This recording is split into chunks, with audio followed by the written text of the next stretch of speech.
Hello everyone, welcome to the stream, and I wish you all a fantastic evening. Nice to see all people here, and today we discuss the new anime Lord of the Rings film that just recently came out with the name The Lord of the Rings, The War of the Rohirrim. And right at the start, a small spoiler warning, because this will be a spoiler-heavy discussion. And I assume that you people have seen the film, so that we don't have to hold back here in our discussions, and hope you have already seen the film. So here is a spoiler warning, and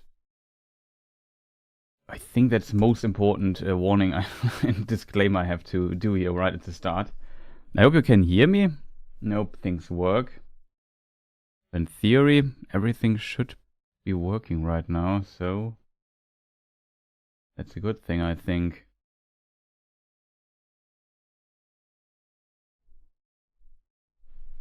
Most of us have seen it. Of course, if you don't want to see it and just interested in the discussion, you can of course also join.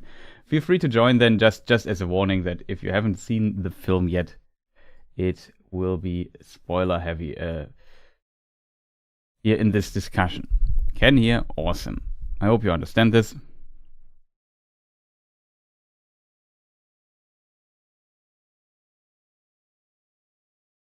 There's a lot of discussion going on already in chat. I'm very late, sorry for that. But yeah, it is what it is. Sometimes it's a bit difficult to get things done in time. But yeah, here we are now, and I think... Is the microphone different? No, it's the same. It's everything... I can maybe make a double check if...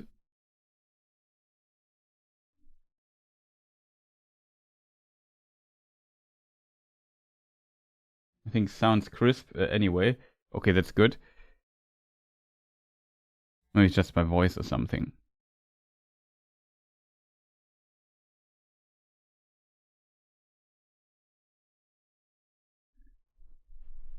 So yeah, nice to see you people all here in chat.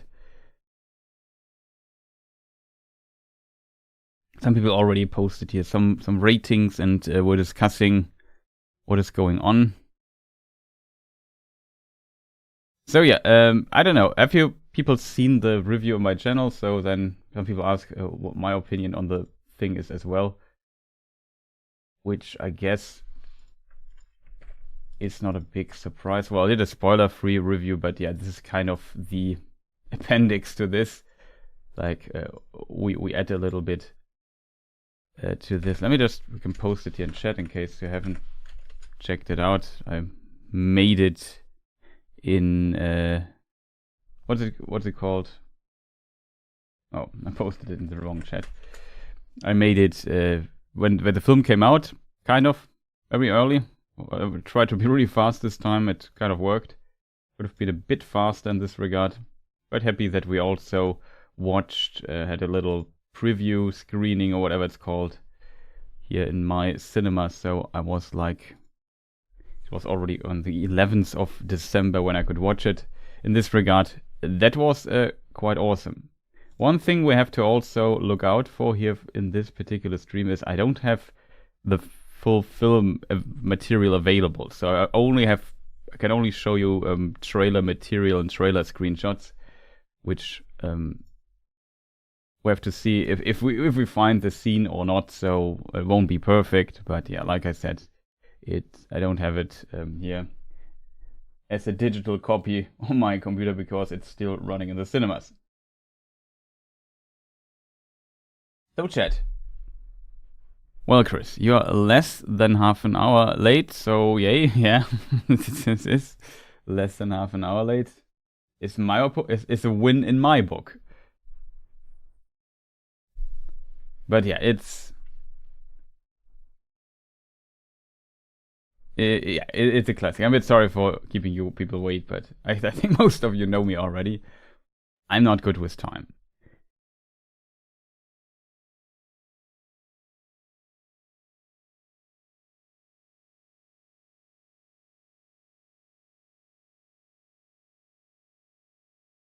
I don't see him writing Hera out of the history books. That's a good point. We might maybe discuss this later a bit. I definitely play a bit with the concept of an unreliable narrator. That's for sure, but we will see.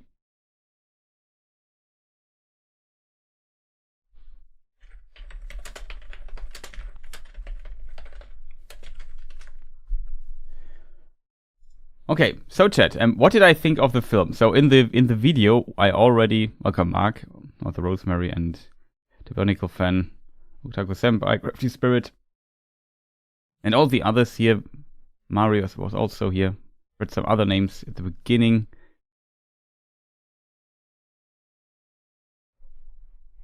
Whatever it is, yeah. What do I think of the film? So overall, when I left the film, I felt like, yeah, that was an okay film. It was a decent film. It could have been a completely catastrophe. It was not that.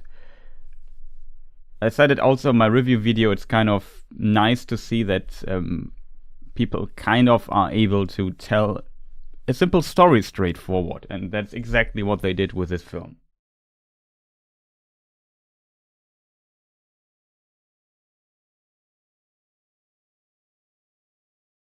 Yes, all very short names.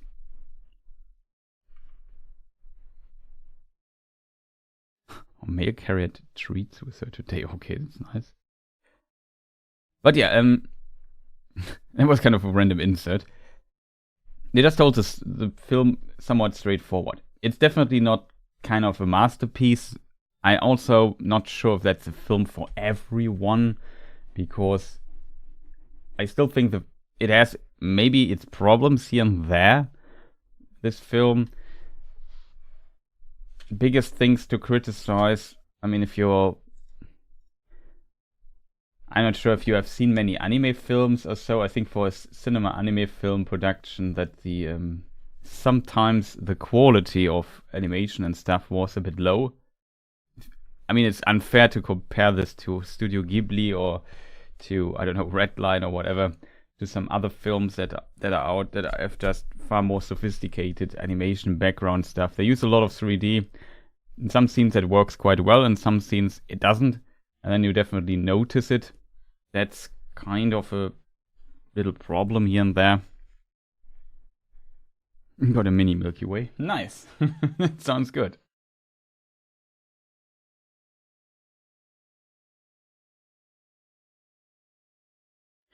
One thing the film did right was introduce Frejalaf early, which it had explored the character relation more. Yeah. Is it true that the film was rushed? I think there definitely, I also heard something like this, that they did not have enough time or whatever, resources, I don't know, to get the animation and so better, and that, like, I don't know how many studios and subcontractors and whatnot were involved making this film, and as a result, it might here and there feel a bit incoherent when you put everything then together at the end. And yeah, that you notice, but just from an animation standpoint, less from a story standpoint. I felt like from a story standpoint, the film worked. Definitely. The film definitely caters or tries to imitate the style of Peter Jackson, and it succeeds for the most part, I think, when it comes to the pacing and so on. Like, they also have the art style, let's call it, the art direction of the film, the drawings. Definitely you notice, you see Meduseld, and it looks like in Lord of the Rings Meduseld, just as a drawn variant of it, and so on and so forth. The designs are very similar. So very noticeable in this regard that they want to do this like this.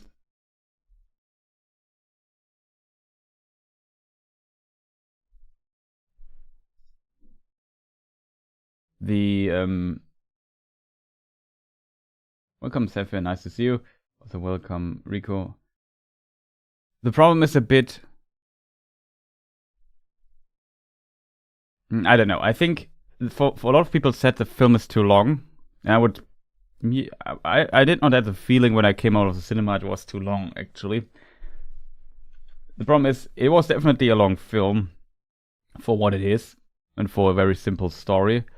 At the same time, I feel like they did not manage to explore some of the characters enough. Like, Hera is, I guess, the most complex character in the film, but somebody already mentioned Frealaf and so on that appears in the film. Helm also, you understand maybe a bit better here and there, so that kind of worked out. And considering how little time they sometimes had to develop these, flesh out some of these side characters and so on, it's kind of surprising that they accomplished this in a way. So in this regard, that's, in my opinion, competently done. That makes sense, that they were able to definitely do this in such a short amount of time. At the same time, I feel like the film could have used more time on some of these characters. I think the biggest problem, of course, for me is kind of the protagonist. Like, it's not his fault, but sometimes I don't really understand this character. Like, yeah, on a very simple level, I understand him, but his motivation, why people follow him, why people listen to him, I feel like that's a bit undercooked, if that makes sense. They go into the senseless war, which is very heavy, and I don't know. The film tries to explain this with, there's gold in the Hornburg, and you can get all the gold you want from there.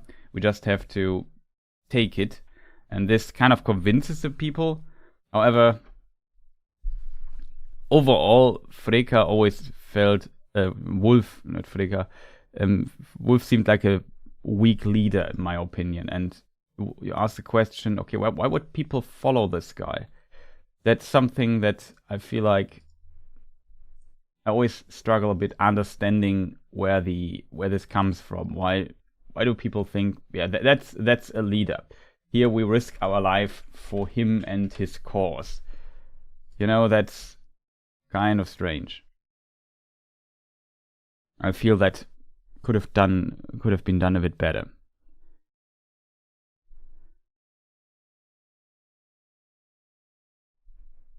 So in this regard, I felt like the story was not rushed. It felt like kind of competently composed together. It kind of worked, definitely. The writing was okay, in my opinion.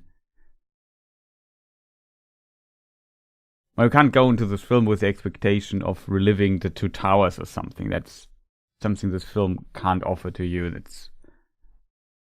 That's a expectation that's simply too big. The animation quality may have varied greatly over the film. There was a horrible moment in the first 10 minutes when Hera walks on foot and looks a robot with broken Zoom connection. Yeah.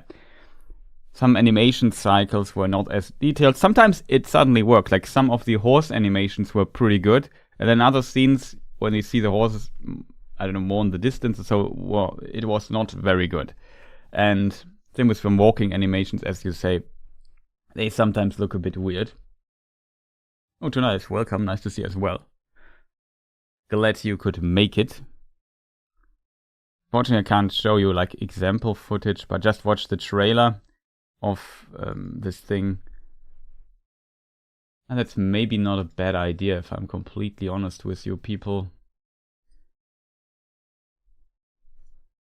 We have to kind of improvise a little bit, because like I said, I don't have, obviously, access to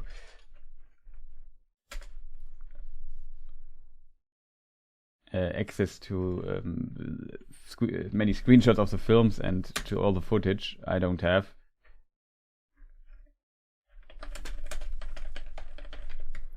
Like, it already, to be fair, it already looked wonky in the trailers at time.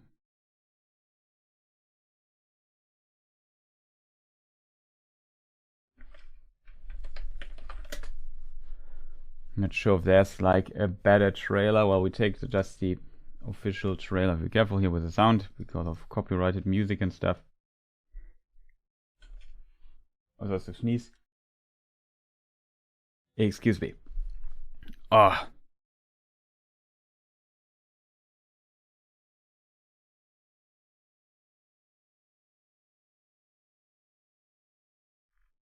How do I do this, chat? I need this. Just let me get my production up really quick.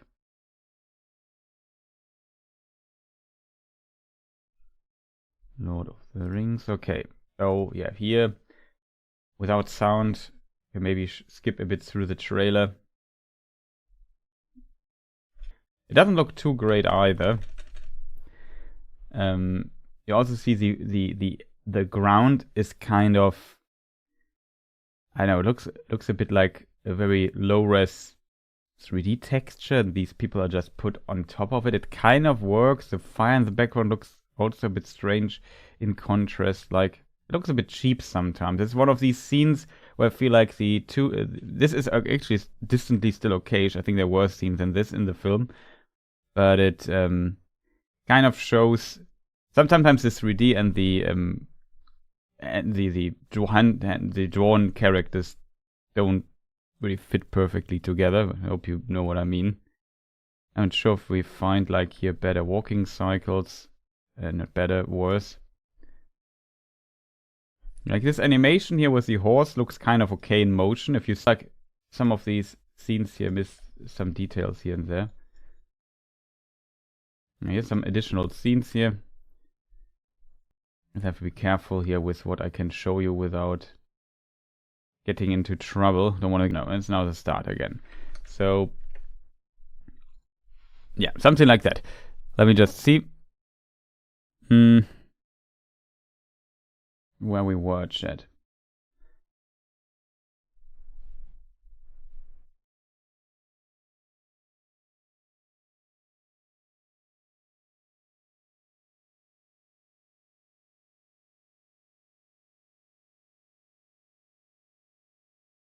Yeah, sometimes he looks a bit like a robot. I agree. Sometimes it's great, sometimes not so great. It's just, yeah, what I said in the video before. Here there over 45 minutes in finished cut material. I'm sure will be released at some point. Okay, that's a lot for an anime. I'm not sure if it's unusual to have this much material. I could imagine some scenes were maybe a bit more stretched out. Maybe there will be an extended cut for it for DVD or something. I don't know. Would be interesting to see. Could maybe help the film a bit further.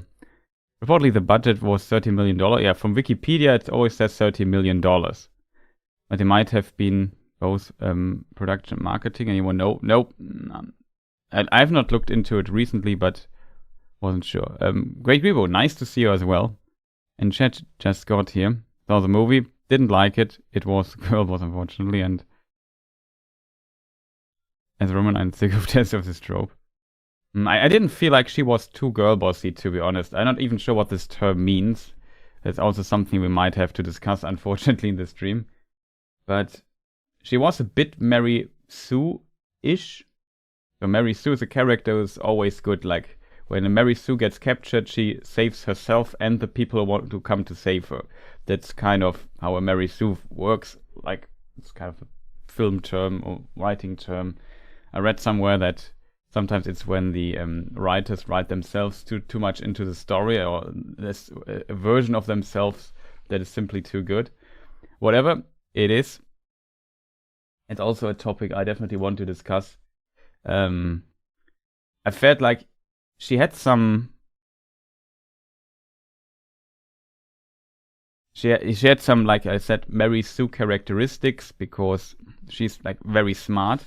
But I feel like I said in my review, she kind of, like, she does not want to become the king in the end. Spoiler. She does not, like, she does not claim the throne or anything. She just says, Freya, you're a good one. If you need a sword, you have mine. Kind of answering that what Freya said earlier in the film to her. She kind of loses everything. She has to be saved at least one time as well, and one time by her horse. So it was okay. I have seen worse than that, to be fair. They go a bit into the direction of the Shield Maiden. But yeah, she has some of these characteristics. I think, though, that's from my experience, it was not the biggest problem of the film, if I'm completely honest. It was okay, simply because This is just a dramatic story. Nobody wins here at the end. There's just so much death and loss. So I feel like the people of Rohan came away quite good. Never see many of them die. Only in the Easterling side you see a lot of death. In the Dune Landing, not Easterling.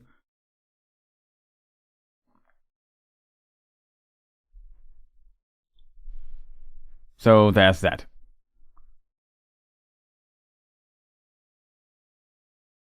I heard there's only one deleted scene. Okay, so it seems like different sources here. At least rushed in the sense that it needed to come out this year. And then what I could retain screen rights. Yeah, that is also for Middle-earth. Yeah, that's also something I could imagine that they had to bring it out at a certain point in time, if it's good or not, just to keep the rights for Lord of the Rings, and they want that. I went to a talk by the writer. That's where they said this. Okay. So Rosemary, I remember you posted it on Discord, Rosemary, that you went to a talk of the writers.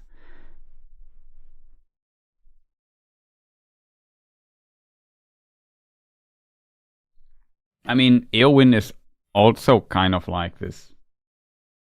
Or Harles, or I don't know, Luthien. I mean, if it's unearned, is a different topic in this regard. But she seems kind of wild, riding out alone on her horse, going on adventures. So the film kind of introduces her in a way like this and explains where their abilities come from a bit.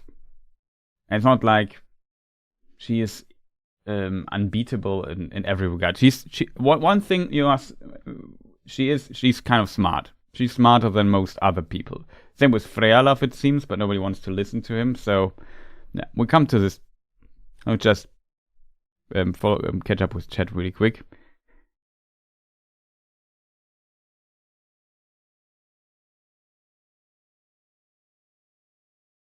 So far, I've not seen anyone say they liked the Mumakil Watcher scene.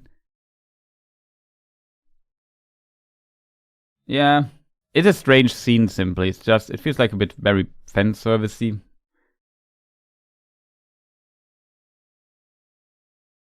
With 60 studios involved, I'm not surprised. Yeah, we said this. It's a lot of things here.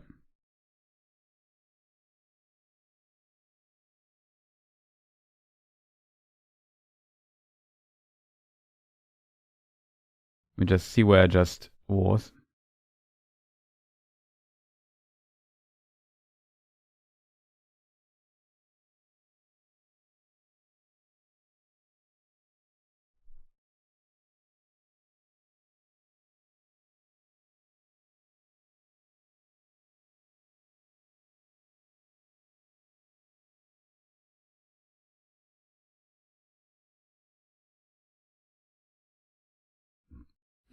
Mercenaries fight for coin or gold, it's true.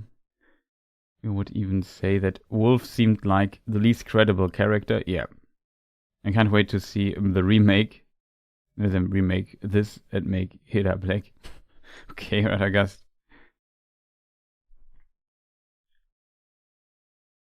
I think there won't be a remake.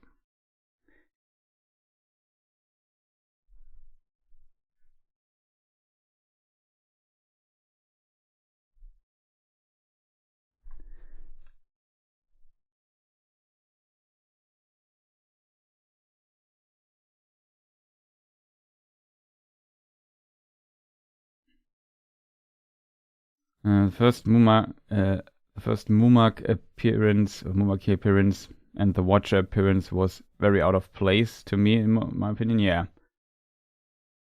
I mean, the idea there's something in the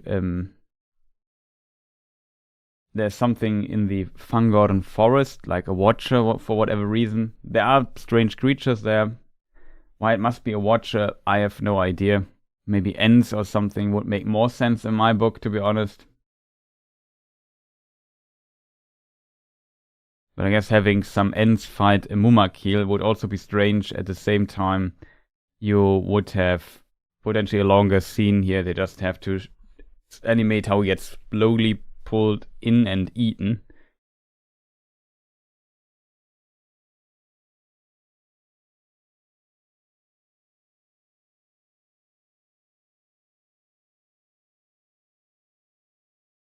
Yeah, because I can't believe that really, that it's so much uncut content, because animation just is expensive. It costs money. So why would you animate more than you need? Maybe due to some stuff, like you want to keep the amount of animated stuff that is made to a minimum. If that, except they animate it more for like an extended edition or something. A very interesting choice in style, very Ralph Bakshi. Yeah, definitely a bit. But like I said, it has to work well, especially as a cinema film. And in my opinion, for that, we're kind of used to better stuff. It's an interesting choice of style, and sometimes it works quite well, but sometimes it definitely does not really work. We could start with a map or an eagle image.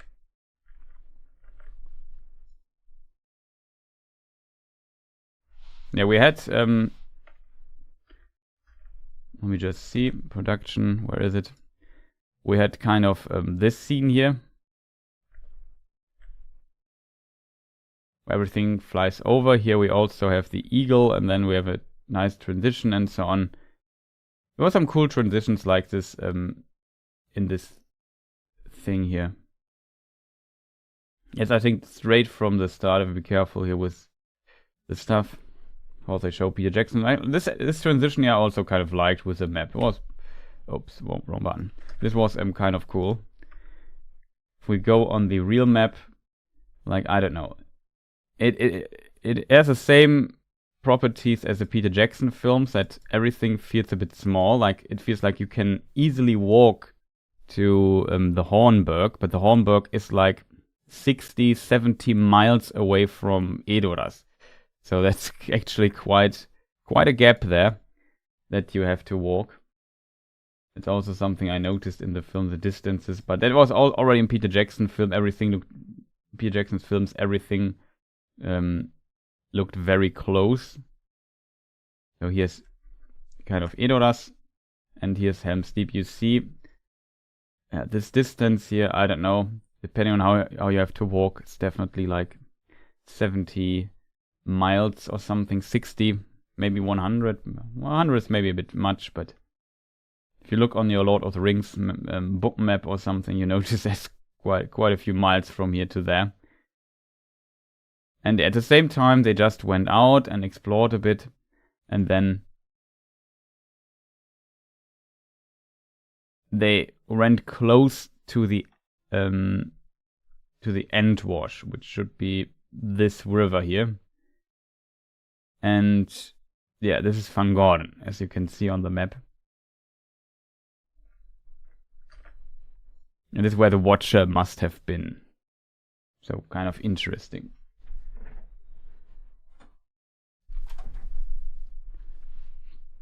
But like I said, in reality, this distance is quite massive in this regard. Let me just catch up with chat really fast again.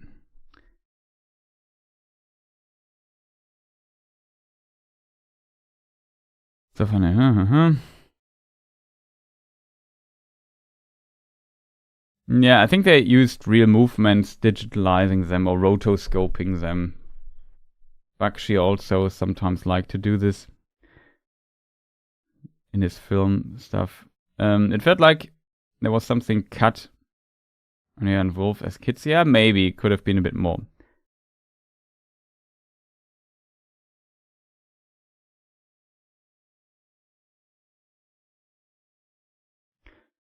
Yeah, that they added Gandalf at the end, Odola, I agree.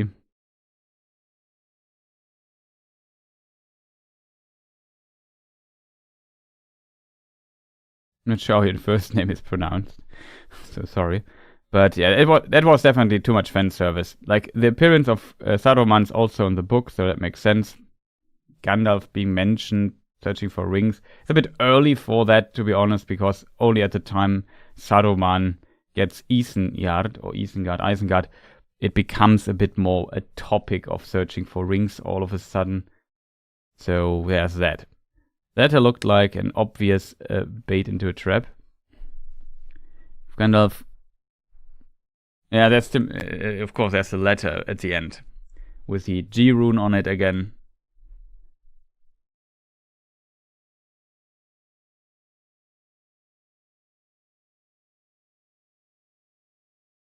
Yeah, I don't know. It was a weird addition. I agree with Gandalf at the very end. I just mentioned he wants to see Hera for whatever reason, something like that. At least it looks more finished than Bakshi's Lord of the Rings. Yeah, that's also true, kind of. It was a bit. It was a bit disgusting seeing an animal killed slowly and gruesomely. Yeah.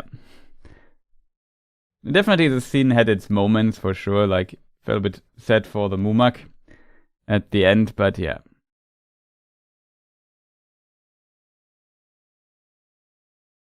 It should have explained more. Yeah, it could have helped Wolf a little bit.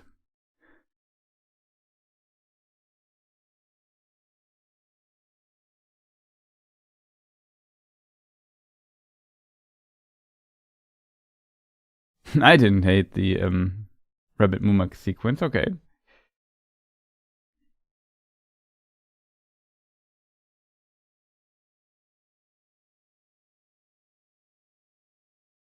Yeah, the animation of Bakshi film here and there is also not the best. That's definitely true. In comparison here. My son 12 laughed it. Oh, nice. They could have cut the Mumak for the character development. Yeah, that is true. Like I said at the other point, some characters would have needed a bit more screen time to flesh them out. Our good old friend Wolf. Let me see where we have him.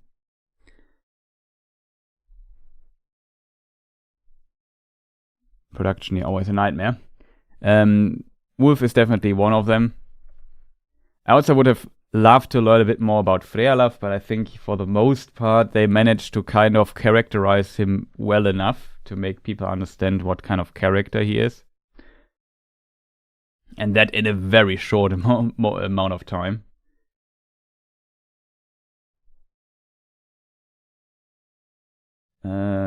Production. Here's the thing. Now it's a bit complicated here.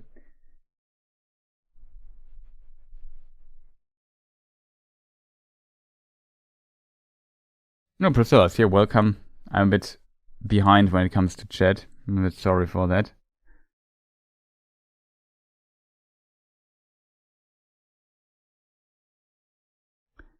The Watcher thing was apparently supposed to be in the small wood that's original to the film's map. Now, this is like an official book for this, and when I was at the German Tolkien Society, they had it there. And I think it kind of indicates that they really mean it is actually, like from the description, supposed to be in Fangorn. They just don't name it for some reason.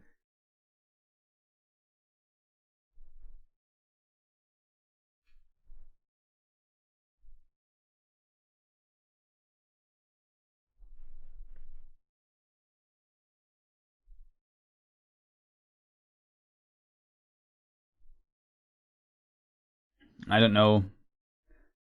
Unfortunately, I don't like the best I have is this part here for map.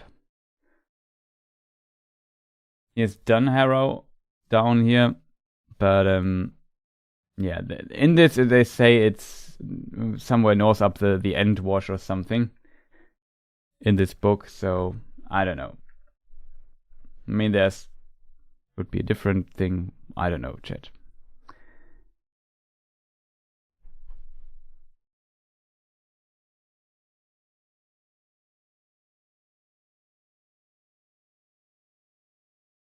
Oh, Arus Aurelian is also here. Welcome.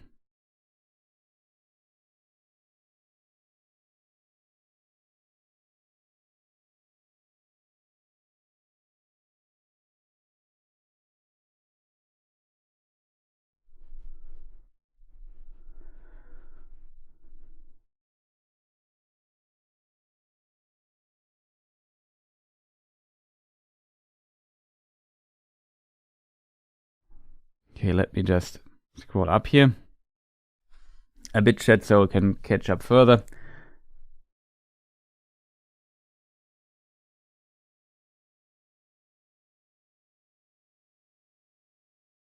I don't like it that much, but it's possible. Mumakil and the Watcher, and like lots of the... It's possible, yeah. It's in the realm of the possible, maybe, I don't know. I think it was clear it was just fan service for the most part for this. We have some interesting creatures, and like we have the eagles, we have Mumakil, we have the Watcher, we have a snow troll, which has only one reference in all the books of Tolkien ever wrote, to my knowledge, or all the texts he wrote. And that is in this particular text, and it's a comparison. It says like Helm, I don't know, behaved or moved like or creeped up to people like a snow troll and killed him with his bare hands. Killed them with his bare hands.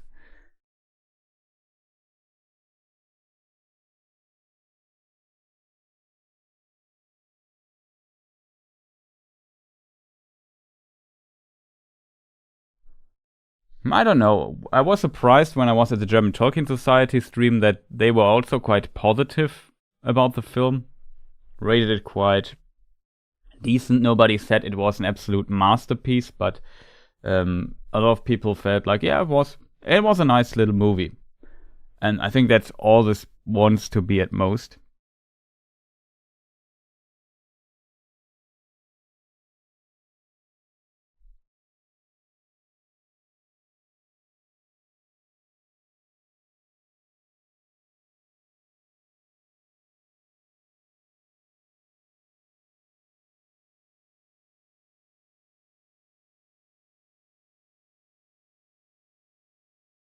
I don't can call fan service when most hate it. Well, it's when fan service goes wrong. I mean, Harles of the Haladin. I see Harles in here. Yeah, definitely. There's a bit of Harles in her. For those who don't know, I actually have an artwork of Harles by, I think, Sara Morello. Just have to find it, chat. That might take a moment.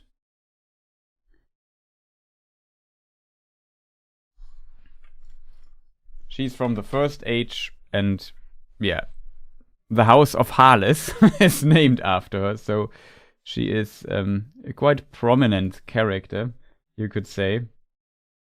Let me just get the sources here right. Sara Morello, shoutouts to her, linked in the description.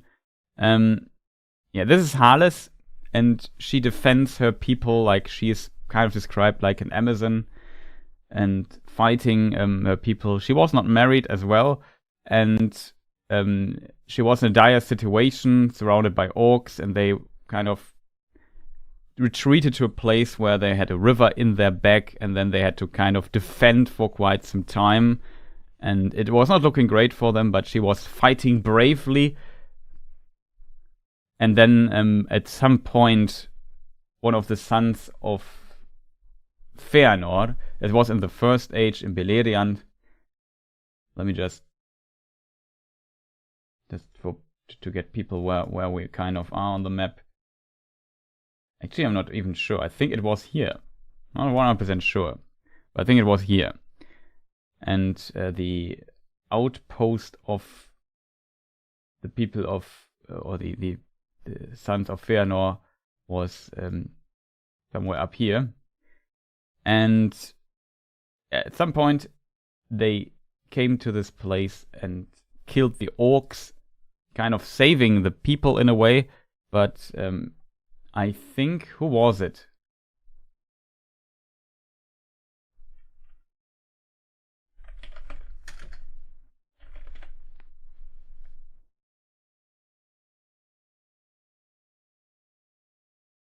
The daughter of Haldad. Who was it, chat? Caranthir, yeah. That's what I was going to say. I think it was Caranthir. Yeah, it's Caranthir. And Caranthir commented on her valor. And actually, when he saw how well she defended herself and her people and was a great leader, he said he wanted that Hales comes into his service, but she declined. And interestingly, Hales is like, there are 3 houses, 4 houses kind of, officially 3, but there are also the Druedain, which to my knowledge are also counted towards the Edain.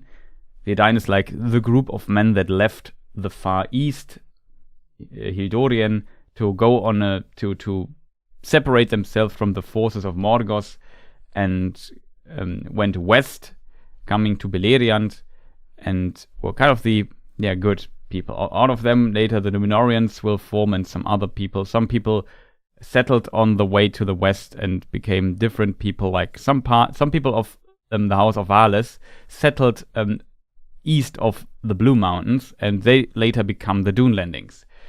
They also speak a different language. There's some differences here in Tolkien's versions that he wrote, but whatever, it's not that important to go through the complete history of the Edain. It would take too much time, but she is kind of a very prominent character that definitely is a bit reminiscent of Hera, or Hera is reminiscent of her.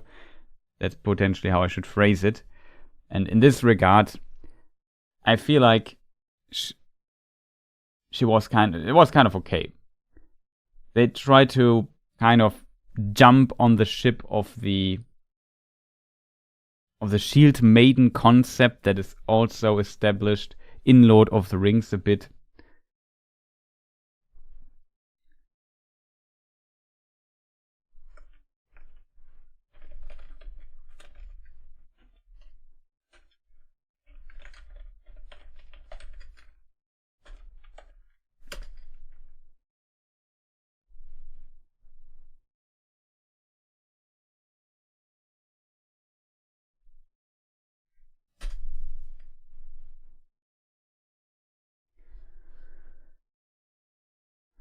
There's a dialogue between Eowyn and, for example, Faramir, I think. Then must I leave my own people, men of Gondor, she said. And would you have your proud folk say of you, there goes a lord who tamed a wild shield maiden of the North. Was there no woman of the race of Numenor to choose? That's kind of how what she says to Faramir in the book, with a book quote. So Hera kind of walking on this particular path doesn't seem, in my book, too unusual, to be honest.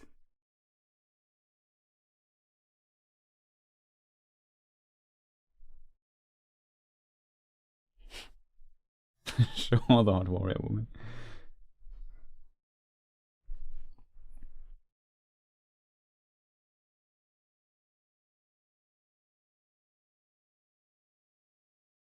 Yeah, that is true. She was kind of a leader. She became a leader of her people. She was well respected, and there's that. Hera also becomes a leader for a short moment, but she does not want to become. Does not want to have the crown, and thinks Frealaf might be a better fit for this, and that makes sense because that's what's in the book. Because Frealaf's line is the second line of the Kings of Rohan, and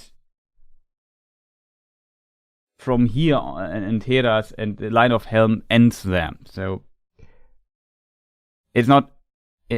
Tolkien doesn't say if the daughter of Helm Hammerhand, which is also mentioned in the book, but it's not mentioned who she is exactly. That, like, Tolkien doesn't mention that she has any children, so potentially the line ended here. He doesn't mention that she dies, so it's possible that she simply did not marry or something. And I think that's the spin they take here. So from this perspective, I feel like from a Tolkien perspective, this character isn't too extreme or unusual. Then you have to say Eowyn and Hales and maybe even Luthien are also too extreme. I don't think so.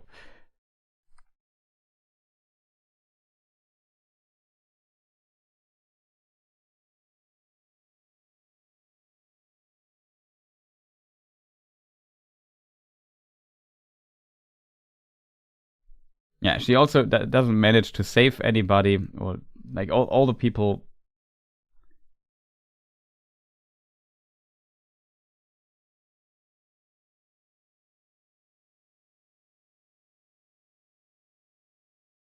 Freylove is also kind of a smart character. I feel like he's not really second class, but the problem is the story is not about Freylove. This is a story of the Hornburg battle and what happens in Edoras and so on. And Freylove is kind of kicked out, even banned. That's maybe a bit much, to be honest, considering that he was a moment ago holding the crown of Helm while he did his fist fight with Freka. And from this perspective, like, it seems like he really trusted his nephew. Then next moment he kind of bans him from this place, or bans him, or commands him to go to Dunharrow and stay there. That's a bit strange.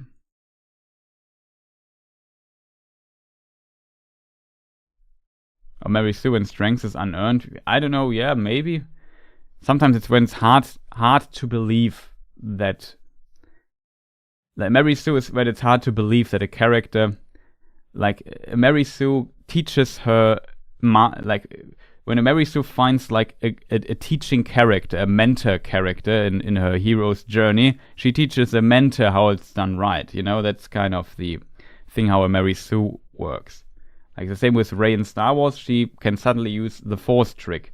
Like the masters don't want to train her, or the mentor characters, so she learns everything by herself and is better than everybody else, and is one of the most powerful Jedi whatever characters in the history, kind of. That's not well explained, or not very plausible, to be honest. That I think Hera is definitely not this extreme, in my opinion. She has tendency in the writing in this direction. She has some smartness and so on that's not well explained. So there's that. But she also gets captured, has to be saved. In the almost Thorn, I think is his name. He almost kills her in the stable. So it's not like she just beats him with her pinky finger and one hand bound to her back, but she has to kind of work a bit for it. And then the horse distracts him, then the horse kicks him, and she puts up the pitchfork, and that's how Thorn dies. But like, there's definitely several scenes. It's a bit too much, in my opinion, that you could say, yeah, well, she gets out. Yeah, it goes into the direction of that, but I feel like as a Mary Sue, she doesn't really unfold her full Mary Sue-ness, if that makes sense.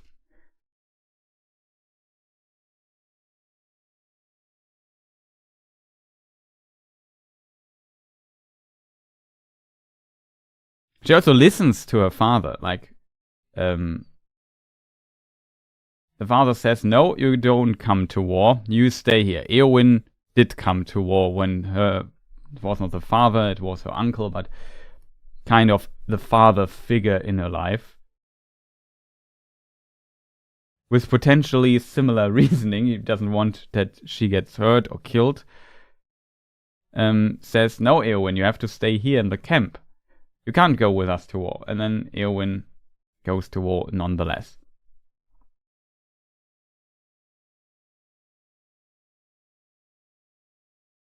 Yeah, she couldn't save her brothers in this regard. There's like a lot of loss she has to kind of go through. As a result, I feel like this discussion goes always a bit too wrong. And it's not a wrong discussion. It's a fair point, to be fair, but I think we should not spend too much time on this particular issue, or maybe you have to read up because it's just too much stuff going on in chat. Never catch up with chat when you write so much.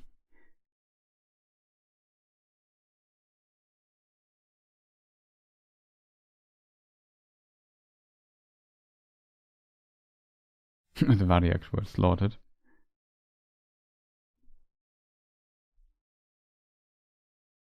I actually couldn't stay within budget, so the animation was unfinished in places. Or not existent, yeah.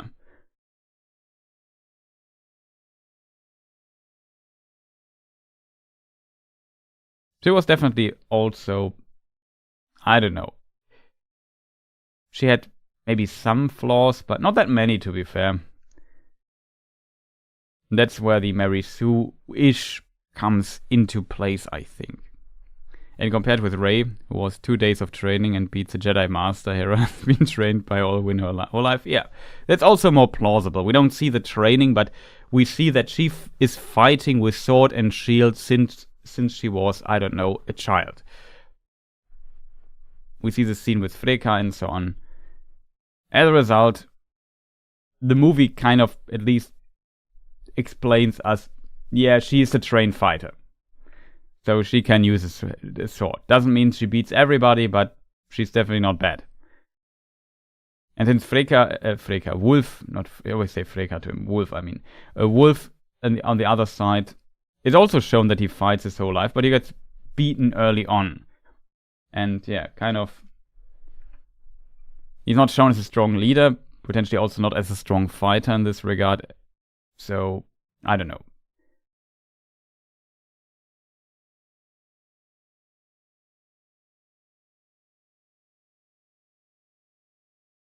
Now, they kind of tried to agree with Otaku Senpai. Wolf's motivations were kept very simple. He should have been more complex, embracing the Dune Landing grievance against Rohan. Yeah, but this topic is completely...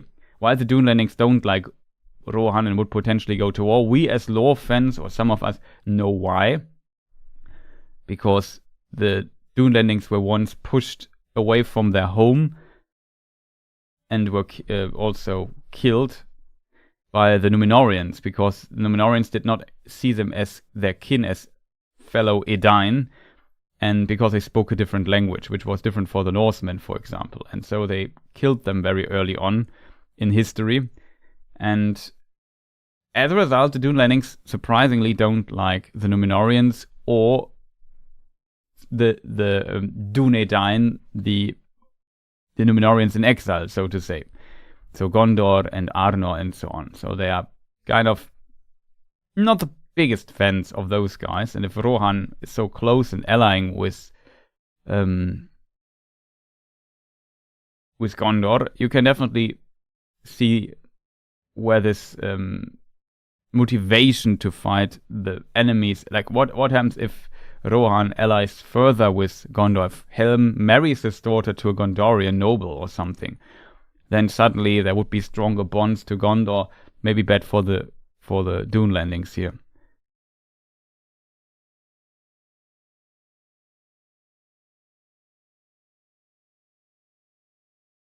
No, that I disagree. Eowyn was a character that kind of embraced, in parts that might be true, but Eowyn is also a character that was always a wild one. That's kind of how she works, trying to find her place, a very broken character in the world. And yeah, I don't know. I think they kind of try to make Hera very similar in this regard. It's also no coincidence that Eowyn tells the story of Hera to somebody who we don't know who.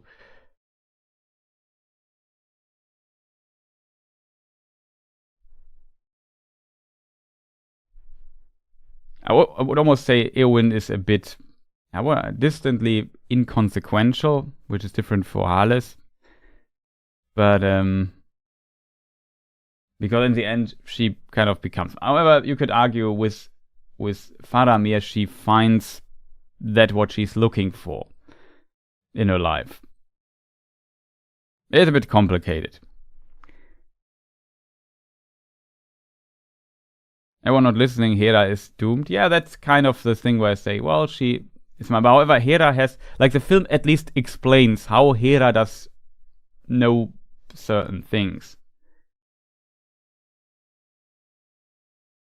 And also Frealaf was also not listened to. So the reason why they not listen is because Thorn is I don't know, paid on the paycheck of Wolf and the Dune Landings and wants to betray his people. So in this discussion here about what to do, nobody listens to them because this guy was a friend of Helm Hammerhand, and as a result, he says, yeah, we have a good argument. We went to war together and so on. Why should you listen to this young guy? We are old, experienced men, and he knows how stubborn Helm can be. Helm is a very stubborn character and king who also does not often do the smartest decisions. So as a result,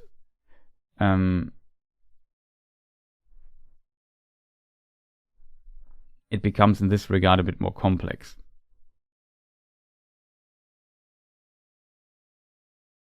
And of course, yeah, at the end, Helm does not listen to Frealaf and is kind of angry that he could not prevent her, his daughter, to get into danger. So then he overreacts a bit, which is also kind of seems to be kind of in place for how they characterize this character. And like I said, the books also characterize him like, was it really necessary to kill Freka, even though it was kind of an accident, maybe? In the book, it feels less like they made Helm a bit look a bit better, I think, in the movie than actually in the books.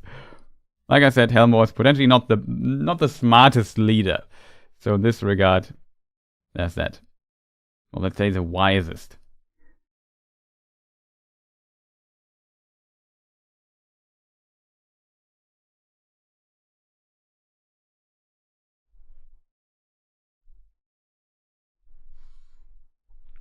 So chat, maybe I have to skip now a few messages, else we...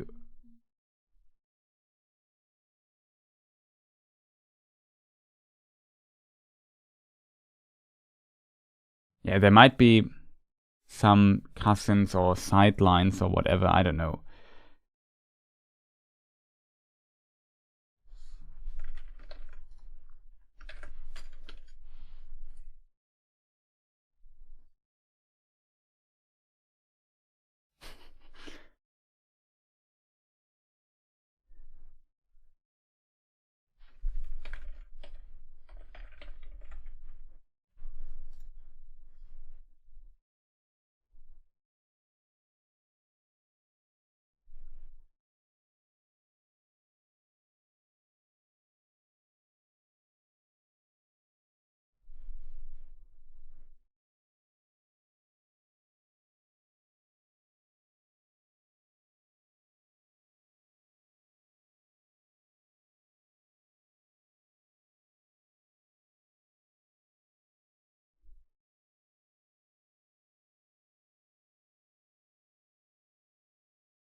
Just looking something up really quick.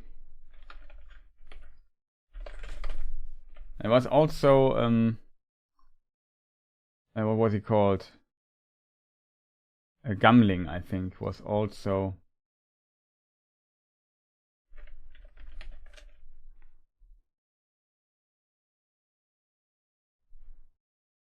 said that the Val of Helm Hammerhand lived again in Erkenbrand. That he said. Yeah, kind of interesting. However,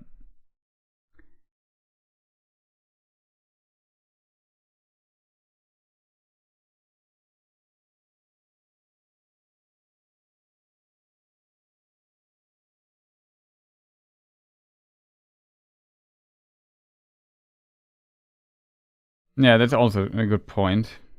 Saruman promised to support Frealaf, his coronation. This is law, and Saruman will ensure that Theodred, the last of Frealaf's descendants, is killed, which shows the the depth of Saruman's betrayal for sure. Still, of course, at this point, we have to assume that Saruman was still faithful for the most part.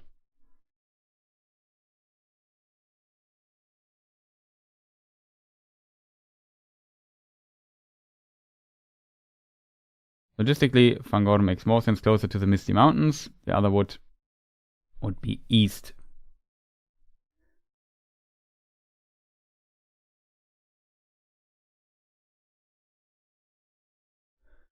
Hera and Frelaf had more chemistry together than Hera and Wolf. It was creepy. I mean, yeah, maybe.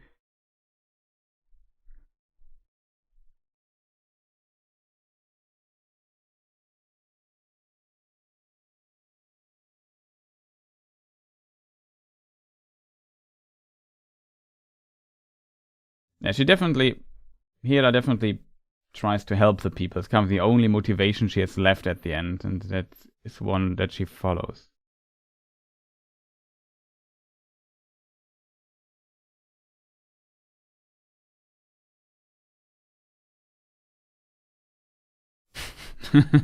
Okay, Rosemary, I can see that.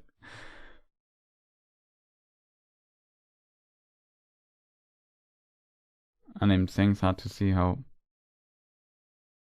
One to point. Yeah, I don't know how they might reach it, but she definitely used rotoscoping. Yes. I'm confused. It did not become king or queen. She had eagles appearing after all. Let's not dive into this territory too soon, crafty spirit.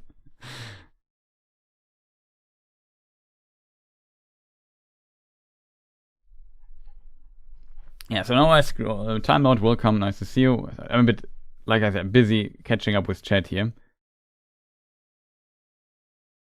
Yeah, Faramir showed her she was already someone worth loving.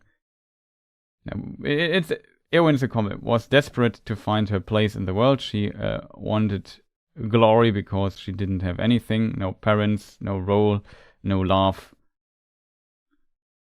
So she's desperate and happy to go to war. She wanted Aragorn too. Yeah, that is. Aragorn is just one part of the puzzle, but it's not the whole motivation why she goes to war. It's just part of her character. Eowyn wanted out from Edoras, from her brothers and cousins, both old bachelors at this point. Was to be a nurse to Theoden. Yeah, that also, multiple things come to this. She was desperately searching for her place in the world. And this kind of explains why she is, as she says herself, a wild shield maiden. That's why she became this. It was something she followed, and then later things change.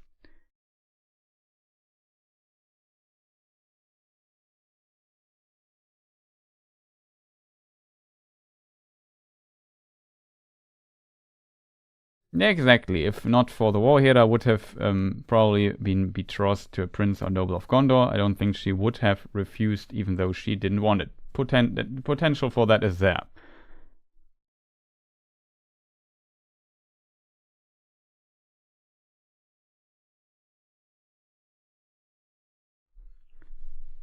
But yeah, we're now losing ourselves a bit in a very small discussion here. I think though, but Silmarillion was very good at showing it.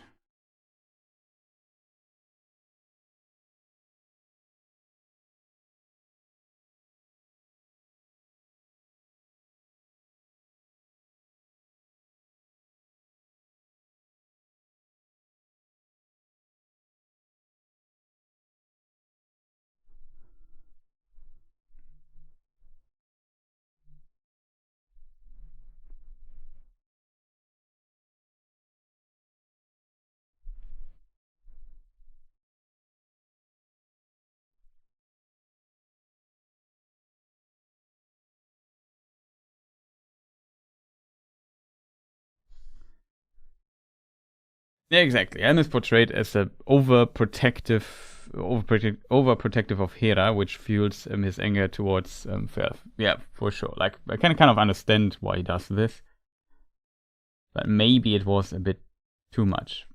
I think if we talk about if Frealaf was banned or not.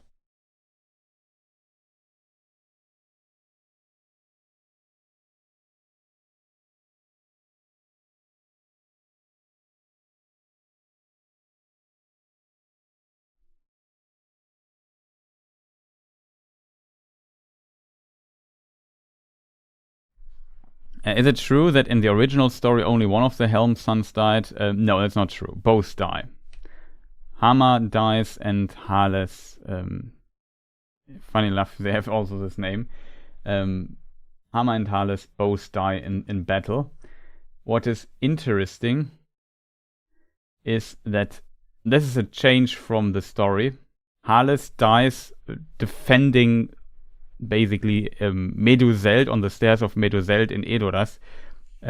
He's slain because like a lot of battle is still going on in Edoras. We see this in the film a bit different, but Hales kind of heroically goes there alone, kills everybody, kills a thing, and then gets just shot by an arrow through the throat. And Hama is then later captured and executed in the film. This is different. Hama actually survives and goes into the Hornburg and is there with his father. So one son of Helm was alive. However, Hama tried to kind of maybe get help or to leave the fortress during the long winter. Hama led a group out of the fortress. Tolkien describes it as a sortie. Not sure. Yeah, it's kind of, it's like I think a sortie is kind of a military mission, right? And there's another word. Let me see if I find it. I have to look this up as well. A foray. Is foray? Foray, okay. It's a foray, I don't know. Translation here in German would be Vorstoß, Streifzug. He basically, tried on a kind of military secret mission to get out. Hama's younger son led men out on a sortie and foray, but they were lost in the snow. That's what, right. I mean, he's lost. You could argue he survived or something, but no, he was never seen again. As a result, he died in the snow in the winter. But yeah, he tried maybe something similar than Helm did every night, getting out, killing people. Or maybe try to get help, get message to Dunharrow, get I don't know what. Just do something there.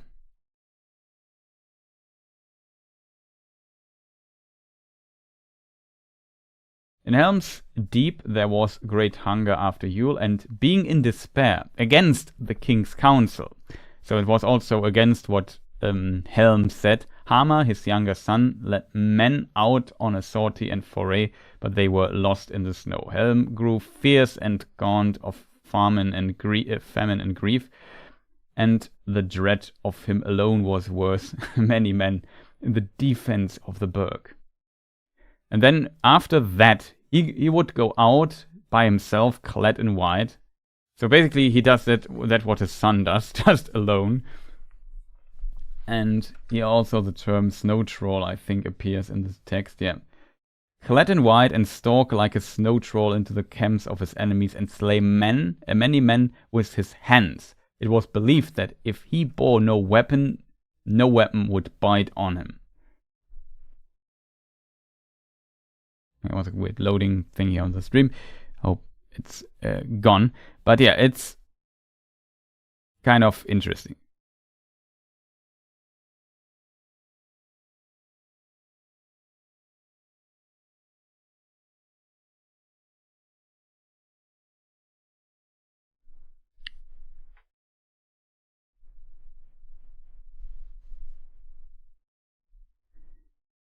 Yeah, Silmarillion was not very good at showing that you love to Eowyn for sure. There were also dire situations.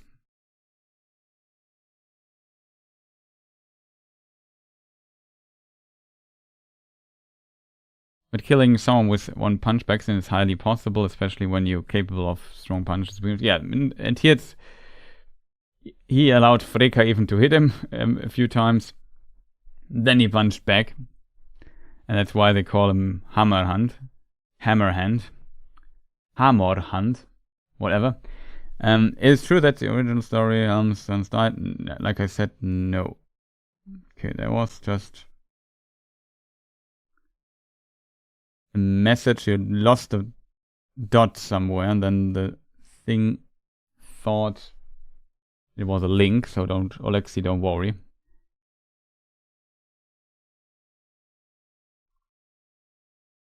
Can maybe post your message again, just in case you don't want to post it again.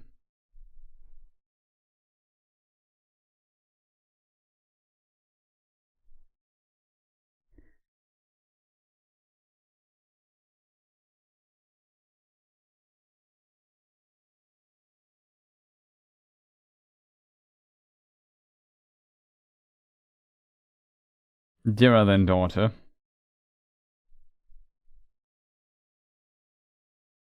Yeah, don't worry too much. Just the bot prevents people from posting links, which is helpful, especially if you're online. Also, Rohan never had a ruling queen. Eowyn would have been the first if both her uncle and brother had died. Yeah, definitely a possibility.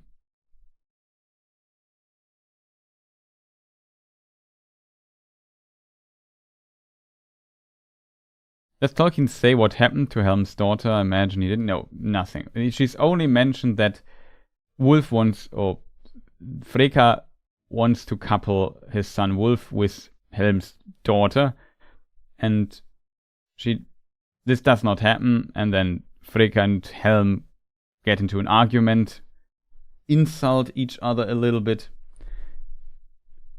Like, to be fair, Helm also insults Freka and says basically he's fat. It's somewhat similar here. Like in the film, he has a cool wording here. You have missed many meetings or many councils, but not many meals, something like that. It was a bit more decent in the film how this is portrayed than actually how it's written in the text here.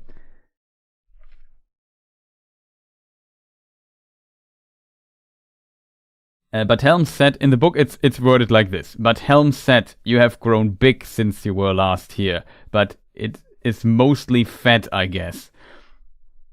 And men laughed at that, for Freka was wide in the belt. I like how diplomatically Tolkien describes Freka. Freka was wide in the belt.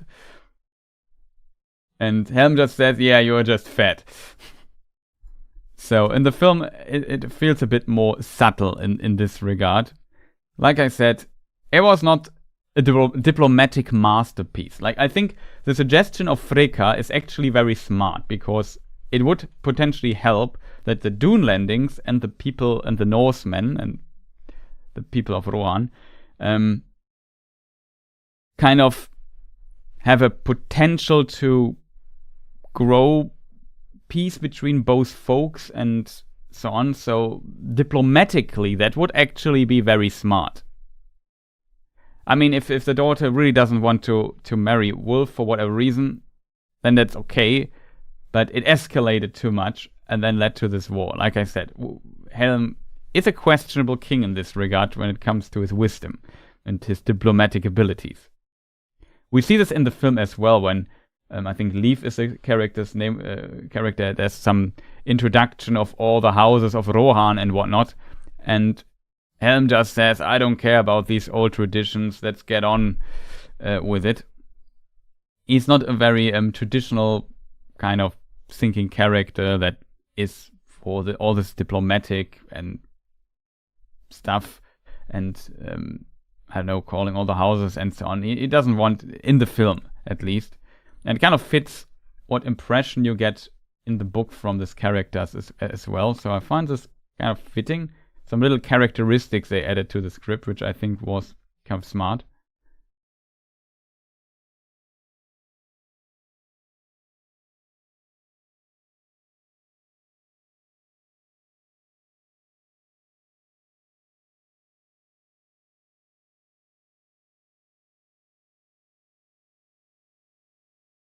Yeah, they hyped this up a little bit to kind of make it work, if that makes sense. The story is a bit different, but yeah.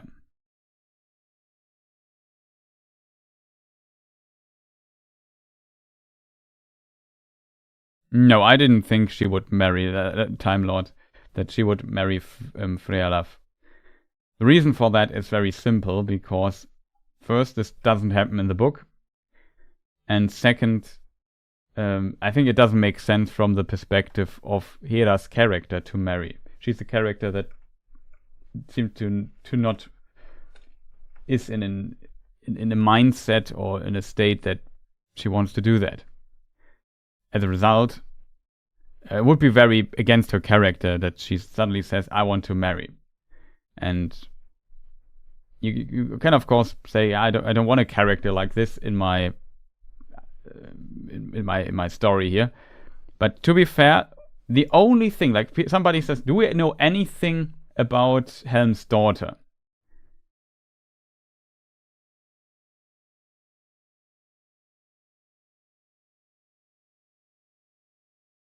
And yeah.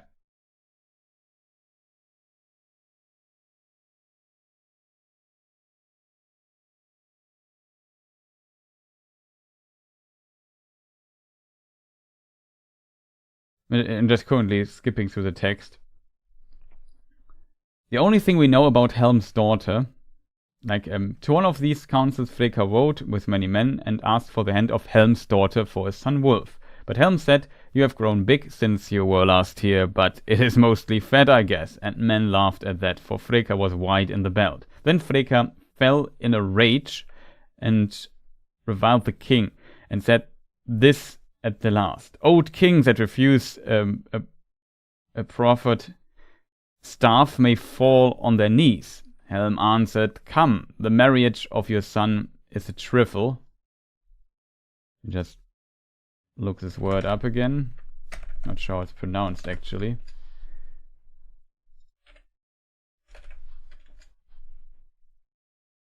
Trifle, sorry. Where was I? Trifle. Let Helm and Freka deal with it later. Meanwhile, the king and his council have matters of moment to consider. When the council was over, Helm stood up and laid his great hand on Freka's shoulder, saying, the king does not permit brawls in his house, but men are freer outside. And he forced Freka to walk before him out from Edoras into the field. To Freka's men that came up, he said, be off, we need no hearers. We are going to speak of a private matter alone. Go and talk to my men. So that's a bit different in the film. And they looked and saw that the king's men and his friends far outnumbered them, and they drew back.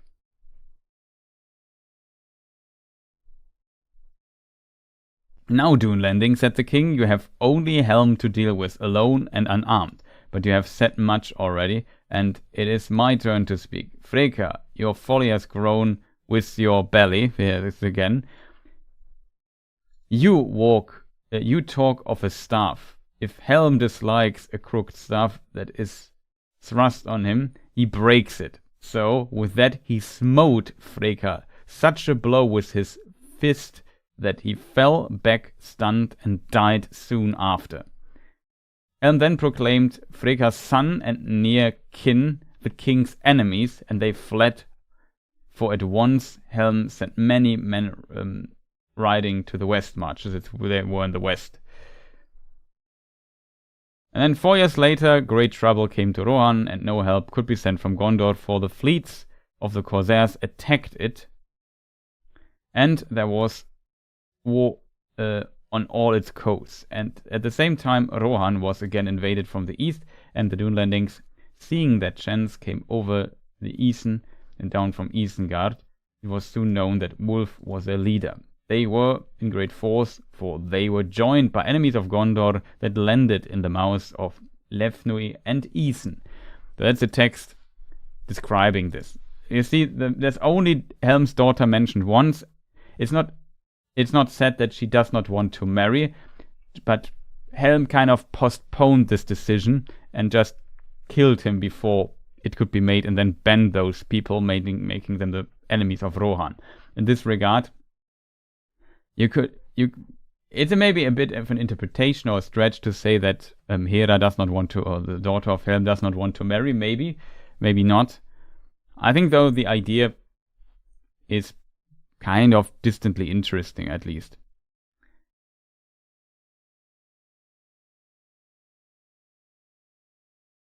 Yeah, he was also, like, Freka was not just Noah, he was a lord. He also had his own keep, his own place, and mingled with the Dunelandings a bit, establishing a good relationship with these people, and big enough that Wolf later could lead a great force against Rohan there.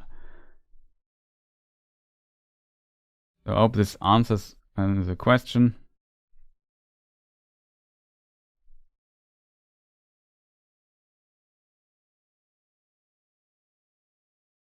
Yeah, it was searching for food, supplies, definitely. They were trying to get something done, escape the siege, searching food and supplies, maybe plundering some of the camps of the Dunelandings and bringing back supplies to the Hornburg and so on.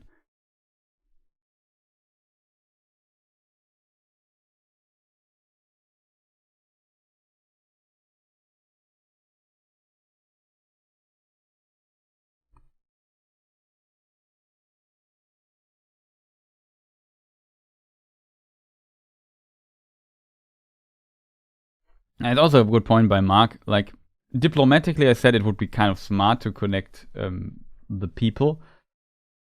So have this marriage going on. On the other side, I'm with Helm or Freka question. At some point, Freka would have taken steps against Helm, Hales, and Hama, and toward Wolf becoming king through Hera. Yeah, that would be definitely a possibility. On the other side, you have still people to follow him, and kind of, it's not that easy, to be honest, but it would have been a possible move and a possible outcome, but it could have been solved more diplomatically than punching him and killing Freka. I think killing Freka was not smart.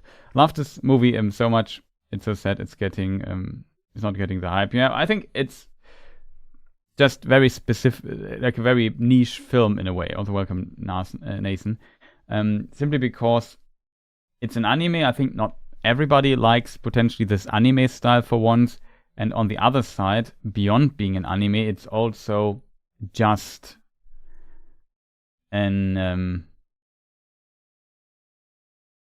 it being an anime, it's also a very specific story. And there are very big expectations if you make a Lord of the Rings kind of film. I think this combination, it potentially can't work. So I don't know, but I could imagine that Warner Brothers saw this as a possibility, and that's maybe why the idea of they made this movie also to keep the license for Lord of the Rings. Yeah, I can definitely see that.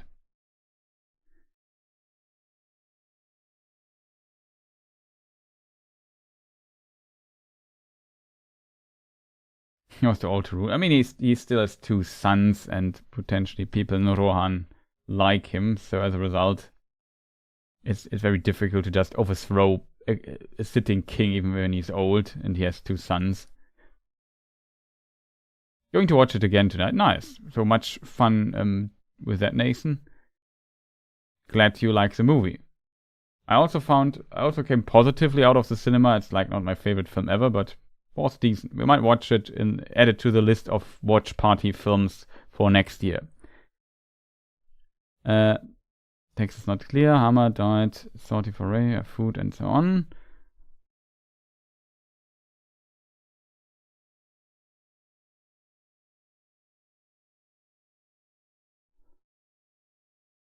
And Aragorn the First was said to Eowyn something like about shield maidens, but I don't remember the words.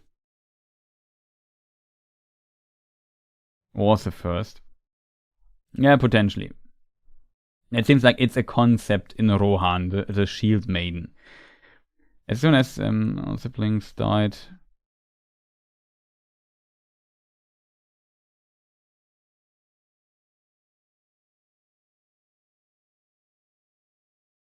Helm,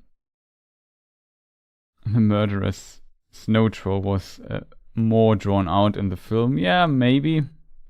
The film was already long. I felt like that was okay for me, but maybe they should have elaborated more. I liked how they explained the legend of Helm there with the snow troll idea, because there was an actual snow troll, and like in the we can read he unarmed.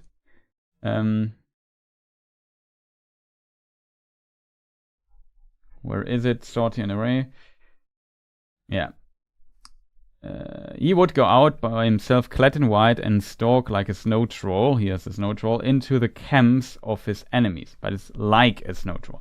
Into the camps of his enemies and slay many men with his hands. It was believed that if he bore a weapon, the weapon would bite on him. The Dunelanding said that if he could find no food, he ate men. The tale lasted long in Duneland. So this became a tale among the Dunelandings, which I find a very cool idea. And the film kind of explains how this myth might have come to be without kind of destroying the myth. You have to depict it in a way, what actually happens.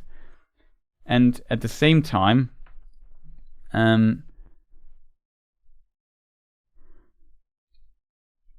you want to keep the myth intact, like what Star Wars did with the Midichlorians, which is kind of demystifying the mythology or the mysterious in your film. It kind of, with the Force in this regard, it kind of destroyed a lot, in my opinion. Here in this case, I like the idea that there are basically two events happening at the same time, and from the perspective of the Dunelandings, they combine both ideas into one tale. Like, here we have a snow troll also, and some orcs being at work, potentially moving the corpses away. And then the Dunelandings think, oh no, the corpses are gone. This is seen in the film. Hell must have taken them and eaten them. Why else would he take corpses? And so on. So I found this was a very cool idea to kind of explain this mythology without destroying it really. Because still he goes out and kills people with his band. That's actually what he does on one side. On the other side, as an explanation for this mythology why he ate people.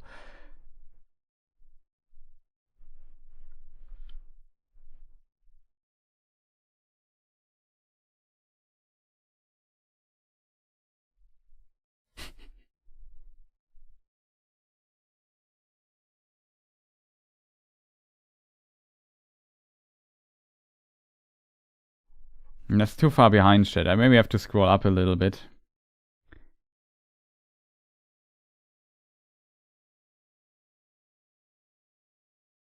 I'm not sure if there was an explicit rule that only men could be king or rule Rohan, but in the history of the kings of Rohan, they were only men kings, so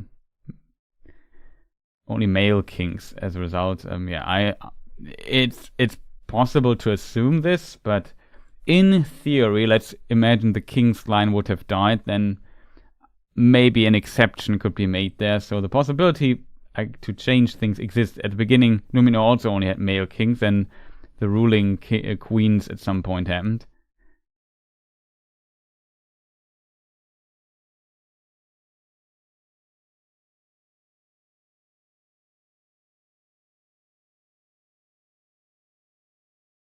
He's like after you, but yeah, it's kind of cool how Tolkien wrote this in such a short text, and you get a really good idea. Insignificant, it's like Kleinigkeit, we would say in German, a trifle.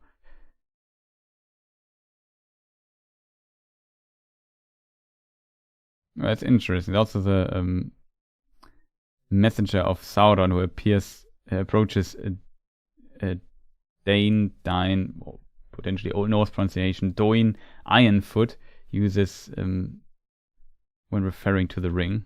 Interesting.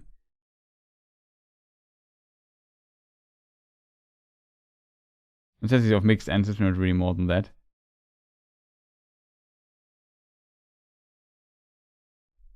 Yeah, the ties of Freka. Let me see. Of the kings of the Mark between Eorl and Theoden, most is said of Helm Hammerhand or Hammerhand. I think it's anglicized. Old English would be Helm Hammerhand with an O. I think. Tolkien never uses this, so whatever. That means hammerhand in Old English. He was a grim man of great strength. There was at that time a man named Freka who claimed descent from King Freawine. Though he had,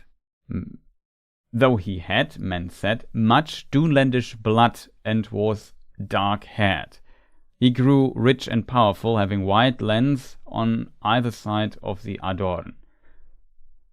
Near its source he made himself a stronghold and paid little heed to the king. Hel mistrusted him, but called him to his councils, and he came when it pleased him. That's how Freka is kind of characterized.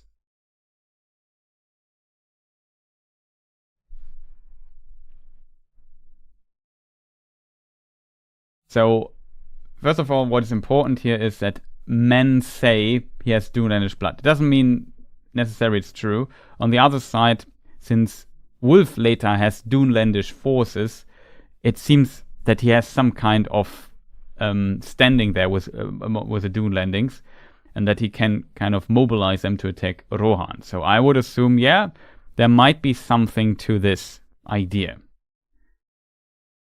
Though he is also from the royal line, in some form of the distant royal line of Rohan. That's also important. Like he's related from it is direct. It's related. It seems to be, at least that's what he claims, was a direct descendant of Eorl, the first king of Rohan.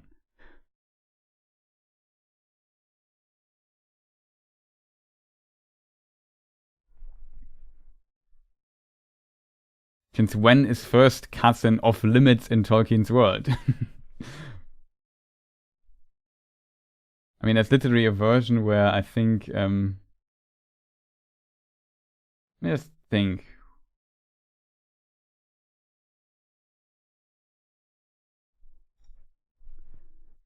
I forgot how the relationship there was. But there are some potential first cousin relationships in Tolkien's world.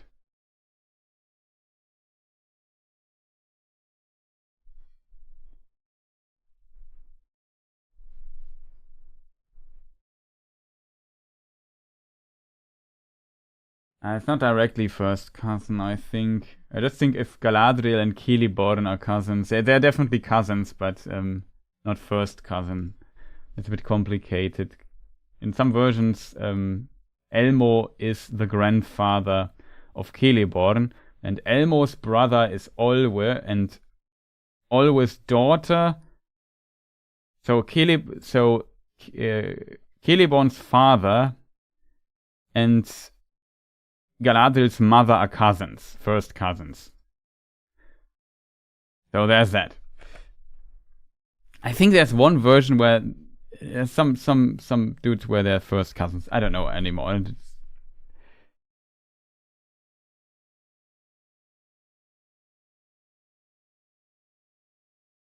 But yeah, usually among men that would be a bit strange. I think it's more like... Let me just see. Maybe somebody in chat knows first cousin relationship. Technically, Aragorn and Arwen are cousins. Arwen, no. So yeah, very distant cousins. Like the problem is, Arwen is Elrond's daughter, and they are kind of, I don't know. There are so many generations of men in between. We're talking about thousands of years.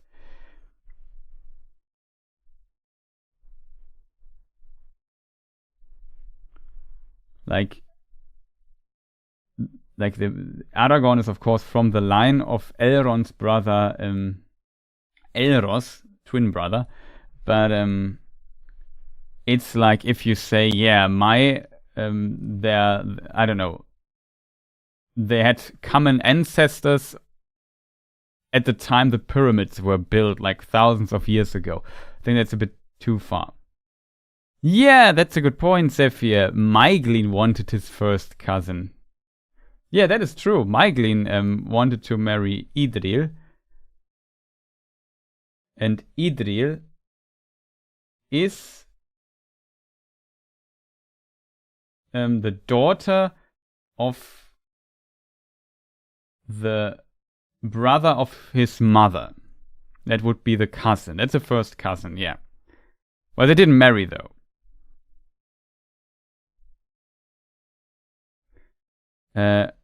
Would daughter of Helm become something like Helm-daughter? Maybe? Not 100% sure. But yeah. Could be. I guess, like I said, it's a bit complicated in this regard. For example, we have Frealaf Hilde's son. Hild was the sister of Helm. But I don't know.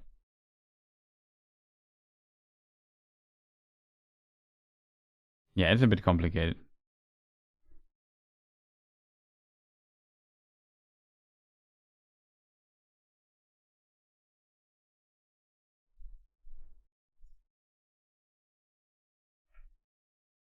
Let me just look up in my Old English stuff. I guess I'm not an Old English expert, so. But the word daughter should be related. We have this often in Scandinavic languages.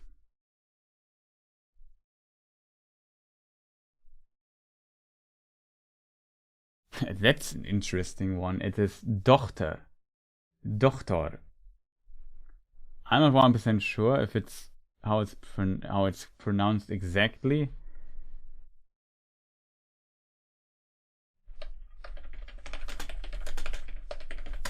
Double check.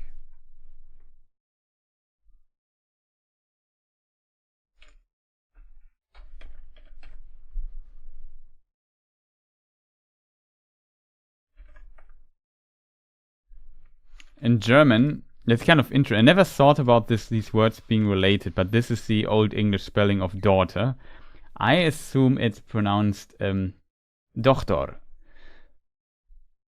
And it's very funny. In German, the German word for daughter is Tochter. It's very similar. I think sometimes you notice. I never thought, daughter and Tochter are related, but now thinking about, of course, they are.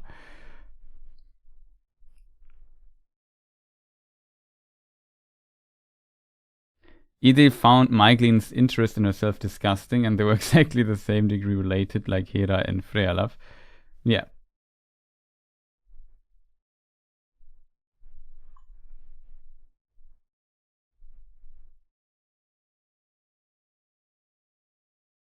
Dochter is in Dutch.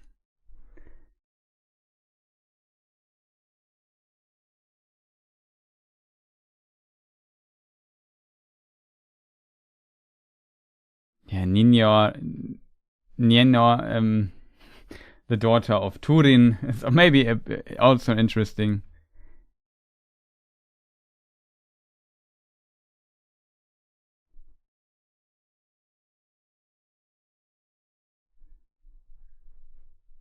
Where they get Christopher Lee's voice, it seems like it's an archived recording, what I heard. I haven't done much research on this, but it seems an archived recording of Christopher Lee that they used. In German, the problem is in German, the original voice actor of Christopher Lee is also dead already, I think. Unfortunately, so it was a new voice actor, but it was not very noticeable. I heard somebody wrote in the comments, I think it was Crafty Spirit or so, that it sounded like a bit distant, you know. Yeah, they might have edited a bit, yeah. And for the Hobbit movies, interesting.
Okay, at least among the Eldar, we have like, just to get this question out of the way, because it's an interesting topic. If first cousins, I could swear there was in one text there was an instance for that.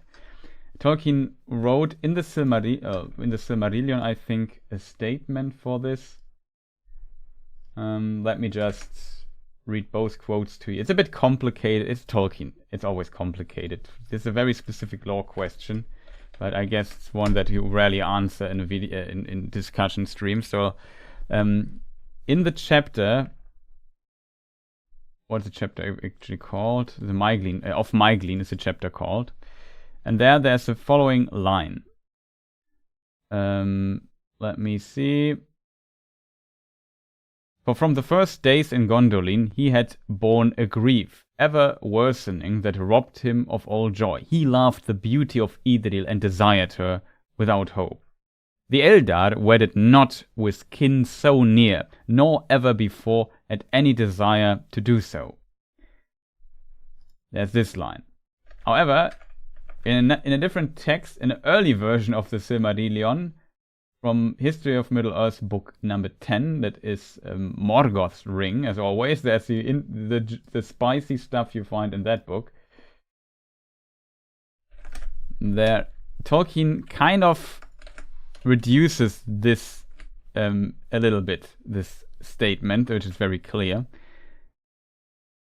None of the Eldar married those in direct line of descent, nor children of the same parents, nor the sister or brother of either of their parents, nor did they wed half-sisters or half-brothers, since, as has been shown only in the rarest events, did the Eldar have second spouses. Half-sister or half-brother had for them a special meaning. They used these terms when both of the parents of one child were related to both of the parents of another, as when two brothers married two sisters of another family, or a sister and a brother of one's house married a brother of a sister of another.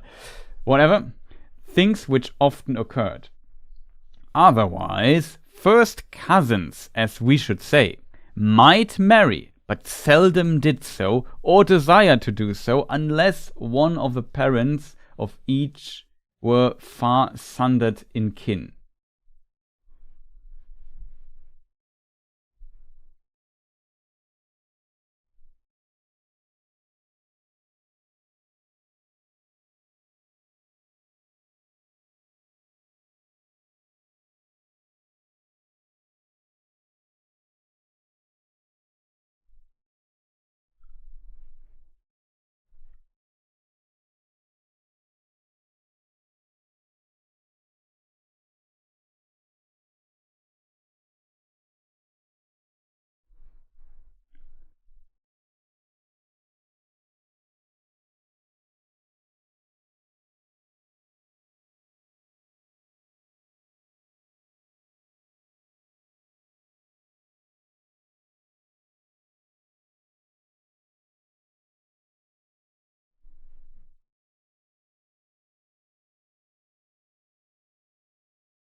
Now here I've found it. It's actually really Galadriel and Celeborn that in one version are first cousins.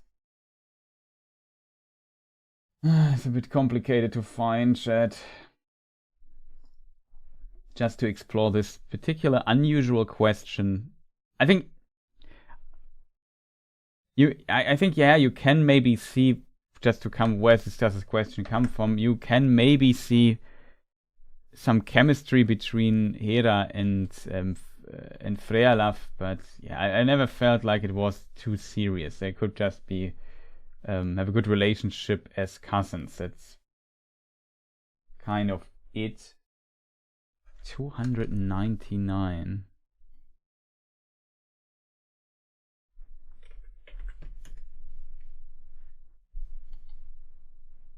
No, that's too far. Wait a moment, chat. I need to get another version of Peoples of Unfinished Tales.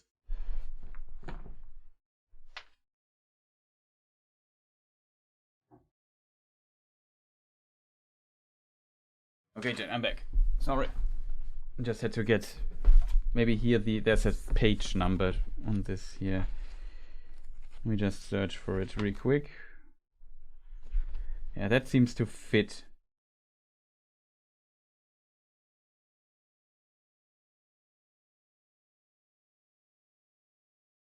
There she met Celeborn, who is here again a Telerin prince, the grandson of Olwe of Alqualonde, thus her close kinsman.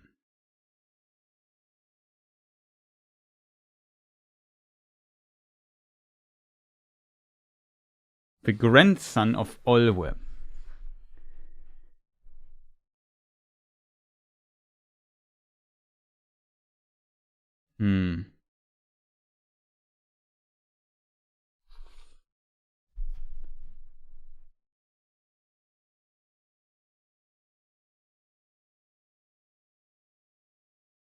Yeah. That's... So here they are first cousins in this version because Galadriel is also the granddaughter of Olwe. Olwe had a daughter, and that was the mother of Galadriel, Earwen, and Earwen, yeah. And if Celeborn is also the grandchild of Olwe, then they are first cousins. Correct?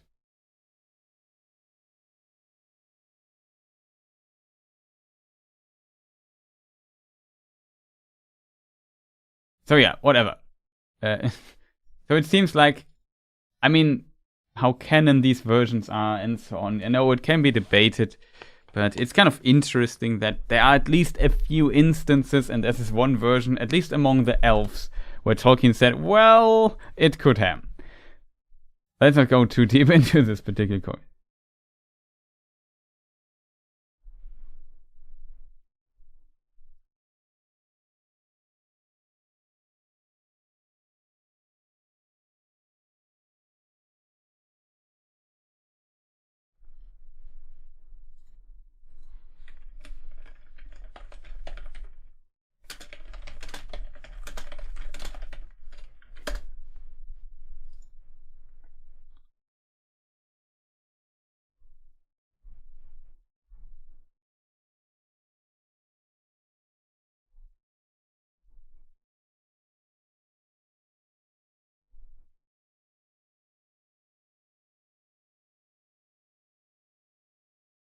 Yeah, the United States, several things. February 2014, US states. 24 US states prohibit marriage between first cousins. 19 US states allow marriage between first cousins, and 7 US states allow only some marriage between first cousins, whatever that means. 6 states prohibit first cousin once removed marriage. Some states prohibiting cousin marriage recognize cousin marriage performed in other states, but this does not hold true in general, and so on and so forth.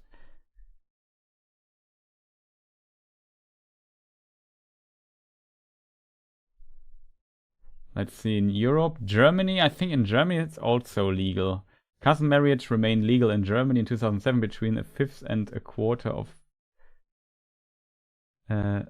marriages among Germany were between relatives. Wow, I did not know that. There was been discussion of whether laws prohibiting cousin marriage should be enacted. Families may encourage cousin marriage as a way of assisting relatives wishing to immigrate to Germany. Interesting. Netherlands also has a recent debate that has reached the level of Prime Minister proposing cousin marriage ban. Sweden, marriage first cousin has been legal in Sweden since 1686, though first cousins indeed needed a royal consent in order to marry until 1844.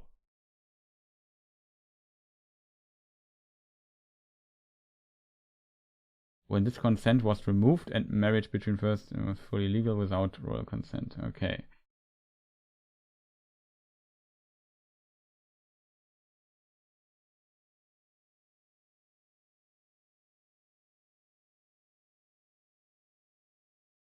By the 1930s, only one marriage in 6,000 was between first cousins in the UK. A study of middle-class London population conducted in the 1960s found that further reduced to just one marriage in 25,000.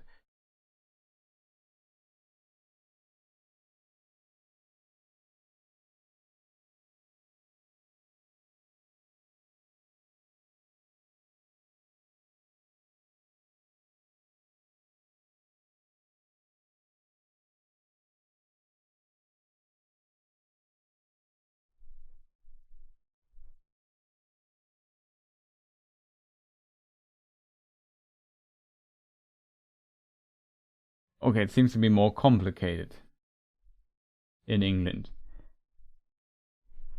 Not in England, in the UK, I mean. It's a difference, sorry.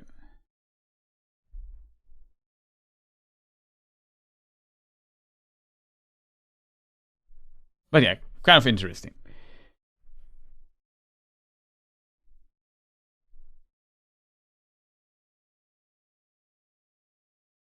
After an hour discussing X, let's not go too deep into... Yeah, well, I just want to prevent that we discuss it another hour, chat.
Really just trying to catch up with chat.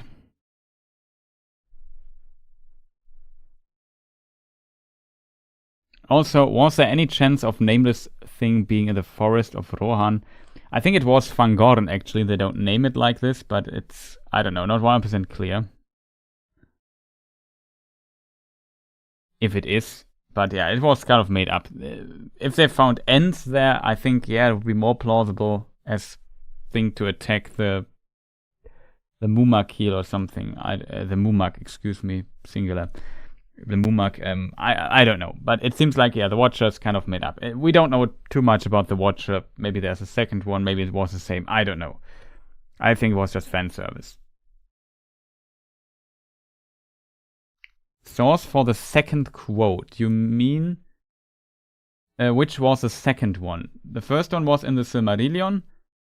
The elder wedded not with kin so near, nor ever before had any desire. Chapter of Maiglin in the Silmarillion. Then the other thing, otherwise first cousins, as we should say, might marry, but seldom did so or desire to do so. That is, let's try to find which text it is. Church might take a moment. That is in Morgoth's Ring, History of Middle-earth, book number 10. It is in the chapter of the severance of marriage. Pretty much, is it the end of the chapter? Well, it goes on a little bit.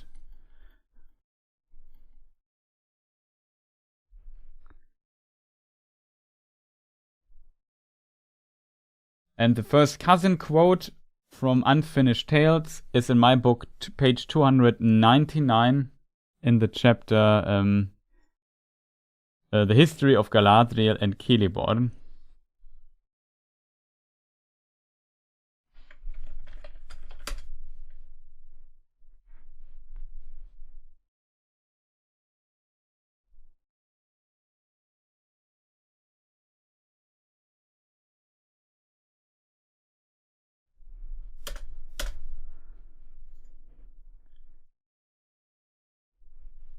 And it is in text a wholly different story. Adumbrated, whatever that means, but never told of Galadriel's conduct at the time of rebellion.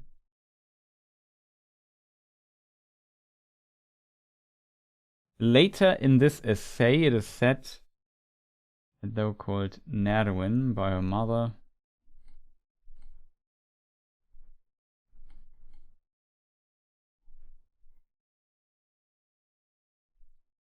but it's relatively at the beginning of this thing here. Difficult to put my finger on where it's exactly, but it's page 99. History of Galadriel and Celeborn, Unfinished Tales. German version called Nachrichten aus Mittelerde, of course. But yeah, I hope that helps.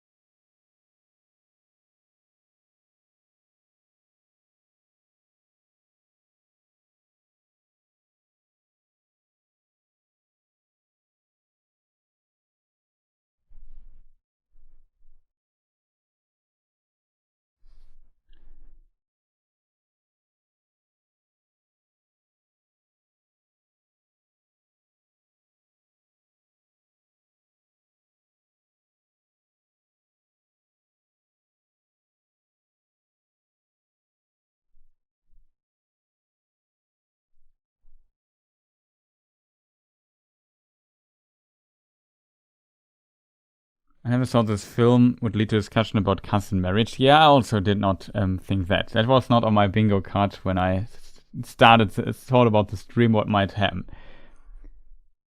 Half siblings can marry. Interesting. I mean, to be fair, it's a complex topic in my opinion between siblings and so on. In Germany, it's not allowed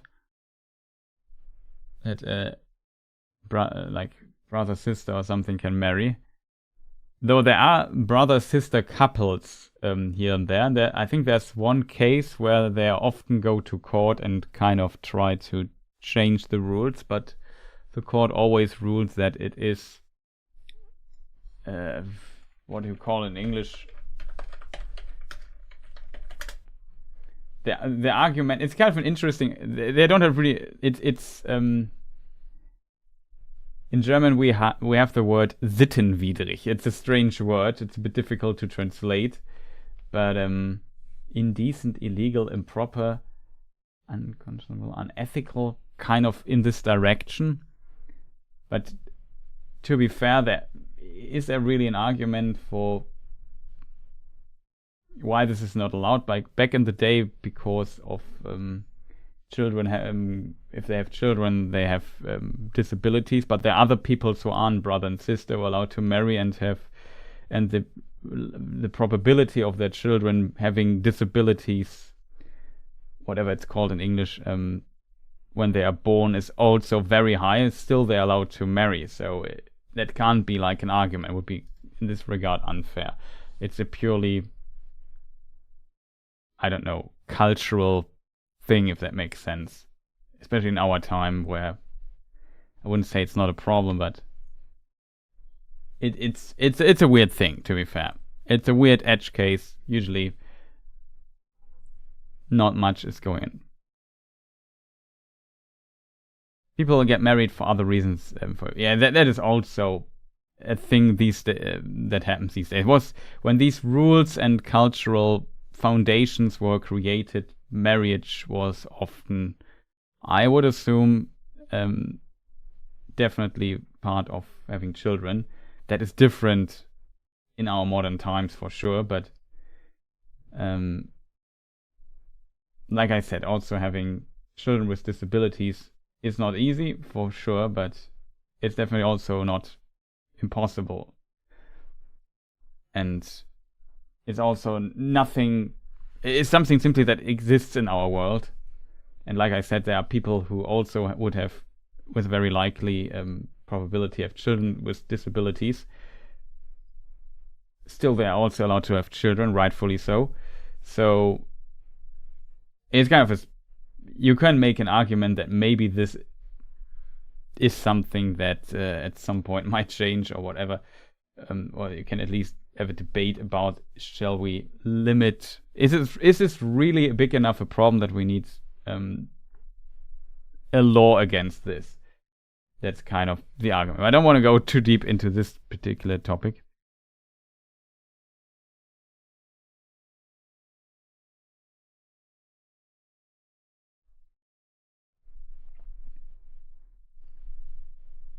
I just, if you like it or not, I also find it strange, but it's just, like I said, very untypical, I guess, as long as people don't start only marrying alongside their own family. Is this really kind of a problem? I don't know.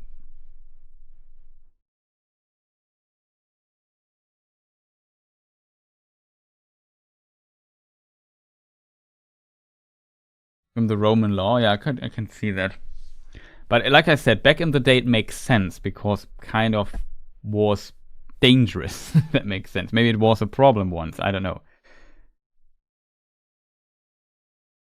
Yeah. Also, I also don't have siblings, so I can't really comment on that. But whatever it is, chat. Let's not go into sibling marriage. We have now cousin marriage. Check. We got that one.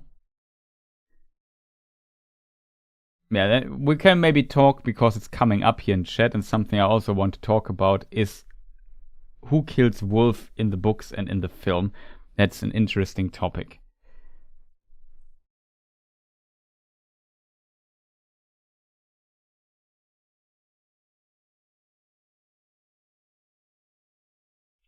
As soon as you mention Tolkien's royal lines, the subject always disappears. I mean, royalty also has the reputation of marrying sometimes quite close into the family, right?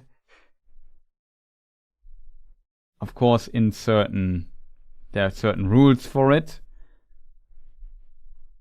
but whatever. Another topic, the old woman in the Hornburg, I think would fit better in a Studio Ghibli fantasy movie than Lord of the Rings. Yeah, I also was surprised why she was there. It was also the story of the marriage dress, whatever the wedding dress, not marriage dress. Sorry, just mixed up the words here, but the wedding dress. Why that was there, I don't know. I did not get this reference, to be honest. Whatever. I guess it's more like a style because it was about Hera becoming the bride of Wolf, so she dressed herself as a bride. They needed a wedding dress from somewhere, so there was an old story, whatever. I felt like also she was a bit out of place, I agree. She had not enough screen time to really annoy me or bother me or anything. It's a plot device. I just thought, well, strange.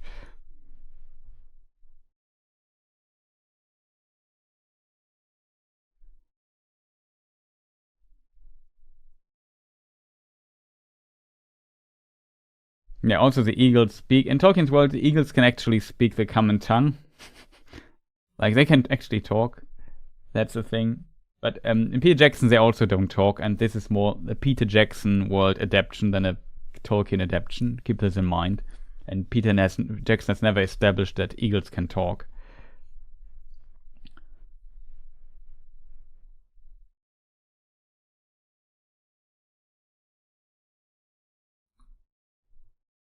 Not sure if I agree, because Tolkien's family trees are far less incestuous than actual European family trees. Yes, I would also agree on that.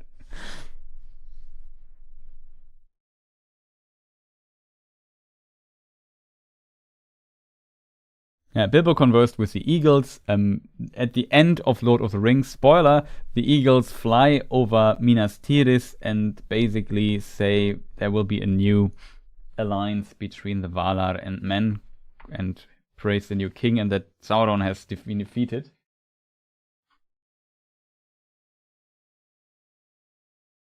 Or not a new, but let's say a renewal of the alliance of the faithful and the forces of good in the West. Also, does it say Wolf dies at the end of the Battle of Helm's Deep like in the film? No. That's something we might talk about this in a moment, chat.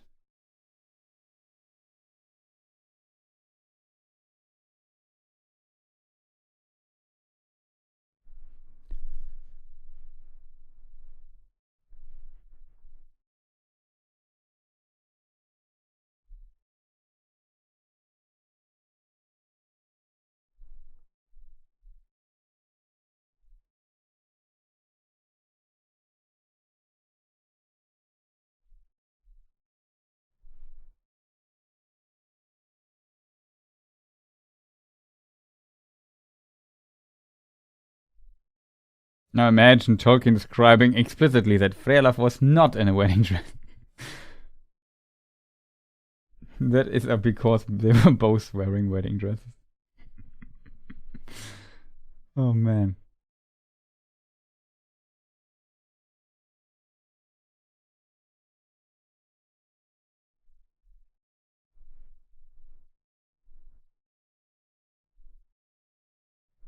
And a long winter at the end, yeah, it was kind of fitting, I guess, but I mean, it ended then at some point. Don't when people shared heritage diseases from wedding, yeah. With a small company of desperate men, he surprised Wolf and Medusel. Yeah, we can read the text how. So Wolf, it seems to be the topic. Wedding dress fight was so overdone, in my opinion. Yeah, I didn't bother me too much, to be honest, but I felt like, yeah, why was that? Well, it's just plot device, stylistic device, whatever you want to call it. Why was the eagle so big? I mean, it's not a, to kind of making something really big sometimes in anime or so, gives it like a special, makes it kind of stick out, makes it kind of special, you know what I mean?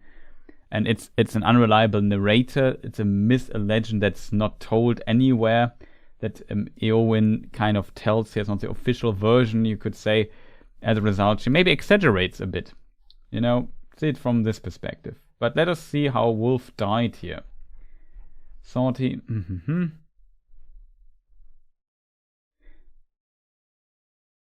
So, soon after the winter broke, then Frealaf, son of Hild, Helm's sister, came down out of Dunharrow, to which many had fled. And with a small company of desperate men, he surprised Wolf in Meduseld. Meduseld is a building in Edoras, and slew him, and regained Edoras. There were great floods after the snows, and the Vale of Entwash became a vast fen. Then eastern invaders perished or withdrew, and there came help at last from Gondor by the roads both east and west of the mountains. Before the year 2959 was ended, the Dunlendings were driven out even from Isengard, and then Frealaf became king. That is... And yeah, Helm was brought from the Hornburg, and laid in the 9th mount.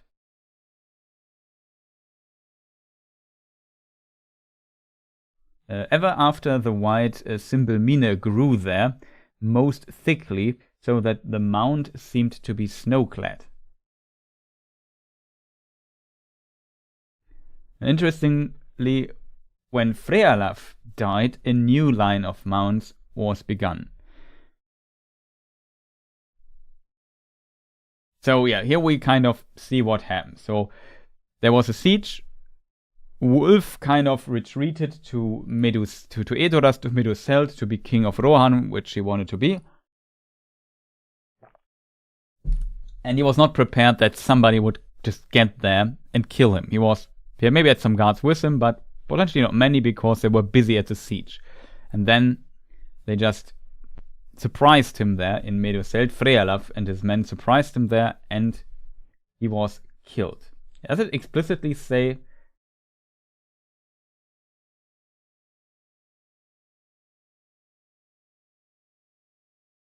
With small company, surprised Wolf in Meduseld and slew him. So it sounds even like Frealaf kills Wolf in the books. This is kind of a change they made in the film, where there is this. Maybe we can also retreat to so we have some footage stuff here. Footage stuff, as you call it. Always good to show at times.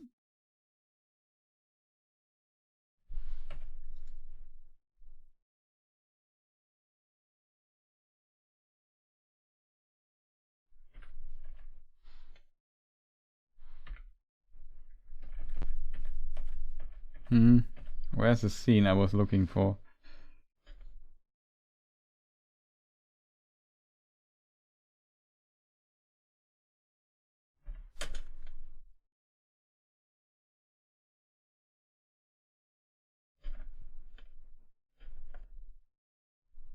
this must be one of the last scenes here.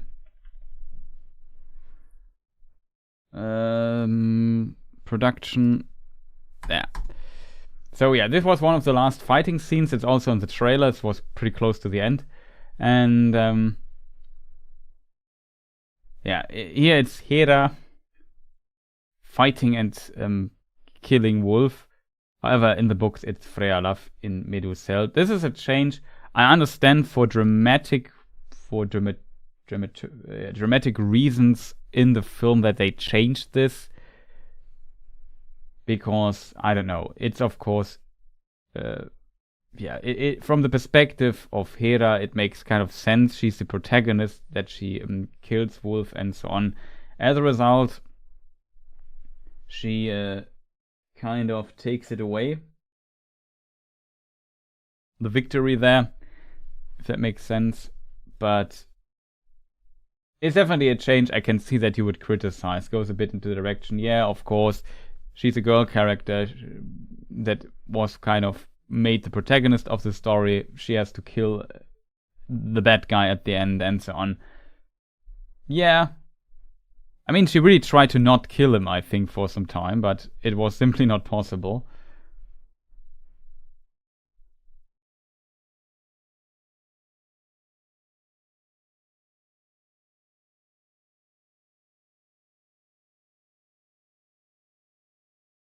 Yeah, I agree with Mark here, but for the movie, for the movie's conclusion, it would have been weird. The siege being ended by spring floods, and of course, Frealaf potentially helping out, and Gondor coming.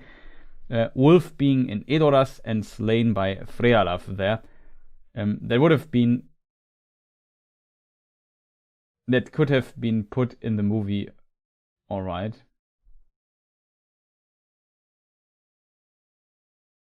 I mean, yeah, but that's what the Roman army would also do when they invaded places before they were able to build buildings. They had leather tents and had groups in tents to keep them warm.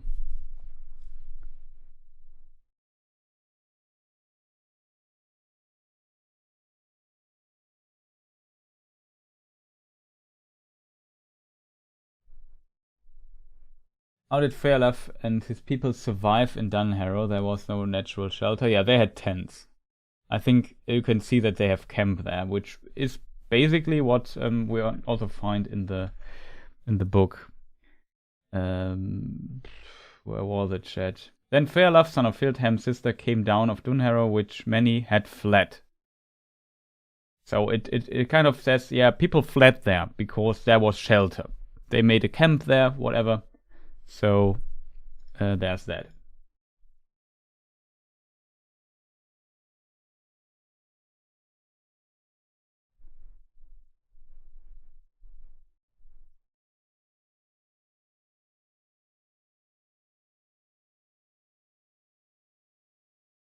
The old cover art of my old Hobbit paperback shows the golden eagle about 2 or 3 times as tall as Gandalf.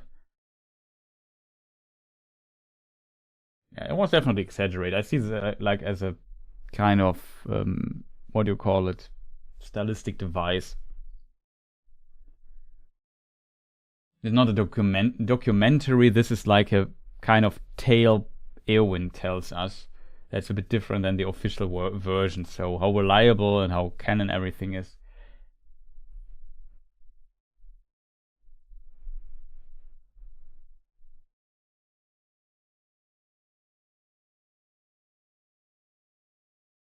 I mean, yeah, there's also a point, of course. The great eagles are the messengers of Manwë, king of the world. In the way. Like, for sure, why not? Like, he's potentially besides the whole Morgoth thing, Morgoth is, by the way, his brother, is Manwë the most powerful Valar. Most powerful of the Valar, though technically originally Morgoth was more powerful than him and the other Valar combined, but like I said, it's kind of a complicated topic.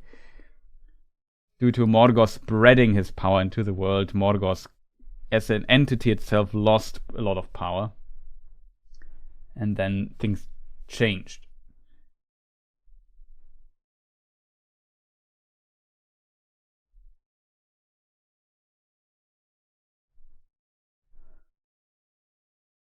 Yeah, I would just say the eagle stuff. You know, there was also a scene here where we find it, where we see the eagle. Here in this scene, he looked kind of normal in size. I mean, these eagles need to be able to carry a human being on their backs, flying through the air.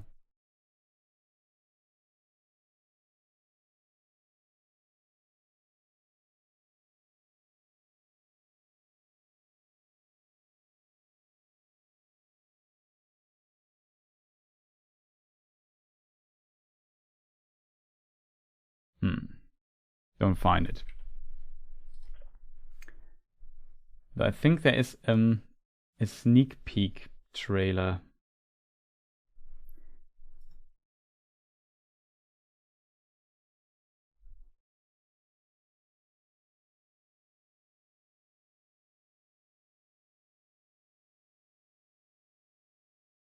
Yeah, here we see it from the sneak peek trailer. There's some footage I found. You also see like the foreground. Like this scene is one of the better scenes, but you definitely see the foreground here's kind of a 3D thing edited in. Sometimes you notice this too much, but to be fair, yeah, that can easily happen.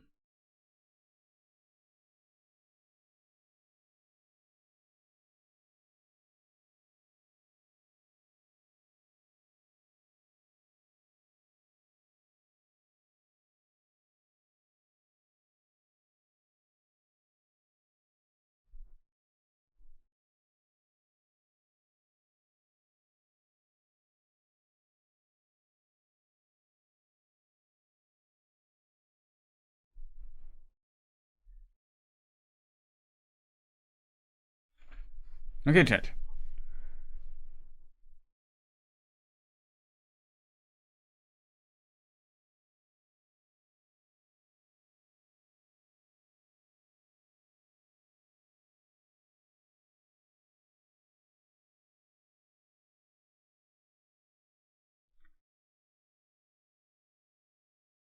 Holbütlan. Don't get the context. Another question was, leave a hobbit. We know hobbits were known in the Rohan called Hobbitland. Yeah, it's also the origin of the word hobbit in Tolkien's world. They had, at some point, the hobbits must have had contact. And that's also an interesting thing I said in my review. That was a very cool little detail I found in the writing. The problem is, I guess it gets lost on most other people.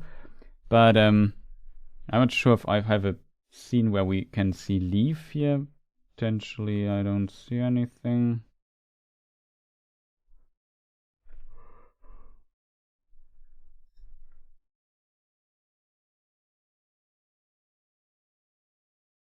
No, that's the best scene, the best I can do. It's also where I got the thumbnail from. Here at the left we see Leaf. I'm not sure if Leaf is a Holbütlan or not. Does somebody know? It's an interesting thing. There is also the story that Tolkien wrote.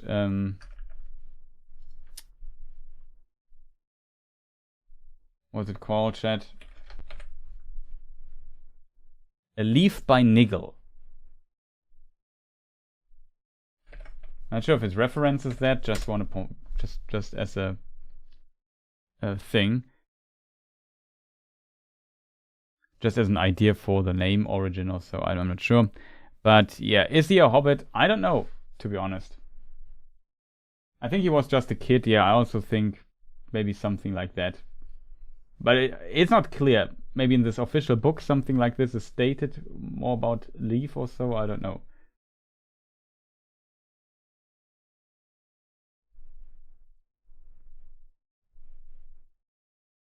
However, yeah, there was this scene where let me just see. No, it was later in the trailer. I have to search story chat. That was.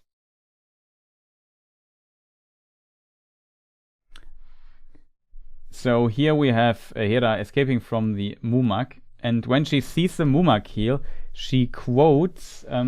I'm not sure. I assume I have not seen the film in English, only in German.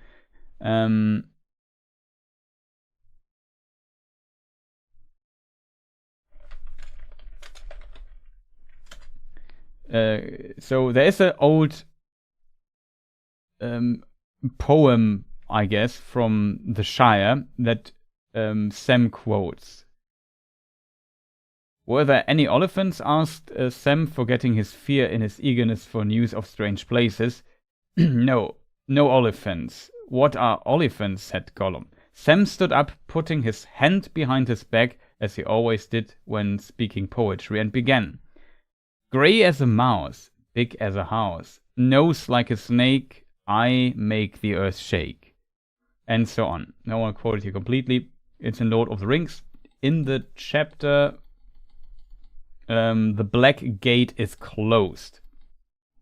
And yeah, in the German version, this line, I make the earth shake, is, I forgot the line in the German version.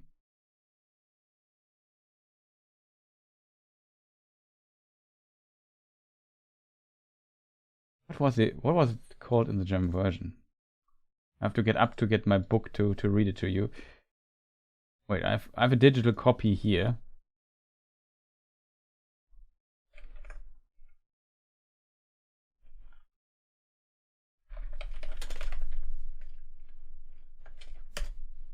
Erde bebt bange is the German translation of it. It wird grau wie die Maus, groß wie ein Haus, Schnauze wie Schlange, Erde bebt bange. The rhyme scheme is a bit different. The rhyme is a bit different, of course, because it has to rhyme. It's very difficult to translate a poem to a different language. That's why I pointed out. Shout out to the translator of the poems, which I always forgot her name in the German version. Let's see if I find it.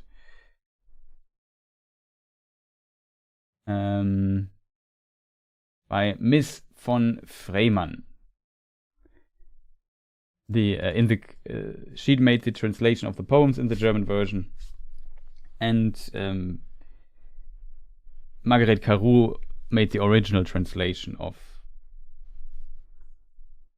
the Lord of the Rings into German. Whatever. It's later. It's a different second translation from Wolfgang Kriege. Doesn't matter too much. Interestingly, she quotes this line and says, "Wasn't there some old poem or something?" And that was a cool reference, not only because it's in Lord of the Rings, and it is an old poem, but I think the reference is because we mentioned the Holbütlan. Let me just read it also from the book, just for completeness sake. So people, Holbüt.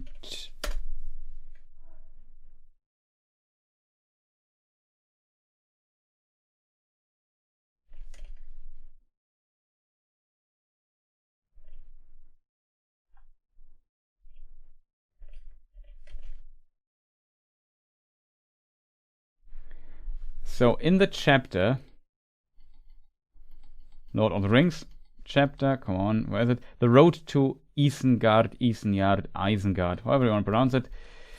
Always difficult with some of these place names.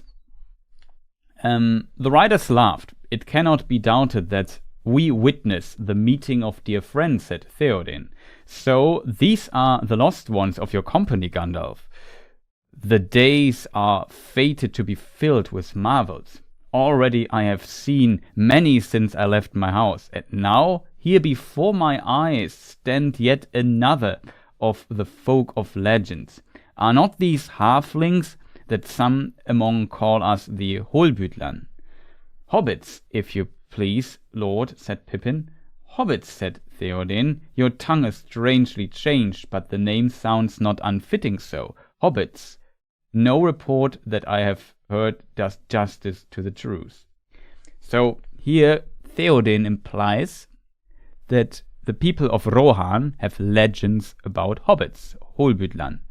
And what is interesting in this context is that indicates that the languages of the people of Rohan and of the hobbit names, the hobbit language they might have, were once the same. So the hobbits must have met the distant ancestors of the people of Rohan and lived with them for quite some time, so much that they kind of adopted the language potentially. That's one explanation. Or they started both with the same language of old, and maybe the Norsemen also wandered for some time with the ancestors of the Hobbit. Oh, by the way, you don't see a screen. Sorry, I have to switch. Every time I tap over the other, the screen goes black. I don't know why. It doesn't matter. So they must have the same language at some point, and as a result, it is like hobbits in the Shire potentially have never heard or seen of an Oliphant, because the Shire, if we go here, let me just get production up real quick, because the Shire is all the way up here. Here's the Shire. And the Oliphants live here, thousands of miles, a couple of thousand miles southeast. So that's quite a distance. However, we know that the hobbits went over the Misty Mountains at some point, and some of the hobbits, like the Stuars, lived here in this area, where also Gollum is from and so on. Then they went at some point to this place and then back. There's a complicated route where they go back and forth over the Misty Mountains, and at some point they settle here close to Bree and then go further west. Interestingly, they also go west and settle in the Shire and ask for permission to settle there during the time of the War of Angmar, and they get permission. They only have to fix the bridges and keep the roads intact for messages and so on. That's kind of what they have to do.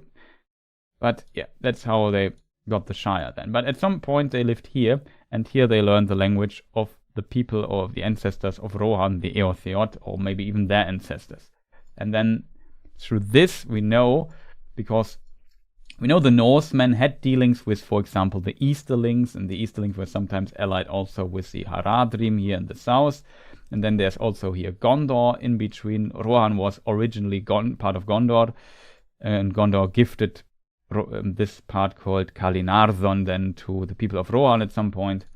And what is interesting in this context is that through the wars of Gondor and the Haradrim, and that sometimes even the people of the Norsemen helped Gondor here and there, they might have had heard or had contact or whatever with Oliphants. And I assume this is how the hobbits learned about this.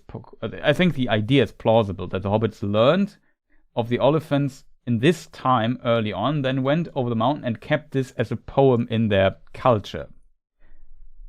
And of course, it makes then sense that the ancestors of Rohan did the same and also had this poem. So they have kind of a similar poem about Oliphants. It might have been, the wording might have changed or so, but I think that's a very cool idea in my opinion. One I appreciate quite a bit, and I think is kind of Tolkienian in a way.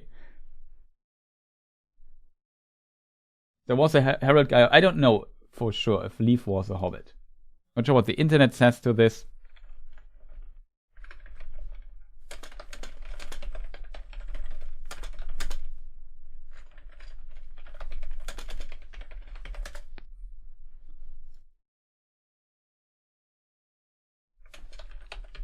Maybe somebody asked the question.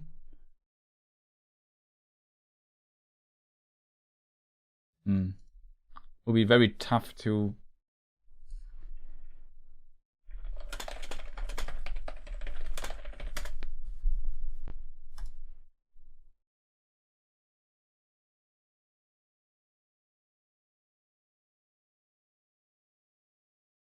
interesting. Leaf is written Lief in English. It sounds similar to the name for leaf. Question, chat. Is leaf an Old English word?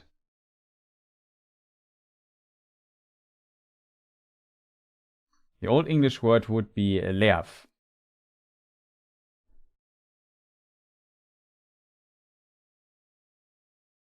Leaf.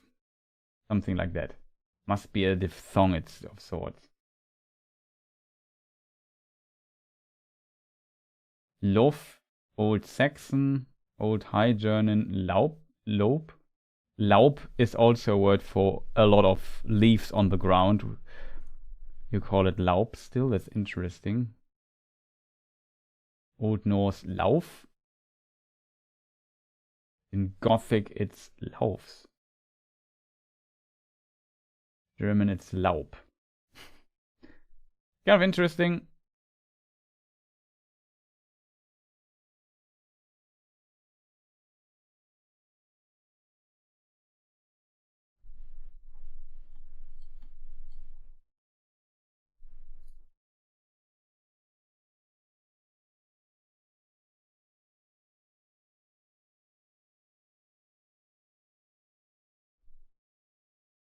Loof in Dutch. Löv. I assume it's Löv in. I'm not sure how the V is pronounced in Danish. Swedish Löv. Löv. Not sure if it's V or Lauf is still in Icelandic. Lieber, it's in. That's interesting in Latin. Luba. I'm sometimes fascinated with these words, how similar these languages all are.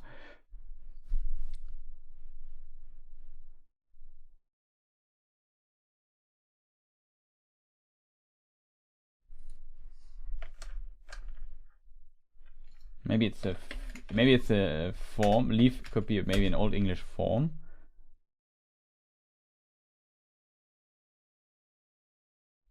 Old Friesen. Norman, Dutch, English.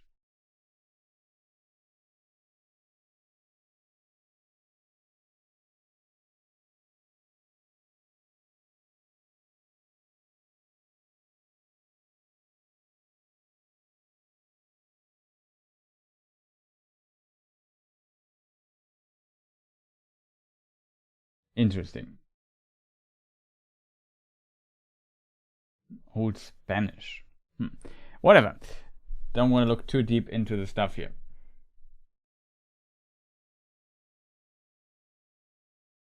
It might be a dumb question. No, it's not. I asked the same question, Adam. Where is Hild in the movies? We don't see her. I thought, when I saw the first trailers, I thought that Olwyn would be actually Hild.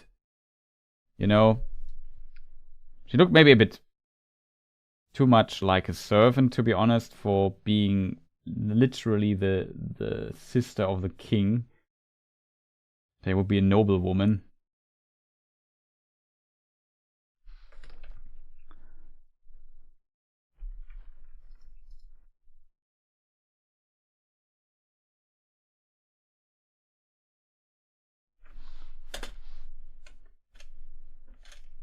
But yeah, Olwyn. I thought this was originally what is it? Production. I thought this was originally Hild's Helm's sister, but it's not.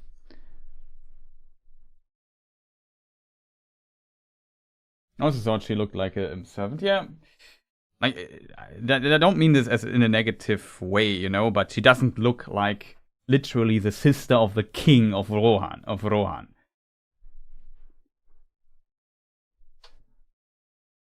So I missed Hild also a little bit, to be honest. Leaf is a Norse name. Yeah, okay, I see that. So yeah, I also thought to the question of this character. So I find it cool that hobbits are referenced. I like the poem reference. I mentioned this also in some detail in my review, which like details like this always make me happy. I think that's cool. Very Tolkienian in a way.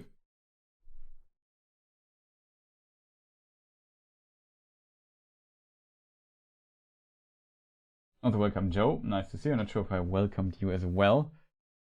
And the other people here, Murray.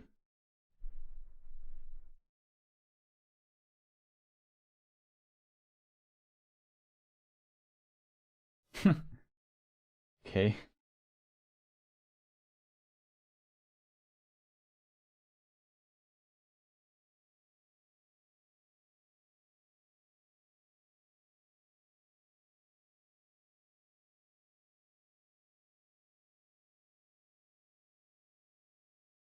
Yeah, also the possibility that they heard from travelers for sure, but only hearing from travelers doesn't make you make a poem. So we could have a different explanation. But I like the explanation. I like this idea here, which is not canon, that the hobbits maybe had this from their encounter with the Norsemen and so on. From ancient times, it kind of survived, became like a little poem in their culture and so on. I found this a very cool detail.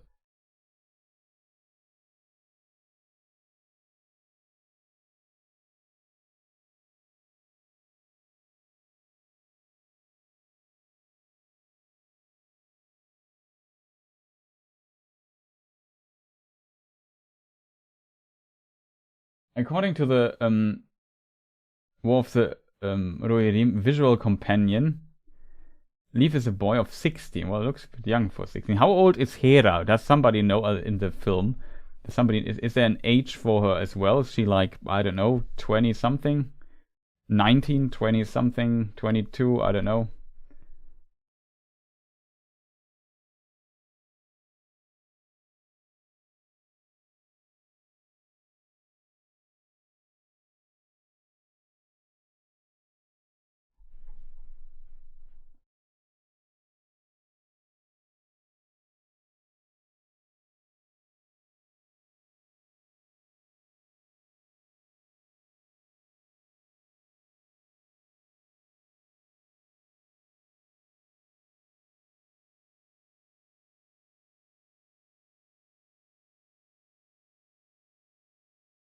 What's the topic right now? Baldur's Fate, welcome. We talked about a moment about the poem.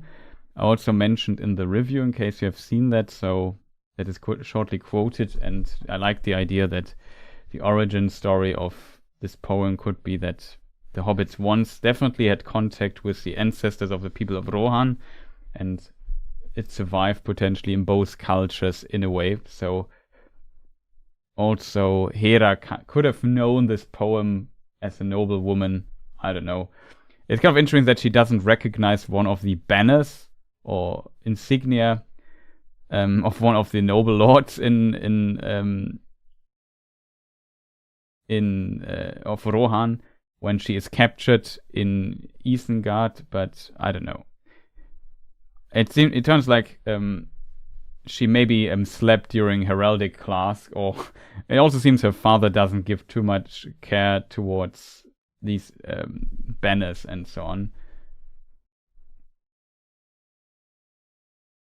There doesn't seem to be any info on Hera's age. Okay, maybe this. I think in the book it's also not clear when she is born, how old she was. However, if we make some conclusions, not sure if we could make conclusions, to be fair.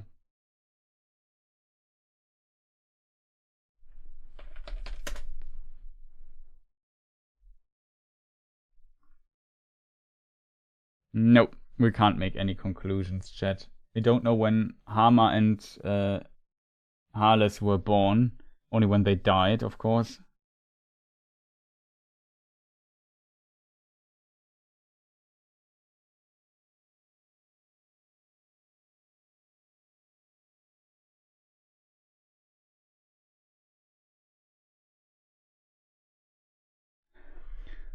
If we assume Harles is in his 30s or something, like Helm was born 691.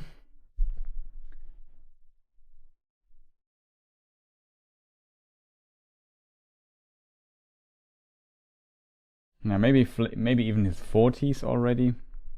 Hard to tell. Tolkien, sometimes universe marriages, sometimes kind of a bit late. 2691 plus 35.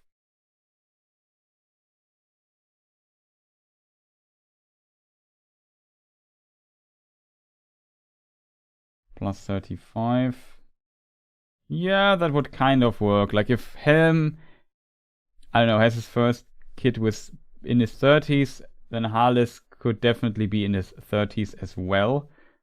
Let's say Hama is a few years younger, and let's say the daughter is the youngest of the three. Then she could even be at the end of 20 already. Definitely possible. So she's definitely in her 20s at least.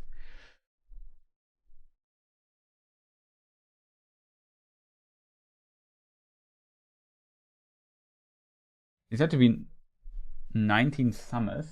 Okay.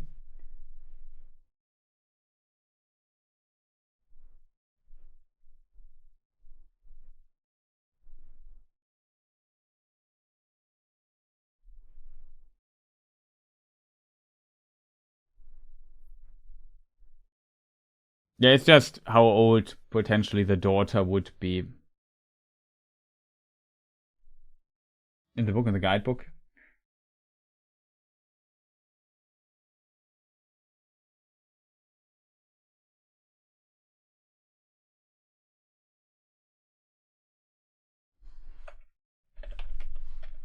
I have to be careful now that we don't mix too much stuff together.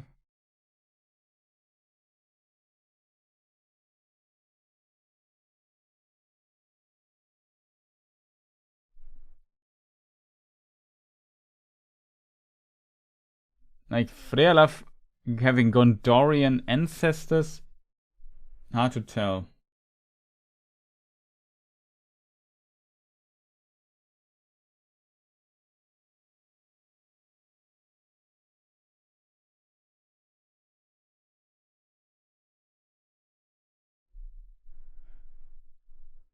Is there a line for a Gondorian ancestor for Frealaf in the books?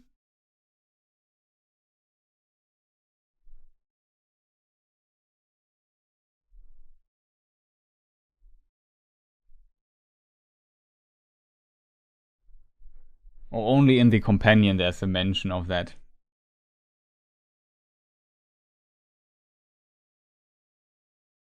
No, I'm curious, chat.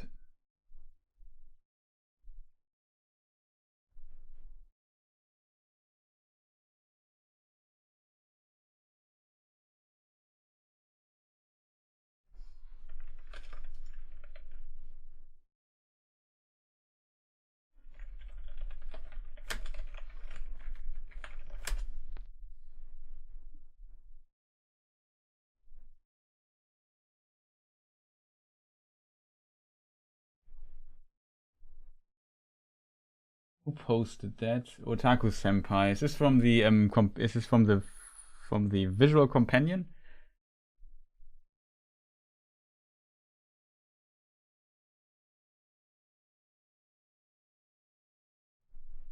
I don't. My assumption is that potentially Tolkien didn't write much about Frealaf.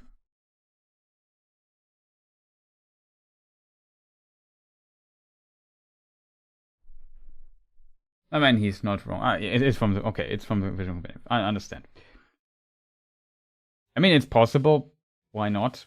Diplomatic marriage or something for Helm's sister. Definitely possible to kind of strengthen the bond with Gondor. It's an interesting idea, of course. It's not unusual. You know why it's not unusual? I'm not sure if you can argue in this direction. But if you think about Theoden's mother, I have to think of I'm saying it right, but yes. That was Morwen Steelsheen. And she was from Gondor. She was actually, she is actually related directly to the line of the Princess of Dol Amroth. So it would not be the first time, so maybe they kind of bring this here back. I'm not sure.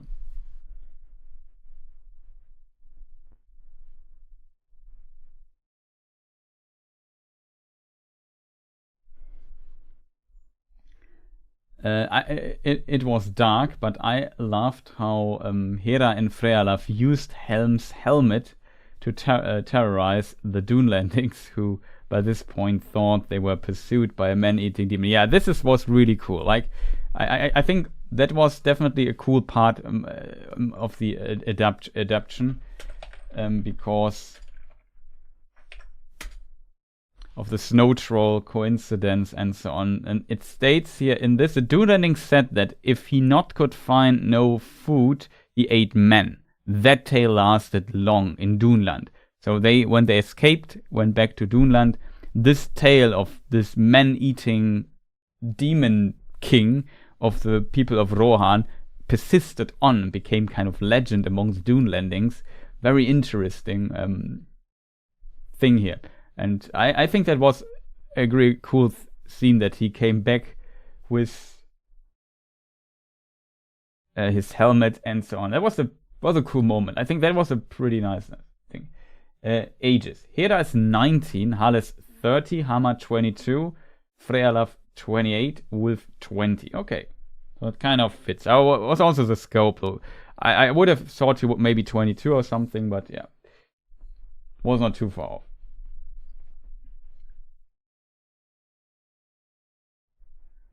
Yeah, I mean, Theoden is of the line of Eorl because last time I looked into it, Hild is definitely also of the line of Eorl, so is Theoden. It's just not the male line, you could say, which I don't know, has for whatever reason a specific meaning, but yeah. It's not like there was a cousin. Like, Hild is literally the daughter of Helm's, like the daughter of, man, what's the name?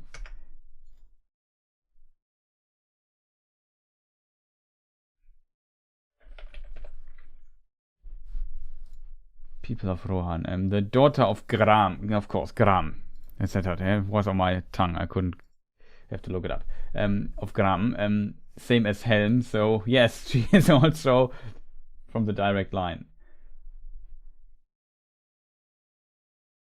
It seems like they count it in this way, but I don't know. It's kind of weird.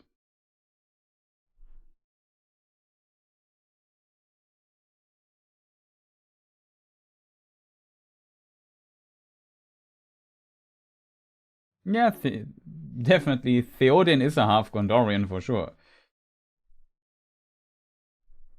But he's the king of Rohan and so on and so forth. Now he has Elvish blood in his line, so that's also not bad. But his line ended anyway. Well, not directly, because he had a sister, and that is the mother of Eowyn and Eomer becomes king, and so on and so forth.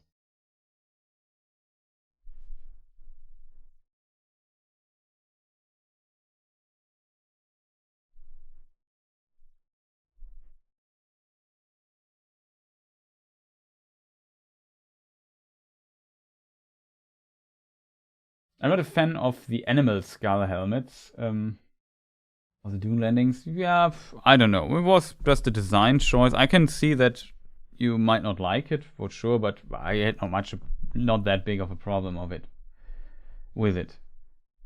It felt like the Dune landings kind of in there. We were not really prepared for winter. They had a lot of deaths and so on. So I was kind of wondering, okay, why do they still follow Wolf? I think the explanation for that was a bit weak.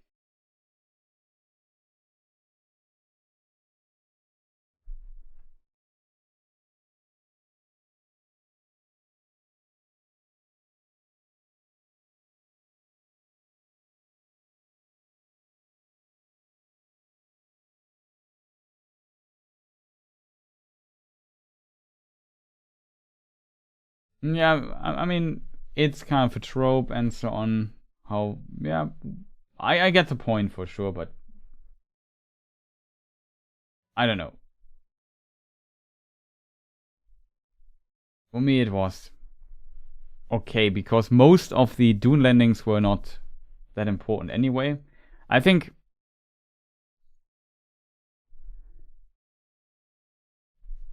what was this guy Targ? One of the Dune landing commanders. I think he's called a general. In there, they might have missed the opportunity to use not the term general, but maybe marshal or something.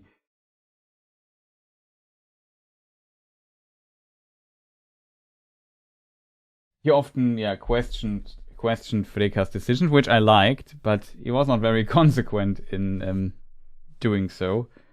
Because, like I said, not Freka, Wolf. I mean, I think Wolf was really a weak leader, so I don't really get it.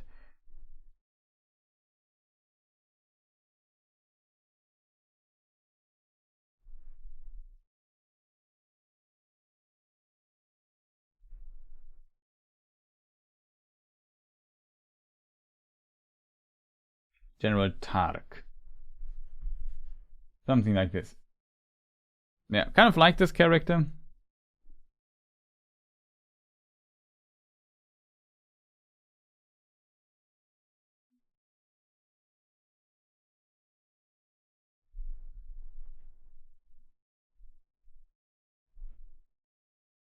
Yeah, I think how old the children are, Andres, I think it was never told by Tolkien. Also, welcome. I didn't say if I said proper hello to you. Nice to see you. Hope you're doing well. And that nice that you found the time to join here a bit to discuss the film. But yeah, we don't know how old the children are. I have to switch to the other screen. There we have the children we just discussed here. By the way, this scene here is what we talked about a moment ago. Like that I also thought was kind of cool. I'm not sure if, of course, the eagle carries the armor of Helm to Frealaf as a sign, okay, you should come. Maybe there was a letter in the box also saying, hey, we need to really help. Maybe come quick. I'm not sure. I also like Frealaf's characterization in this regard, that he said, yeah, I might be bent, but you will always have my sword.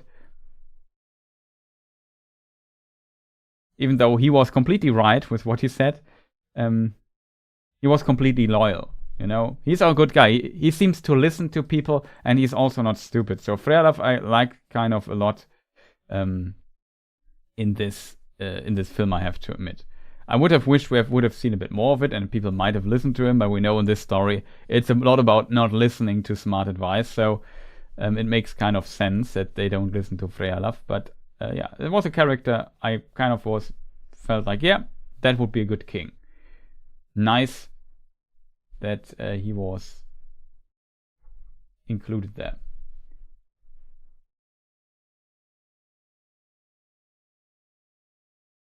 Yeah, for the film, the ages are known, but I think they make sense. Like, there's a certain spectrum how old they must be. If you consider that Helm potentially did not get children in his 50s or whatever. I'm not even sure how old Helm got. But yeah, Frealaf I really liked. Let me just see. Frealaf, Helm only got 68 years old. So his 50s are very unreasonable. Maybe his 30s, 40s are more reasonable to have children for a king.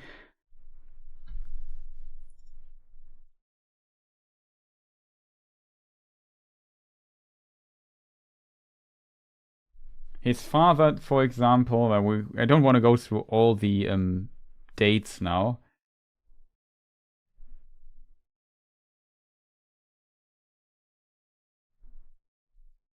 His father was only 23 when Helm Hammerhand was born, so that was quite young in comparison. So it's reasonable to assume that that Harles could have been even in his 40s, if that would be the case. Or close to his 40s, let's say this way. It could be a bit older from the book perspective, depending on when they got children, but yeah, it doesn't matter too much. What I wanted to say here, we have the family, the royal family. Of course, I don't find them.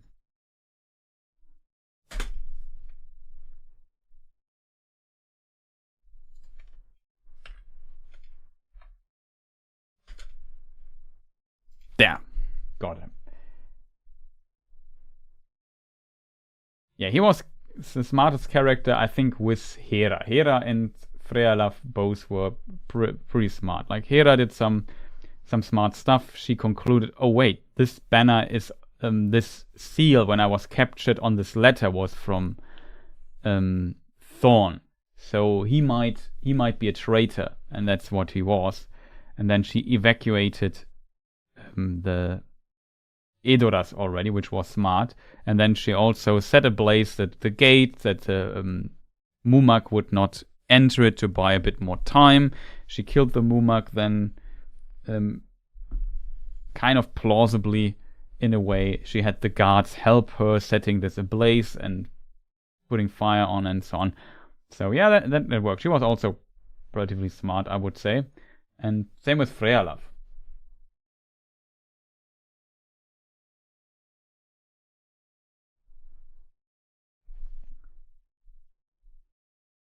Yeah, thank you for joining, Odola. It was nice to have you here. Thank you for your insights and quotes and lore mentions. Much appreciated. Sleep well. Have a good night. And I hope to see you in the future, next stream or something, here on the channel again.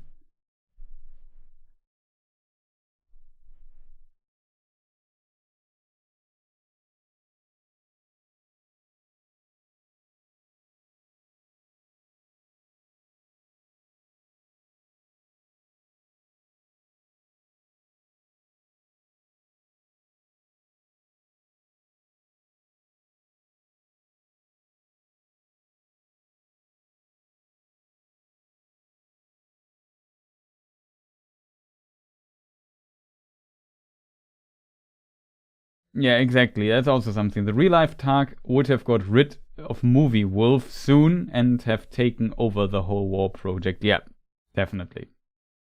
He felt he was written to hold a bit back here, to trust him. I don't know why he was so loyal. That's kind of my biggest problem, because even though I kind of like Wolf and I understand Wolf to some degree, where's Wolf?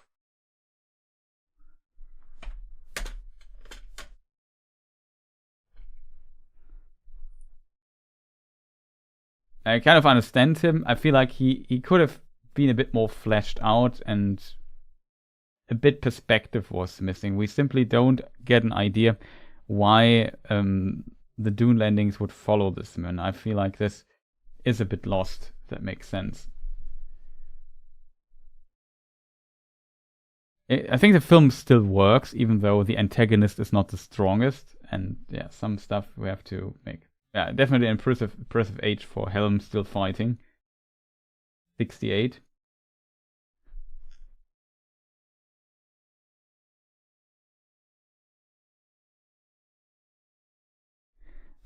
I love how General Targ was always the smartest guy in the room and was always ignored. Yes. He just wants to go home. And then he gets stabbed by a wolf. I think, okay.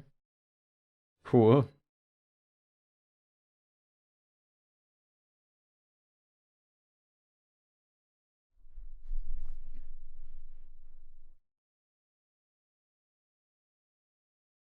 He looks 8, not 16. Yeah, I wouldn't say 8, but definitely young. On the other side, he has already a task, so 16 makes sense if he was supposed to be a young boy. I'm just well informed.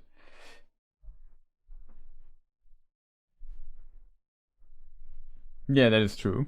And that's good. It's always nice to have people here.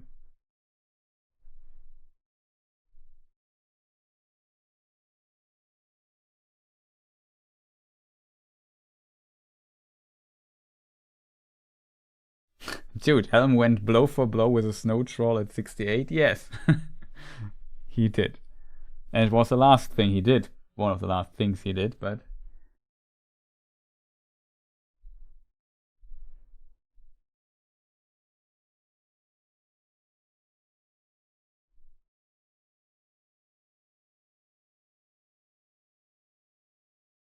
Yeah, of course. It makes no sense from the point of view, but I think it would have helped the film a bit, but I don't know. And a well-fed troll at that, that's also true. And we know from the internet these days that, of course, trolls are very powerful.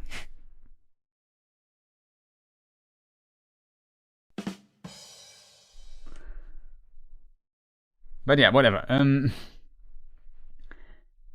Let us...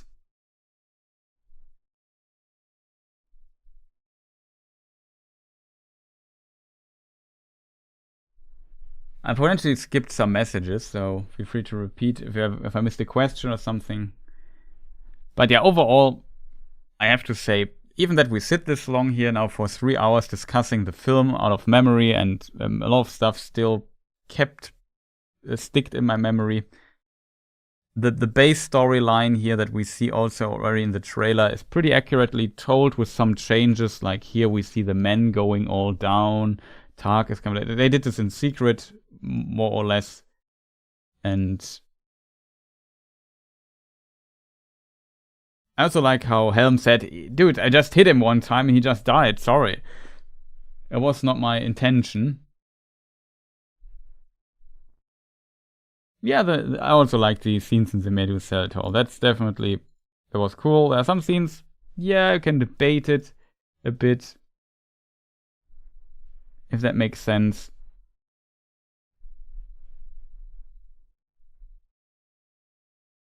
Theoden was about the same age as Helm as he died. Yeah, and interestingly, Theoden kind of does what Helm does. Like, they're very similar. They're maybe different from character, but they're very similar in what they do in a way. Both think, yeah, let's go to the Hornburg. That's maybe our best chance. Well, Helm, I guess, here in the film thinks a bit different. But yeah, they have to retreat to the Hornburg and stay there. It becomes the Hornburg. That is also a thing that the film does not explain, just to get the lore here a bit better.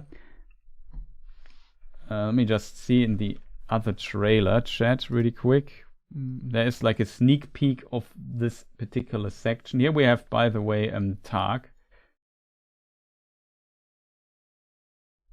We have some of these dudes here. And then we have this interesting scene.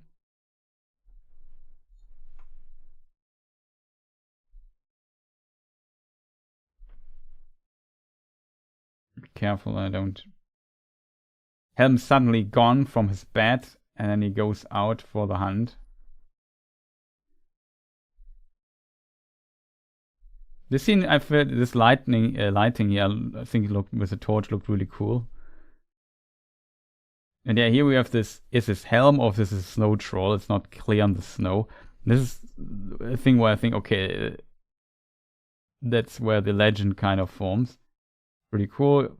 Yeah, I would have wished that we also see, I would not wished, it sounds a bit wrong, but that we also see some people of Rohan just dying to famine and so on, that they also struggle. We only see this with the dune landings.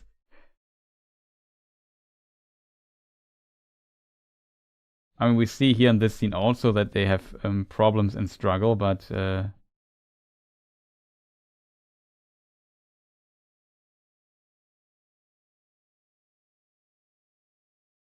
we have this scene with the orcs collecting rings. I thought it was an interesting idea because it's a bit early, to be honest, but yeah, I guess Sauron is definitely looking for his ring. He wants it back, so that orcs searching, whoever they are, searching for rings kind of makes sense.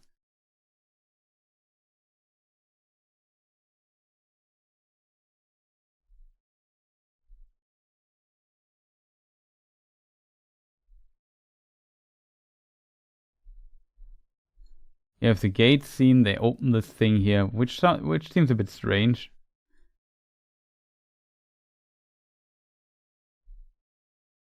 And here the scene ends. We know how it ends. But yeah, kind of interesting. I thought there would be maybe also a scene where Helm blows his horn. But yeah, the point is the following. Originally, the Hornburg. Let me see if we see a shot. There was something here.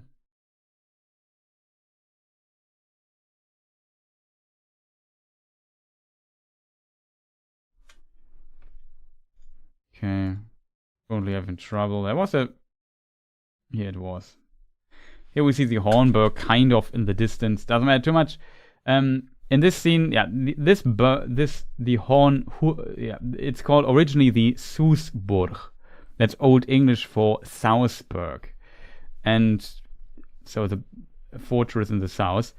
And the name Sousburg, that was Sousburg, does not appear in the Lord of the Rings. I think it's only mentioned in Unfinished Tales and maybe one time in Peoples of Middle Earth, History of Middle Earth, Book 12, but not in the thing. It's also a footnote. And this place is like this burg, this fortress, is originally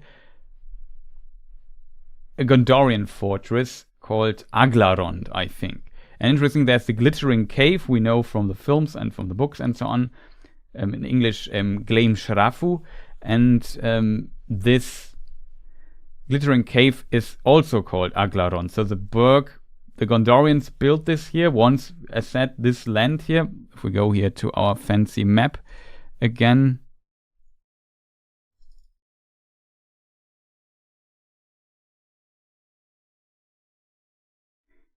Where is it? Here's the thing. This land here was once part of Gondor, so the Gondorians potentially had built a fortress here and there. And here at the Gap of Rohan, they had two fortresses. They had the Isengard fortress and the Aglaron fortress, and at these glittering caves built. And when they gifted this land here to Rohan, they kept Isengard, but gifted them basically and said, yeah, well, the other fortress we don't really need. And so they have now this fortress, which was called the Susburg. I always wondered why it's called Susburg, because from the perspective of Gondor, it's the Norse. It should be the Norseburg, but not sure what Norse is in Old English. Nordburg. Let me just look it up. Old English. Yeah, it's in Old English. It's also north. It's written with. Yeah, it's north. Norsburg. However, yeah, from the perspective of Isengard, it's the Susburg. So now that I see it on the map, I think these two fortresses exist to kind of guard the Gap of Kalinardon, as it was once called. And while Isengard is then the Northburg, this is then the Susburg, hard to say word. In earlier Old English, I assume times, it could have also be pronounced with a voiced at the end. It's difficult to make this noise at the end though. So something like Susburg. I'm very bad with this particular sound. But yeah, Susburg is a bit easier for me to say, so I'll go with that just in case people wonder. And yeah, here's Westfold, here's Adorn, here's where on both sides our friend, pretty close to the Hornburg, had Freka his lands. Here's the Lefnui, by the way, in case people wonder where's the Isen and Lefnui.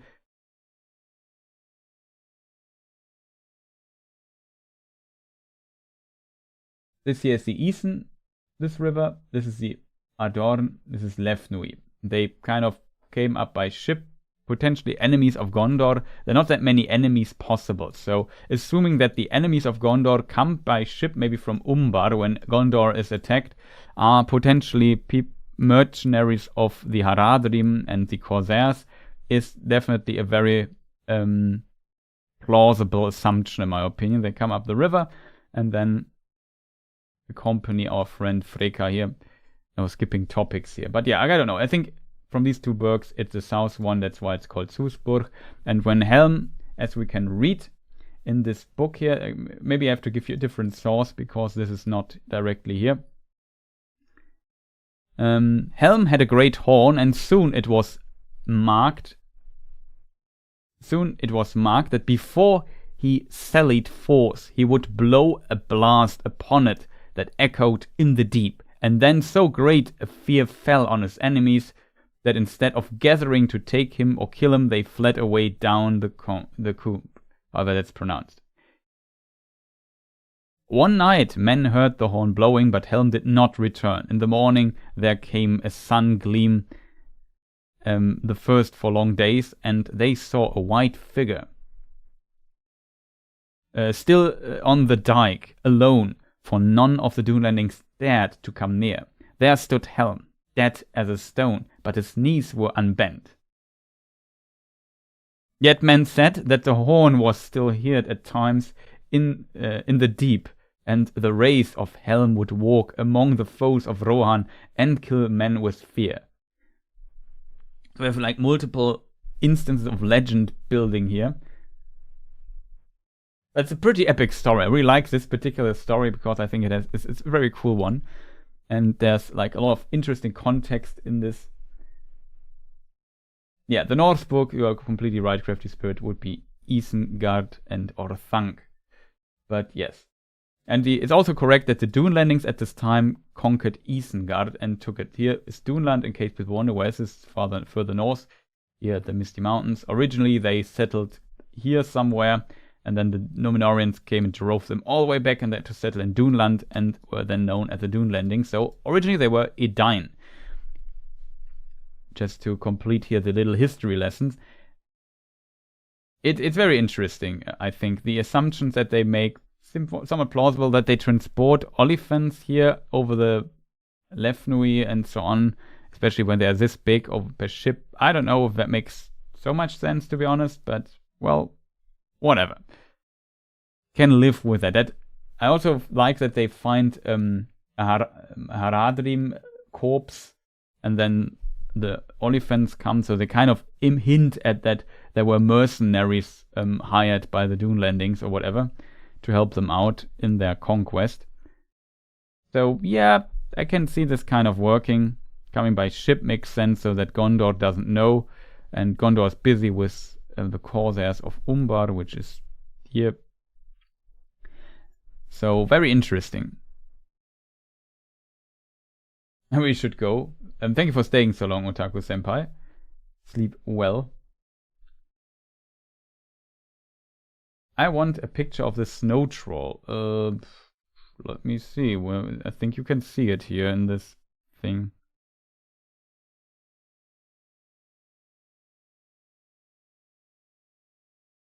There's the snow troll.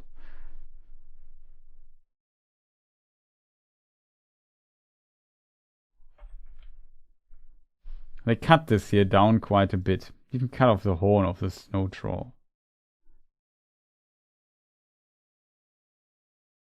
It's a bit longer.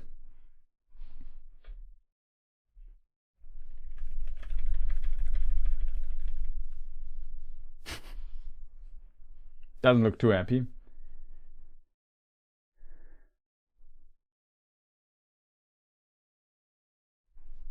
Oh, can you see it even, chat? I didn't do the production. Oh no, chat.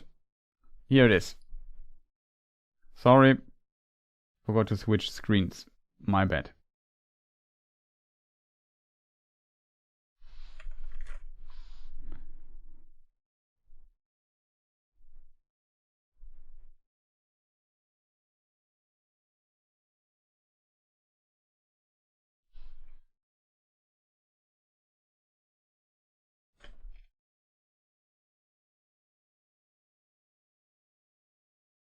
Yeah, this scene here they cut quite a bit. So quite interesting.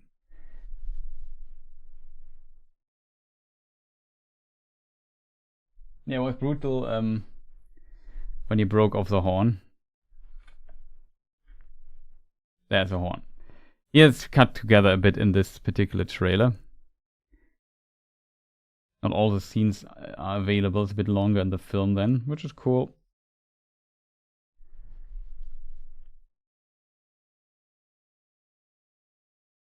Clearly you see that the troll is also a child of Ilúvatar. But yeah, so there is, we were discussing the sources of the Susburg. So the name Aglarond, at least, though, is available to Lord of the Aglarond. Is in Lord of the Rings a few times. Not many, I think 2 times or so.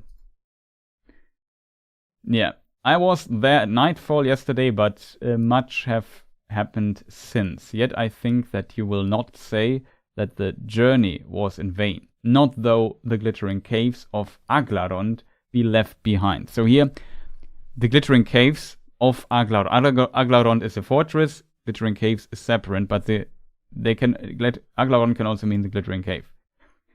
That way lies Aglarond and the glittering caves. Other quote. These are the only 2 quotes.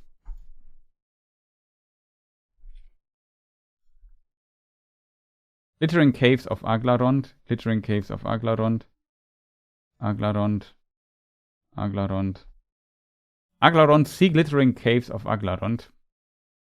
Kind of seems like in the index that it could be the same, because Aglarond means glittering cave. So just in case people wonder. Aglarond, let me just looking. So yeah. Brilliance, radiance, glory, rond, vault, high-roofed cavern. That is Aglarond. Translated from Sindarin. However, we were talking about the Susburg name. Susburg. So, let me just see what we can find here. Chat, blah, blah, blah.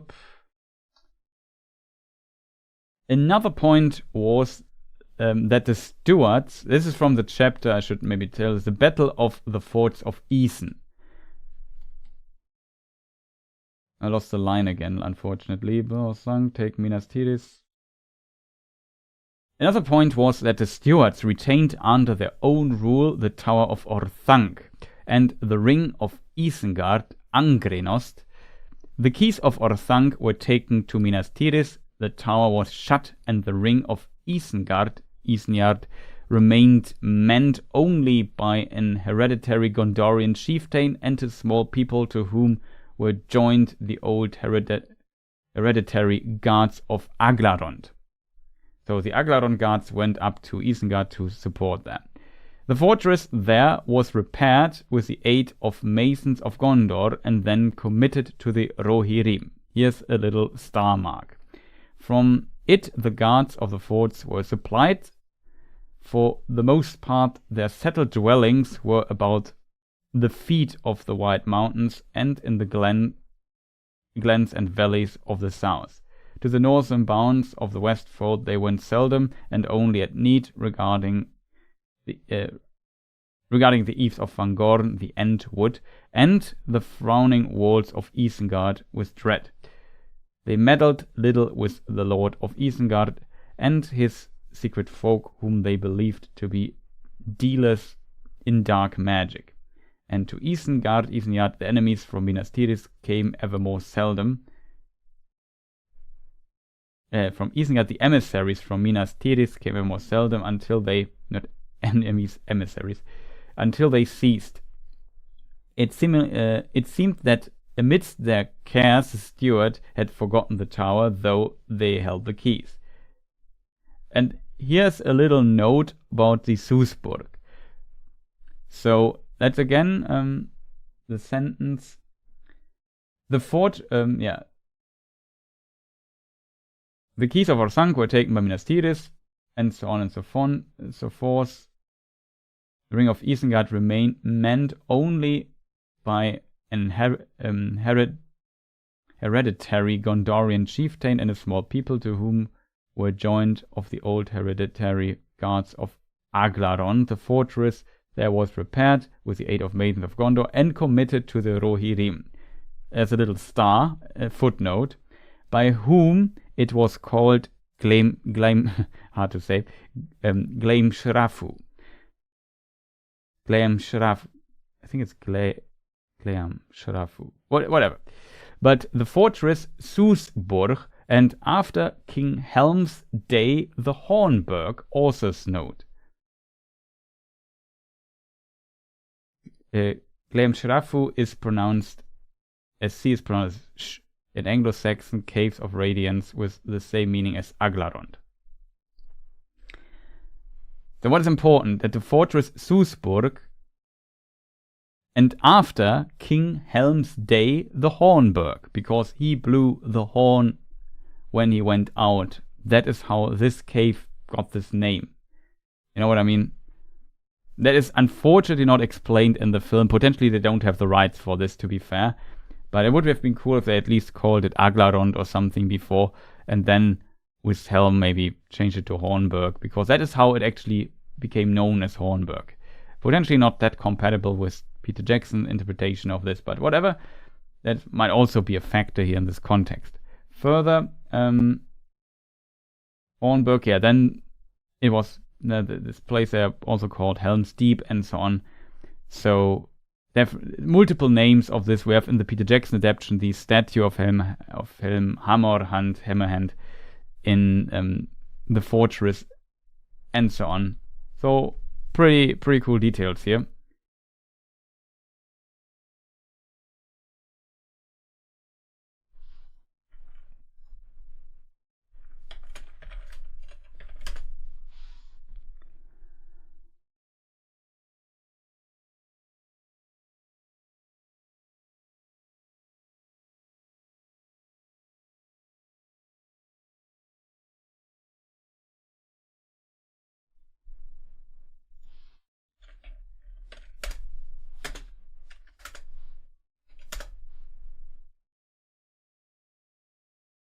In the story it's also called, in the story itself it's called already Hornburg, but evidently because it's told from the future. Helm was brought from the Hornburg and so on and so on.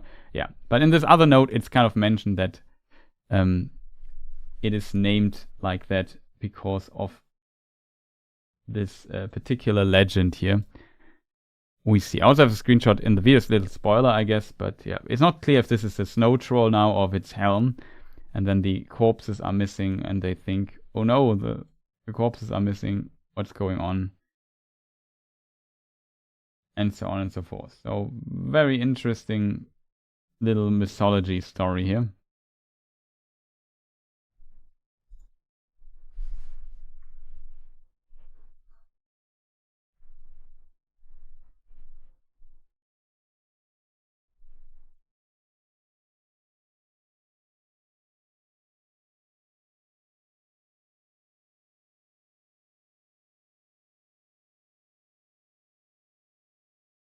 I'm glad they didn't include a dragon, even though Shasa could have been the base for. Yeah, that would be maybe too overboard. Like a dragon is too big. I think a threat. He needs his own. Would need his own story.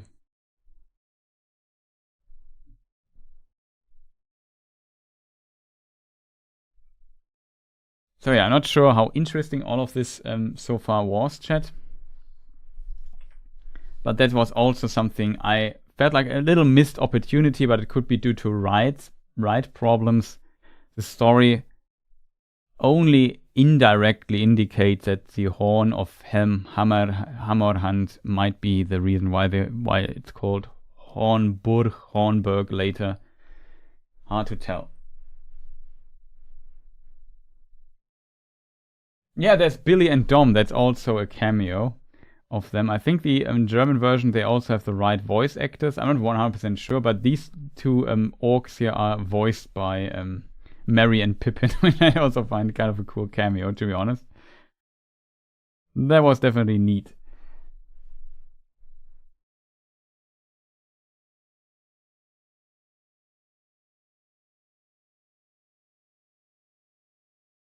In the movie area in the front of the Hornburg is a lot lower than in the Two Towers. Was anybody else expecting a landslide? Yeah.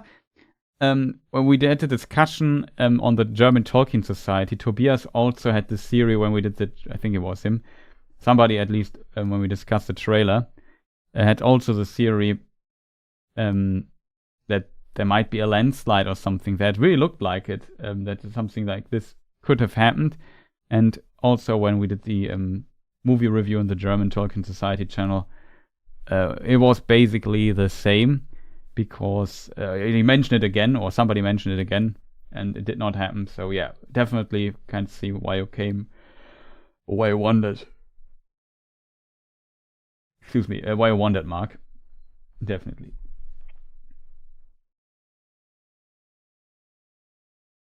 So chat, I don't know, did I explain everything? I feel like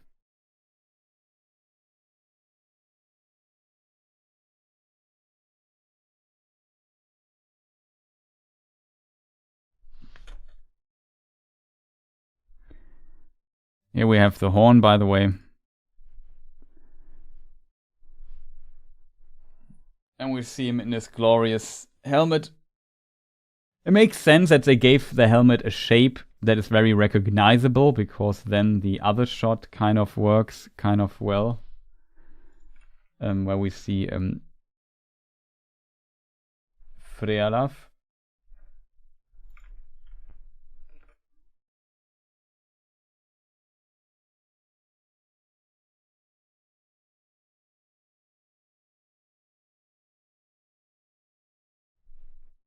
here later in the film. Was a cool scene. Of course, the moon is also gigantically in the background. That's just a common anime trope with the gigantic moon in the background. Was a cool shot in my opinion. I will mention the caves to Legolas when he spoke. That Gimli went to the caves with Rohirrim. Yeah.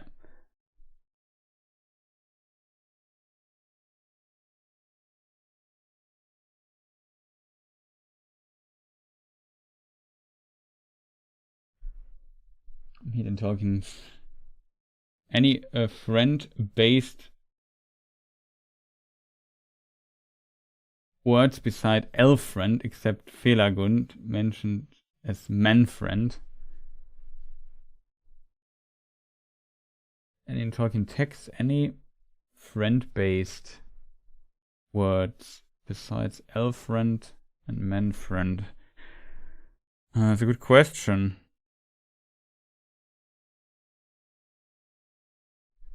Maybe there is one, and I'm currently can't come up with it.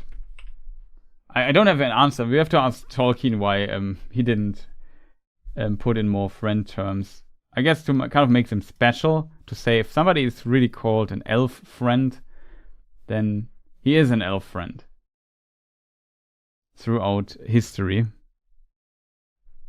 It must have a specific significance, else it would be just very common if everybody's friends with it. So there can't be too many. But yeah, I don't know.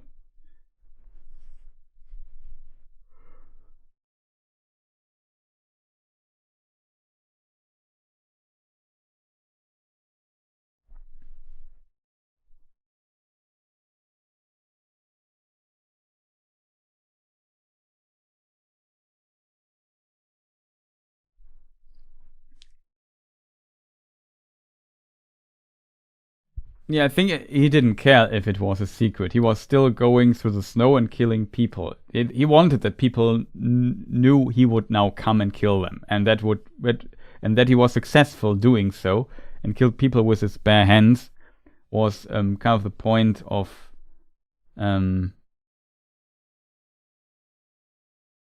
bring fear into the hearts of the enemies. Every time they heard this horn, and this is how legends formed and so on. That was kind of impressive in this regard. And further also, I think, besides the horn blowing,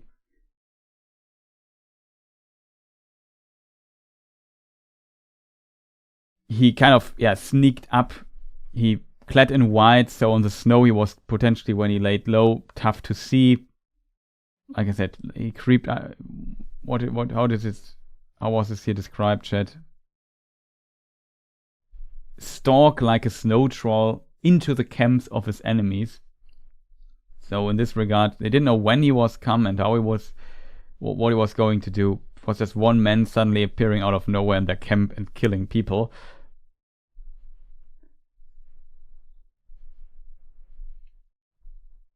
Yeah, Elendil.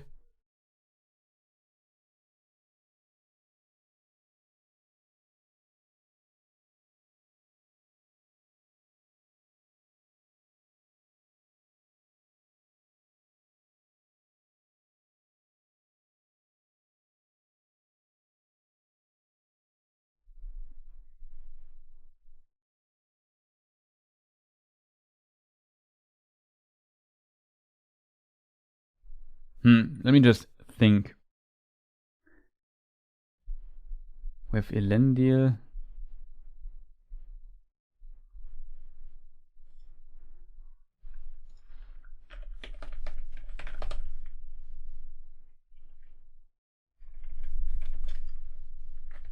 Elf friends.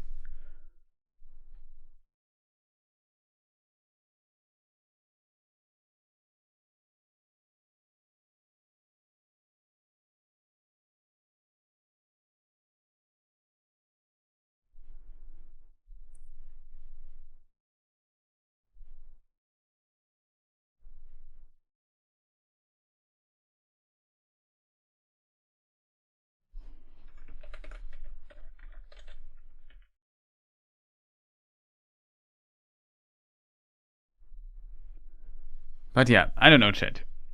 There was some point I wanted to make. I forgot what I wanted to say, to be honest, but I'm currently silent here. What was I going to say? Yeah, the Saruman stuff at the end. Maybe we can also read this because we briefly scratched on this topic as well. The mention of Saruman. Soon after he took his... no, it was too late already. Wait. The Rohirrim were grievously reduced by the war and dearth and loss of cattle and horses, and it was well that no great danger threatened them again for many years, for it was not until the time of King Folkvine that they recovered from their former strength. It was at the crowning of Frealaf that Saruman appeared, bringing gifts and speaking great praise of the valor of the Rohirrim. All thought him a welcome guest. Soon after, he took up his abode in Isengard. For this, Beren, steward of Gondor, gave him leave, for Gondor still claimed Isengard, as a fortress of its realm, and not part of Rohan. Beren also gave into Saruman's keeping the keys of Orthanc. That tower no enemy had been able to harm or to enter. In this way, Saruman began to behave as a lord of men, for at first he held Isengard as a lieutenant of the steward and warden of the tower. But Frealaf was as glad as Beren to have this so. And to know that Isengard was in the hands of a strong friend, a friend he long seemed, and maybe in the beginning he was one in truth. Though afterwards there was little doubt in men's mind that Saruman went to Isengard in hope to find the stone still there, and with the Palantir, and with the purpose of building up a power of his own.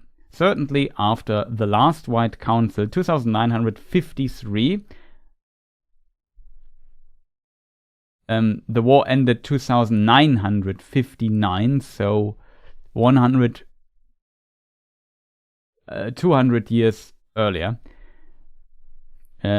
Certainly after the last White Council, 2953, his designs towards Rohan, though he hid them, were evil. He then took Isengard for his own, and began to make it a place of guarded strength and fear, as though to rival the Barad-dûr, the Black Tower.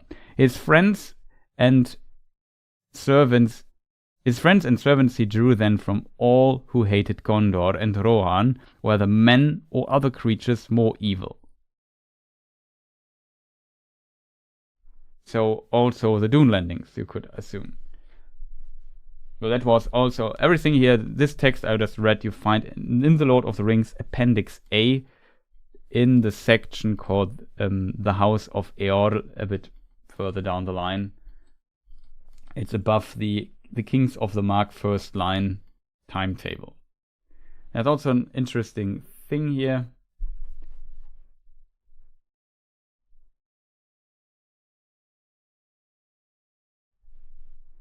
At the end of his reign, Rohan suffered great loss by invasion and the long winter. Helm and his sons, Harles and Hamar, perished. Frealaf, Helm's sister's son, became king. Frealaf, Hilde's son, is a 10th king then.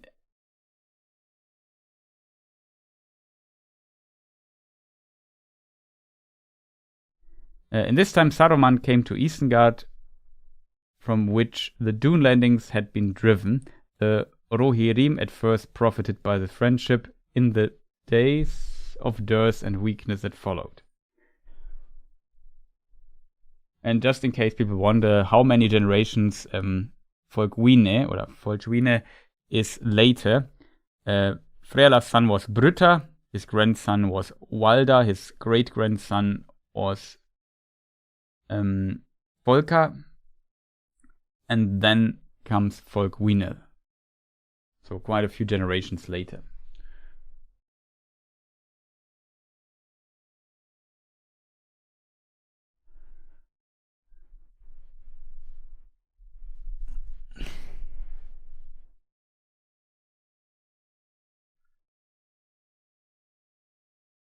I mean, other people like dwarf friend. Yeah, I'm not sure if dwarf friend is. It would be a cool term, to be honest. Aldarion was pretty close to Gil-galad and Círdan.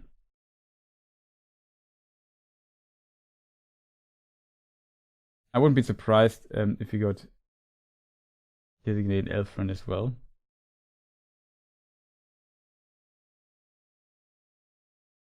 Yeah, Bilbo also definitely was a friend of the dwarf, but also of the elves.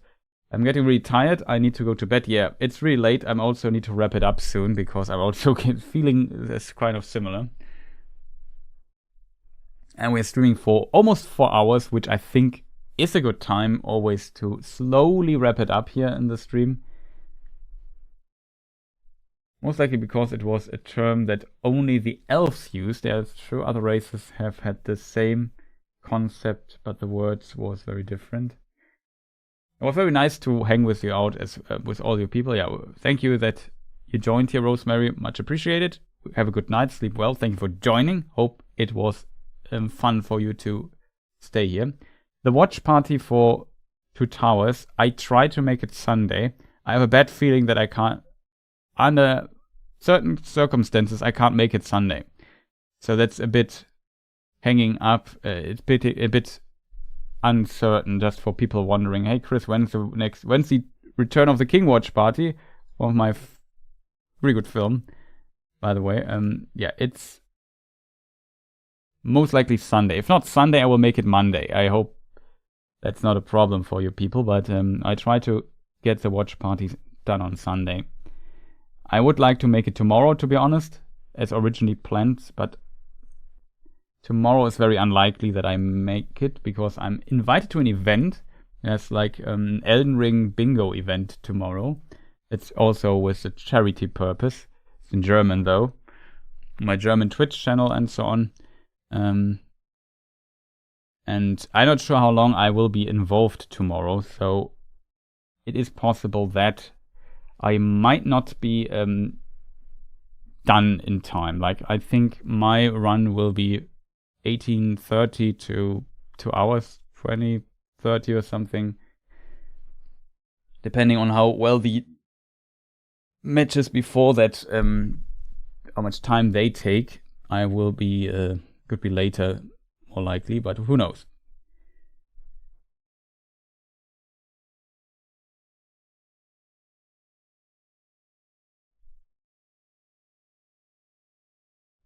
I hope I will see you too. Yeah, I hope you can make it then there as well.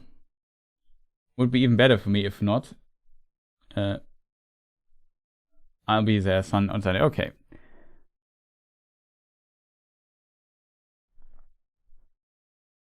But yeah, looking forward to that. That concludes our watch party this year then. And I just noticed when we watched Two Towers last time, what a fantastic film Two Towers is. But Return of the King is also really good. The Rohirrim started with them refusing to let a perceived foreigner into the inner cycle, only to entrust Isengard to a real foreigner. Yes, good point. It was still part of Gondor, or yeah, at this time it was part of the ally.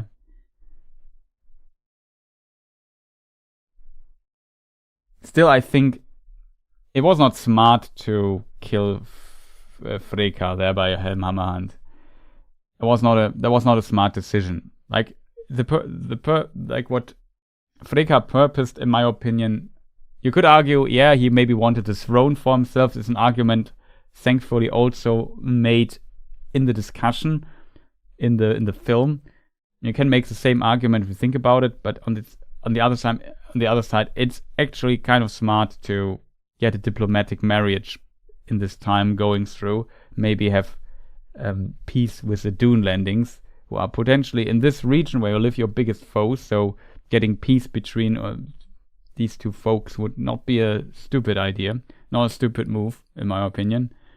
So I think that if you have a bridge like Freka, who has connections to the Dune landings, but also to the people of Rohan, is a lord of Rohan as well, then it would definitely make sense to at least listen to him and not kill him.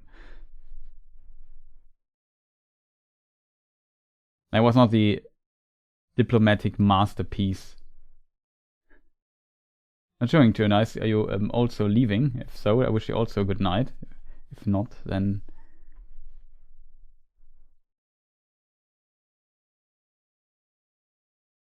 not.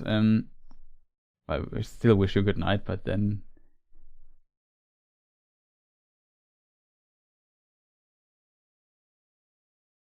we see each other. Then yeah, we delay our goodbye thing for a moment. Yeah, thank you for being here, Andres. I wish you also a good night. Have a fantastic day. See you on Discord or on the next watch party or whatever on stream in the comments. Thank you for being here. Sleep well. And moderating a bit. Well, today was not much to moderate, I guess.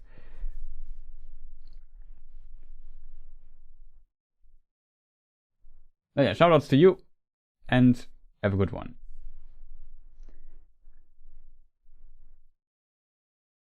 Oh yeah, since some people are slowly leaving here because it's kind of late and so on. We can also slowly end it. It's a bit unfortunate that, in a way, that the film might tank a bit at the box office.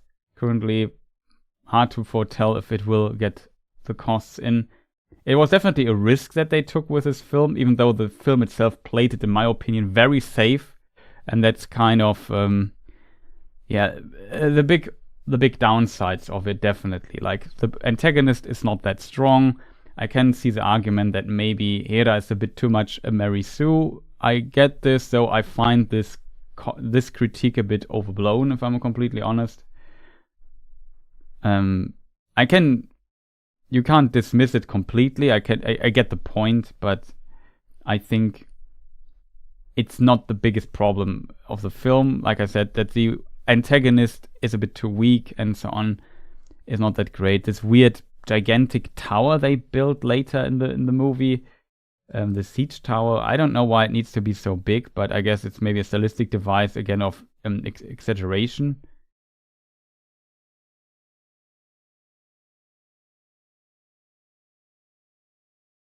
Currently try to find a picture of it.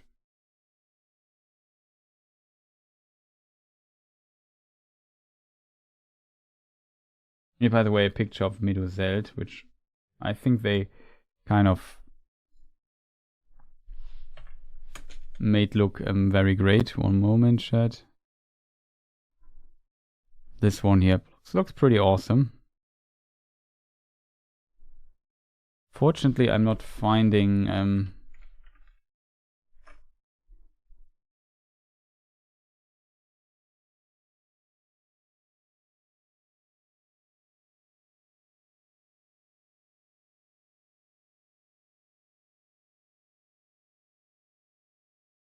yeah, there was this. I can't find it, chat.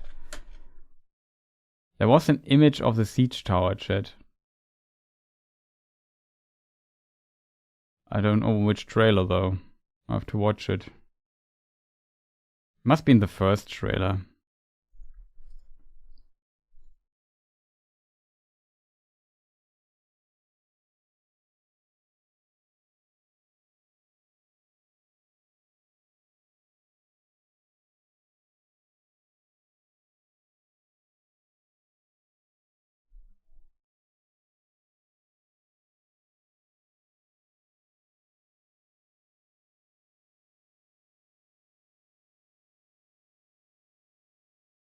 Also a cool shot, just watching the trailer here a bit. So some details like the movement. There's some teleporting here as well here and there, but overall, very often the movement makes sense here. Hera kind of enters the city, and there's a shot where you see some children waving when she passes her. So it seems people like her actually in the city, which I found was a nice little touch to characterize the character a bit further.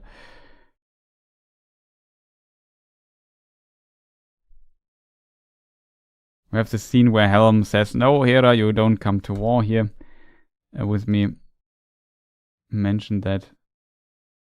Yeah, here is the tower, finally. this weird gigantic siege tower, and then this bridge collapses down without breaking. I don't know.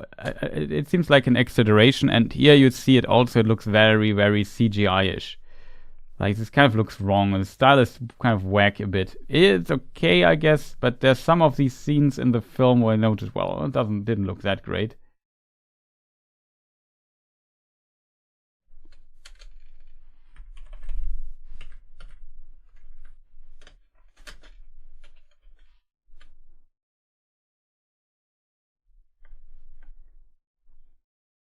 I'm also not sure why this guy here hangs here on top of this thing and falls down. Like, I don't know why. He also falls down the thing here. Not sure. He was hitting the drums up there or whatever. Very strange why he has to be on top of that. Yeah, I don't know. So overall, like I said, it's not a completely catastrophe in my opinion. I mean, yeah, I can understand if you don't like Hera, the character, and so on, that the film doesn't work. Like, she's the protagonist, she kind of carries the film for the most part. She also, like I said, a bit Mary Sue-ish. I can definitely understand where this argument comes from, but like I said, I have seen worse, and it's okay. That's maybe the problem of the film if you have these legendary Lord of the Rings Fellowship with Two Towers, Return of the King films from Peter Jackson. Your expectations towards this film here are very high, very big, and there the film maybe drops the ball a few times too much, and then in the end, I'm not sure what the film wants to be. I guess if they expected like a huge success here, they potentially would have put more resources into this film. So I think it's just a little side project to potentially keep the license for Middle-earth and Lord of the Rings related stuff from Middle-earth Enterprises. And so they made this little film as a little experiment, produced it for 30 million. I'm not sure if there's marketing in it or not. We have seen... It's a bit difficult to predict how expensive a Studio Ghibli film is in direct comparison, which looks animation-wise and so on significantly more impressive. But it's a hard comparison, to be fair. Not every studio, or very few studios that can make films on this level. However, still, some earlier films were potentially cheaper to make and potentially looked better, but were different times. And so on, stuff got more expensive for sure. So, I don't know. I felt like if this would be a direct-to-DVD production or for a streaming service, people would maybe I'm not sure if more forgiving, but any quality would be okay. So, it's not the end of the world, it's not bad. But for a cinema film, I felt like, yeah, it was a bit shaky here and there, for sure. Okay, Mark, sleep well. Until the Return of the King stream, I guess. Yeah, I hope so. Also, for people who might not be there in the other stream, I wish you also Merry Christmas holidays coming up soon. Can't believe it's just a couple of days and then it's Christmas already. The time in December is just flying past so fast. It's kind of ridiculous. But there it is. I hope you had a good, peaceful, nice what do you call it, Advent season, Christmas season, some nice moments, time with could spend some time with your family and loved ones. So there's that. Overall, yeah, in the end, this film here kind of, what was good is it brought people together to discuss it. So I feel like often the discussion some in the comment section and so on was a bit too much about if Hera is a Mary Sue, a girl boss or whatever. Yeah, maybe she is, but I have to admit I found it okay. It was okay. It was not the end of the world. I've seen worse. Could have been better. Yes, definitely, but maybe they would have also needed more budget. Overall, I felt though, for the most part, they managed to tell the story relatively straightforward. It was in comparison to, I don't know, Rings of Power stuff, like a huge step forward, if that is our quality standard, and it is right now. Even though Rings of Power also had some fantastic moments, it suffers, or it also has a lot of nonsense in it that doesn't work. The writers for Rings of Power are not able to tell a story straightforward, I feel, and this is different for this year. So they told a story. If you like this, if you can live with Hera as a protagonist, then I think you can have a good time with this film. And I definitely noticed that in the Discord and fandom, and now talking with the people of the German Tolkien Society, that a lot of Tolkien fans definitely liked the film, though there are definitely points that people kind of criticize here and there as well. So it definitely could have been better. It's not an absolute masterpiece, a must-watch for everybody. And I don't think that this film will also attract too many new people to the franchise, if I'm honest. Like, anime is already very special interest in a way, I feel, in comparison to like a mainstream real life action, whatever you call it, film like now Lord of the Rings. Yeah, that's not it. On the other side, like, Theoden in Lord of the Rings in Two Towers does the same as Helm Hammerhand and Hammerhand, and sorry for with these names I'm sometimes not sure how to pronounce them, so shall I anglicize them, Hammerhand? Shall I use Old English, Hammerhand? And I don't know. I sometimes struggle with it, so I'll give you multiple options. However, he does the same, so in many parts and shots, that's also a critique for this film. It feels too similar to Two Towers, and Two Towers is just significantly better than this film. There's no doubt, no question. So if you have the choice to see Two Towers or this film, watch Two Towers. It's a better film for sure. If you want more, if you need a second Battle of the Hornburg in your life, and you're interested maybe in some of the backgrounds and kind of learn what happened back with Helm Hammerhand, then this film tells it you for the most part, with some slight changes. Like the biggest change, which I understand why it happened. I'm not 100% happy with it, is how Wolf dies, to be fair. But since Wolf is such a uninteresting, or works not well enough, is not fleshed out enough, developed enough as an antagonist, how he dies at the end, I didn't care too much about him anyway. So in this regard, yeah, that's a bit the problem. The Gandalf thing at the end, I felt was definitely overboard. This was not needed, in my opinion. They kind of tried to explain, well, she leaves Rohan and goes with Gandalf on adventures, and I don't know, helps him in preparing for what might come. Yeah, I get this, but it's not in the book and feels a bit strange, to be honest. Feels like the people of Rohan, after suffering so many deaths and this long winter and so on, they definitely need every hand currently in rebuilding Rohan. So I found this was a bit too much on the fan service pedal at the end. I think the death of Wolf is a big criticism for me, because I understand that kind of Hera has to kill him because the film is set up like this. It would be very strange if it would be completely different for dramatic reasons or for filmmaking reasons, storytelling reasons, whatever. In this medium, I think, yeah, classic showdown is needed in a situation like this. It would be strange if we do it otherwise. I would have wished if they would have found a different way to portray this, that it would at least the end stick closer to the book, instead of, well, we completely changed the history here or whatever.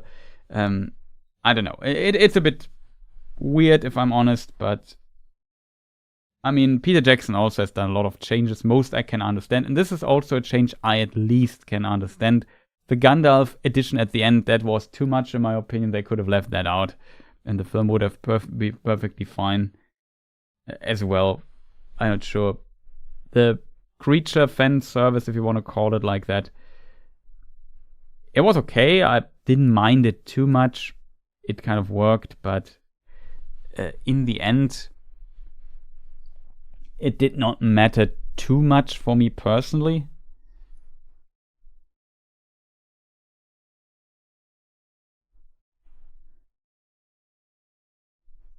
that it drags down the film. I guess the one argument you can make is leave these scenes out or shorten them quite a bit or whatever, and then use this time to flesh out Wolf's motives a little bit more, make him work a bit better, maybe show us a bit more Freya love and so on.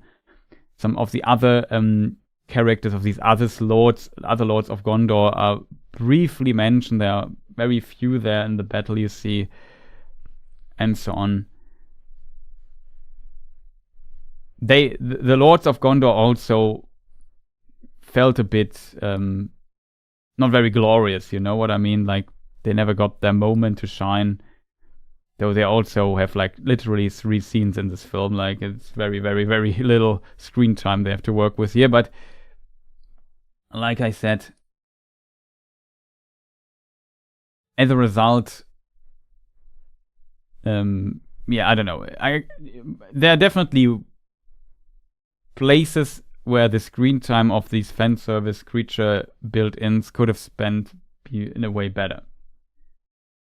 Yeah, it's an anime film, currently in cinemas, Schnarke, also welcome, called Schlacht der Rohirrim in German, War of the Rohirrim in English. Schlacht in German means Battle of the Rohirrim, translated, which maybe is a bit better than War, because it's mostly just a couple of battles, but I guess a couple of battles can already be considered a war, so what do I know?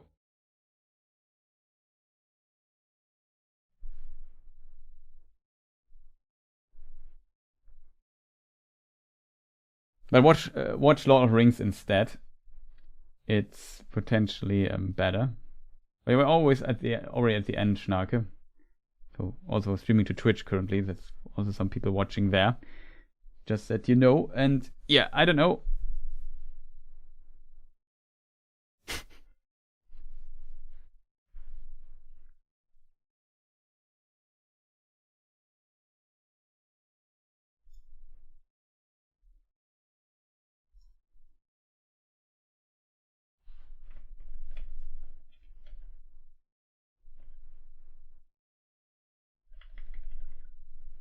And the horse, by the way, we also see the horse could be one of the Meras. Who knows? Maybe not. Hard to tell.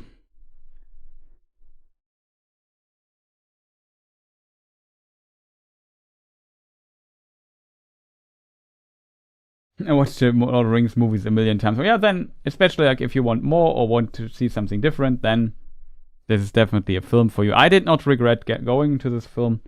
I would, though, say it's potentially not for everyone. It's not an absolute masterpiece, but it's solid. That was kind of my conclusion also in my review. It's a solid film. You can watch it. I've seen definitely worse in other franchises that cost more. Like Star Wars sequel trilogy comes to mind, which is an absolute dumpster fire in many ways. Let's not talk about that. And even for some of the points that are criticized, the sequel trilogy is much, much worse than this film here. Like, this film is completely tame. Like, that we have now in every film adaptation a political discussion about, I don't know, feminism and about rights and minorities and skin colors and whatnot. It goes a bit on my nerves, I have to admit. If I'm completely honest, this film is completely tame. One thing I might say when it comes to tame is if you watch this with your children, there are definitely some scenes where I wondered how this, like, an arm is cut off in this film and so on. So there are definitely some more brutal scenes that are not for smaller children for sure, though I think culturally different countries have different ideas what is okay to see for children. But I know in my children times, this movie would never gotten, in Germany it's rated 12 years. It was never, like 20 years ago, this film would never have gotten 12-year rating, would be at least 16. But maybe because it's animated, it doesn't count as much. I don't know how they do this, how they rate this, but yeah. Overall, though, when it comes to this film is not important enough. This film is not strong enough to pull. It's not worth wasting hours of this debate about politics for this film. It's just a solid film. Some people might not like it. Some people might enjoy it a lot. Somewhere in the middle. It's an okay film. 6, 7 out of 10 film, whatever. I guess I would be more on the 6 side for it, simply because if I consider what humanly is possible to do in film, quality-wise, then I need a bit more space of score, a few more scores between this film and the best possible film. Like if you think about absolute classics, I don't know, Sunrise, A Song of Two Humans. Citizen Kane is kind of a special case because it's more film historic relevant. I don't know, The Godfather. What other films do I have? Do I love? Ghost in the Shell for me, what a masterpiece. Akira. If you go into the anime sphere, there are just films that are so much better than this. Just from a quality, and some Studio Ghibli films. It's in the anime sphere, there's more possible. In the real live action films, stuff like classical Hollywood productions, you also have much better stuff. Even the Lord of the Rings trilogy and so on. Fantastic films that when I saw them back in the day in cinema, they blew my mind. This film is not mind-blowing. And as a result, it's an okay film. You can do it. It's not bad. But it won't be the biggest. I guess I feel like I kind of repeat myself.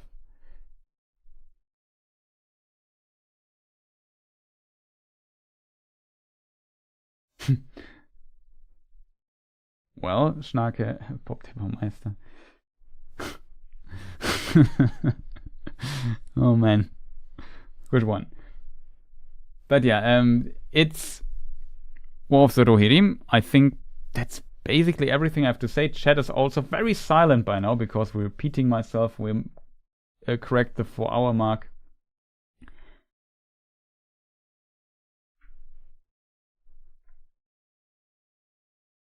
And yeah, thank you for all these people here still listening. Not that many left, I guess. Crafty Spirit, you say, ooh. Now I'm curious what you have to say. Because I will now slowly switch here to the end screen, except you have something extraordinary. I'm still here. Nice. I thought you already went to bed, actually, because you wrote night, everyone, and sounded like, okay, I'm going to bed. But probably you said night to all the people leaving right now. Mari also go to sleep. Well, it's already late. I'm kind of hungry. I'm also a bit tired, so I need to eat something.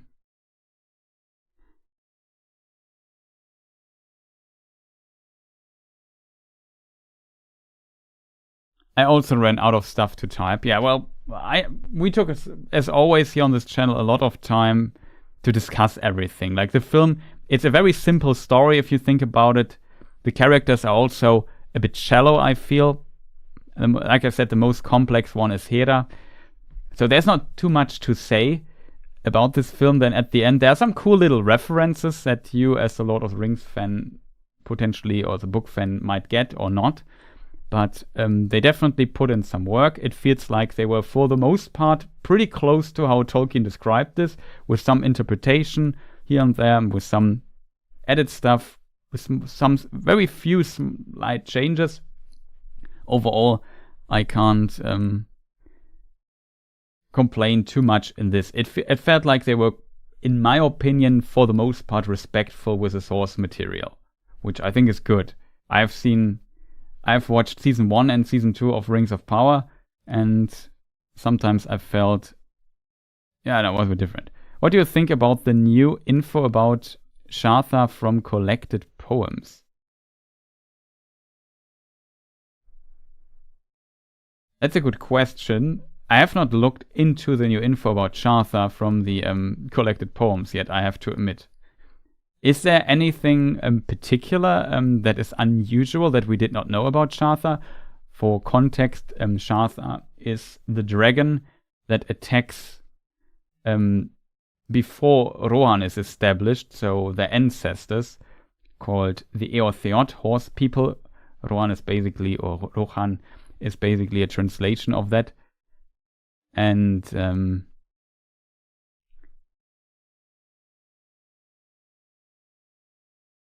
the Eotheot lived far in the north. Let me just bring here out the map, chat. Close to the Grey Mountains, in a place called, at some point, there was a king called Fram, and Fram had the city named after him, or a stronghold called Framsburg. And yeah, here there was a dragon called Chasa that attacked, and Fram killed the dragon, took his hoard, and then he had some conflict with the dwarves. And then potentially there's a legend that the dwarves killed him or whatever for revenge. But from this hoard, the horn that we see among the kings of Rohan, that later will be gifted, I think, to Merry.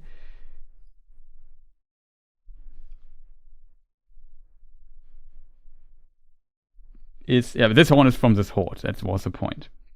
So, Be White's also welcome. Nice to see you. I'm not sure if you popped up earlier here in chat and I said hello. But we are, close at the end. Very curious.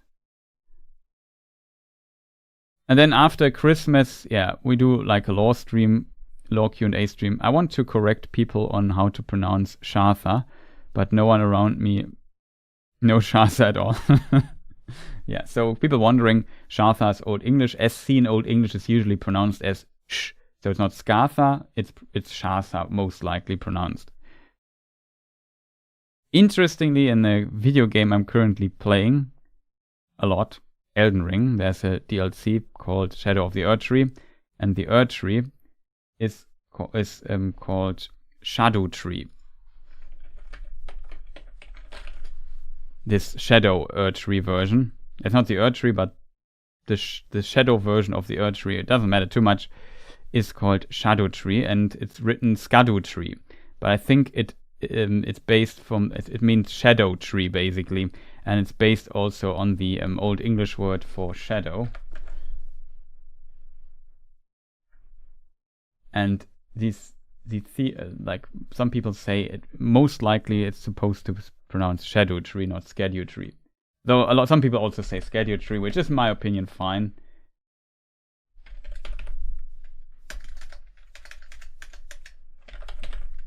English word shadow is related to this. The Old English word is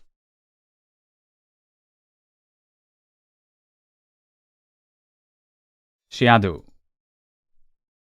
Is the Old English word for Schatten, for shadow. Excuse me.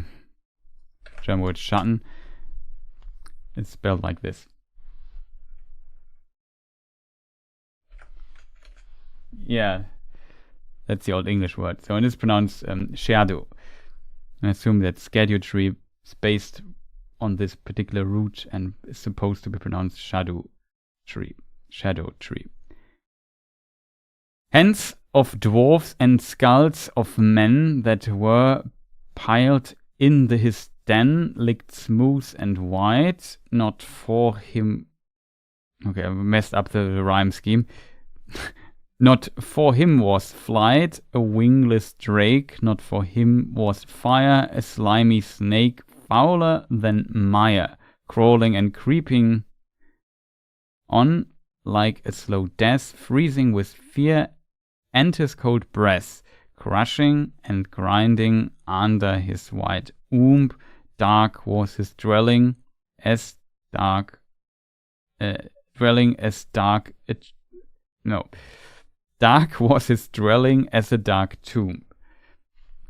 Thank you for posting that. That's interesting. He was blind and cold, but he could smell gold. He was long and rich. I forgot one line. And eased his belly's itch with sharp bright stones, but his toys were bones. So he was blind and cold. It was a cold drake, could not breathe fire, it seems. He could smell gold. It makes sense. It's Shatha the Golden as well, I think. Isn't it a name for him? I have to look it up.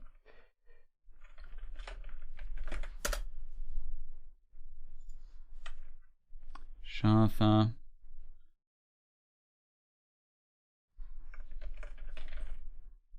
No gold mentioned in the other text. I mean, there's some dragons called the golden, but whatever. It's not unusual because dragons like gold in Tolkien's world. Long and rich, and east his bellies itch with sharp bright stones, but hands of dwarfs and skulls of men that were piled in his den, licked smooth and wide. Not for him was flight. He couldn't fly. A wingless drake, not for him was fire. A slimy snake, fouler than mire. Very interesting. I didn't know. Yeah, I saw. Sorry, I missed one verse. But pretty cool. Thank you for sharing this.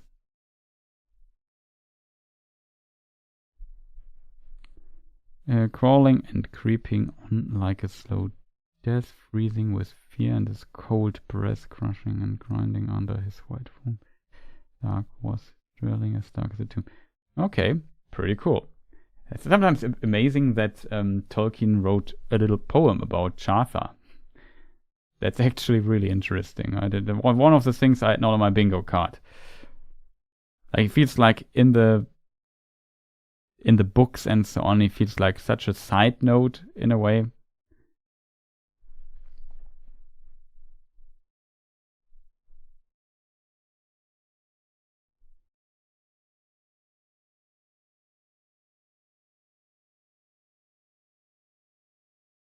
Name Chartha translated means injurer, enemy, or robber. The English word to scathe is related to that word.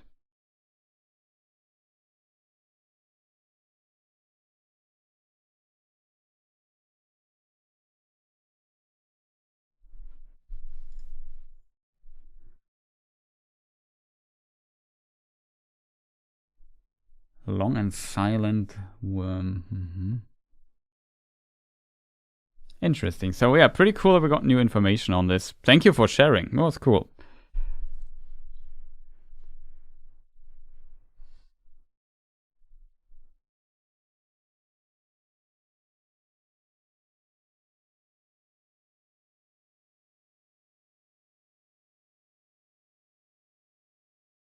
Yeah, the cold breath. Usually cold drake maiden said he simply doesn't use fire. So I don't know. It would be interesting if he actually had a supernatural cold breath.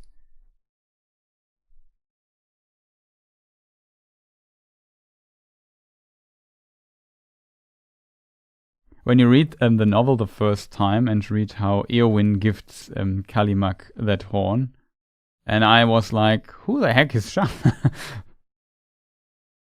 Very unlike the other drakes. Pretty late to introduce a dragon, yeah, for sure. Especially that he was blind is an interesting detail. How did this happen? Was this due to injury to his eyes during combat or something? He couldn't fly, so there's that. Very interesting.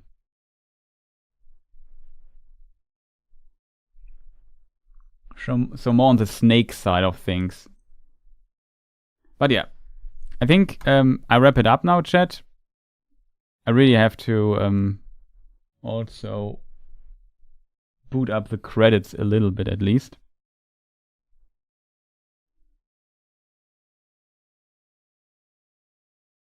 There's something I forgot, chat? I don't know. Oh, currently I thought for a moment that my microphone was muted. I just fire up the old credits. Still shout out so much, like still most for the people was the support of the people during the time of Rings of Power. Also on Twitch, like a lot of support. Thank you for that. Schnake also. I'm not sure, you should be in the credits actually. So also shout out to all the Twitch people on my German channel, on the English channel, and so on. Thank you for subscribing and following here. It was fantastic hanging out with you, discussing the film for 4-something hours. And yeah. And yeah, I forgot. There are some names potentially missing. Some names I should have removed already from the list because subscription stuff has ended. But yeah, it was a fun stream to people. I hope you enjoyed it as well today.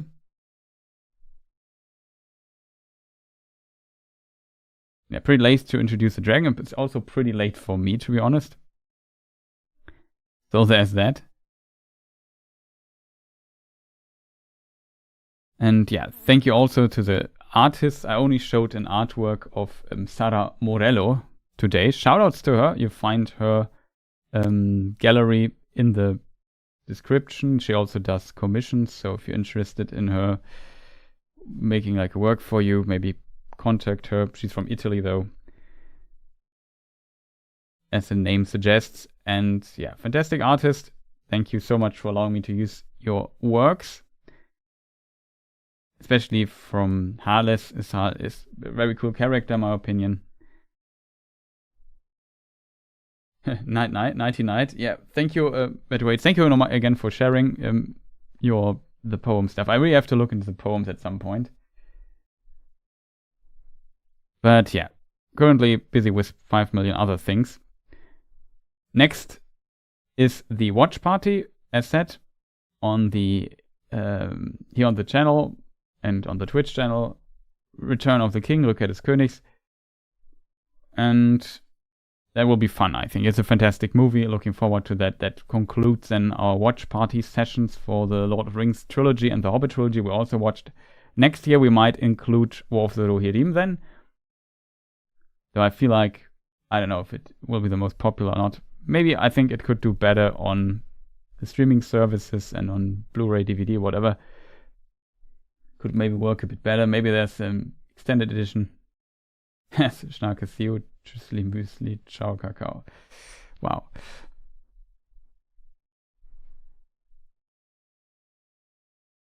Schnarke the cringe lord when it comes to saying goodbye.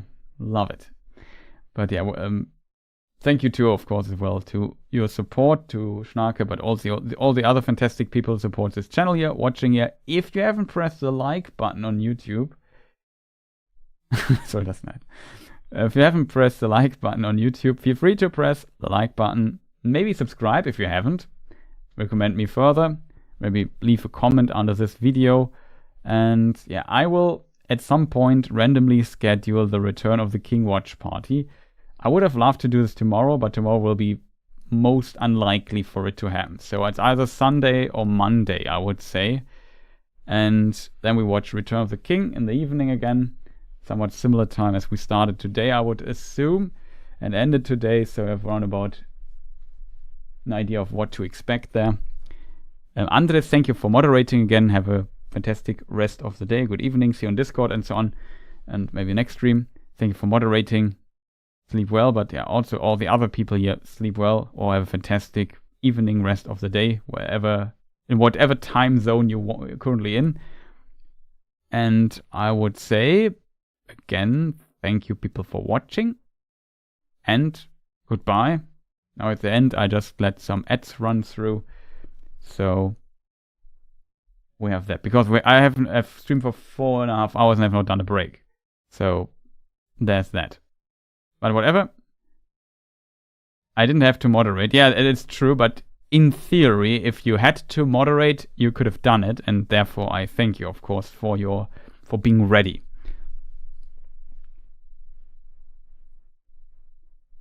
Always nice to have a moderator in chat. I'm not sure if do you have moderation rights on Twitch as well, Andres? Do you know that? I could look it up, but I'm not even sure. Well, you were sometimes on Twitch as well.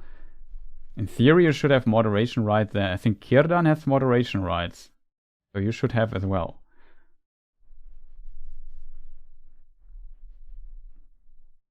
I'm pretty sure, yes, yeah. I think so.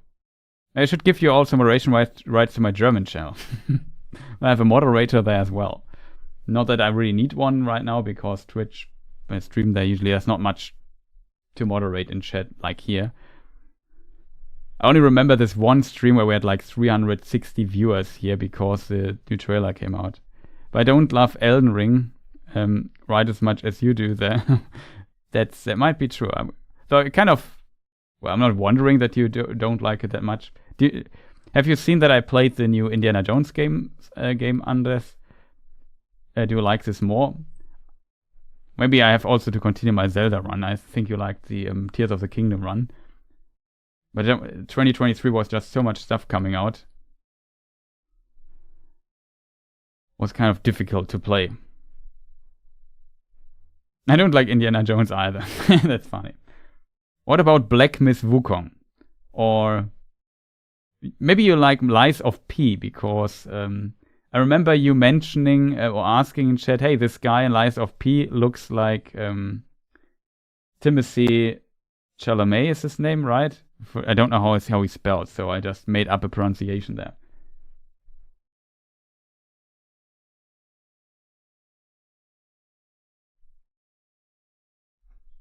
Okay, you like Zelda, Schnarke, nice. In Sekiro, you got Sekiro and were busy fighting an ox, a fire ox, for 2 hours. Yeah, I know which ox you mean. It's a tough fight. I'm still waiting. Okay, we have to continue. Then we continue on the English channel so you can watch. That would be awesome. But yeah, currently I'm so deep into Elden Ring. It's insane. By the way, chat, I can announce I recently completed the Elden Ring challenge to complete the game no death, and I completed the game in sub 2 hours yesterday. So I'm now, if I would send in the run, I would be on the world list on place 122 or something. Isn't that amazing? I think 1 hour 45 is possible for me. 1 hour 30 with this route will be tough, but whatever. So yeah, spending a lot of time in Elden Ring, even though trying to go as fast as possible through the game is kind of contradicting, but you know what I mean.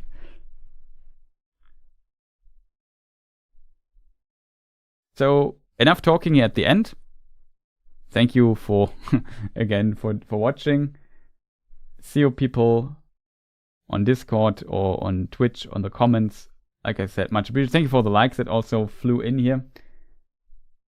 Now go back to the Elden Ring grind. No, not right now. But yeah, tomorrow will be Elden Ring Day. As said, there's a charity event tomorrow, Elden Ring related, where I will also be part of. If you are interested, feel free to join. I stream it on the German channel though, because I need some bandwidth for streaming it to Discord as well, because it will be restreamed from there and whatnot. But yeah, thank you again for watching for the 5th time now, and see you people next time. Goodbye.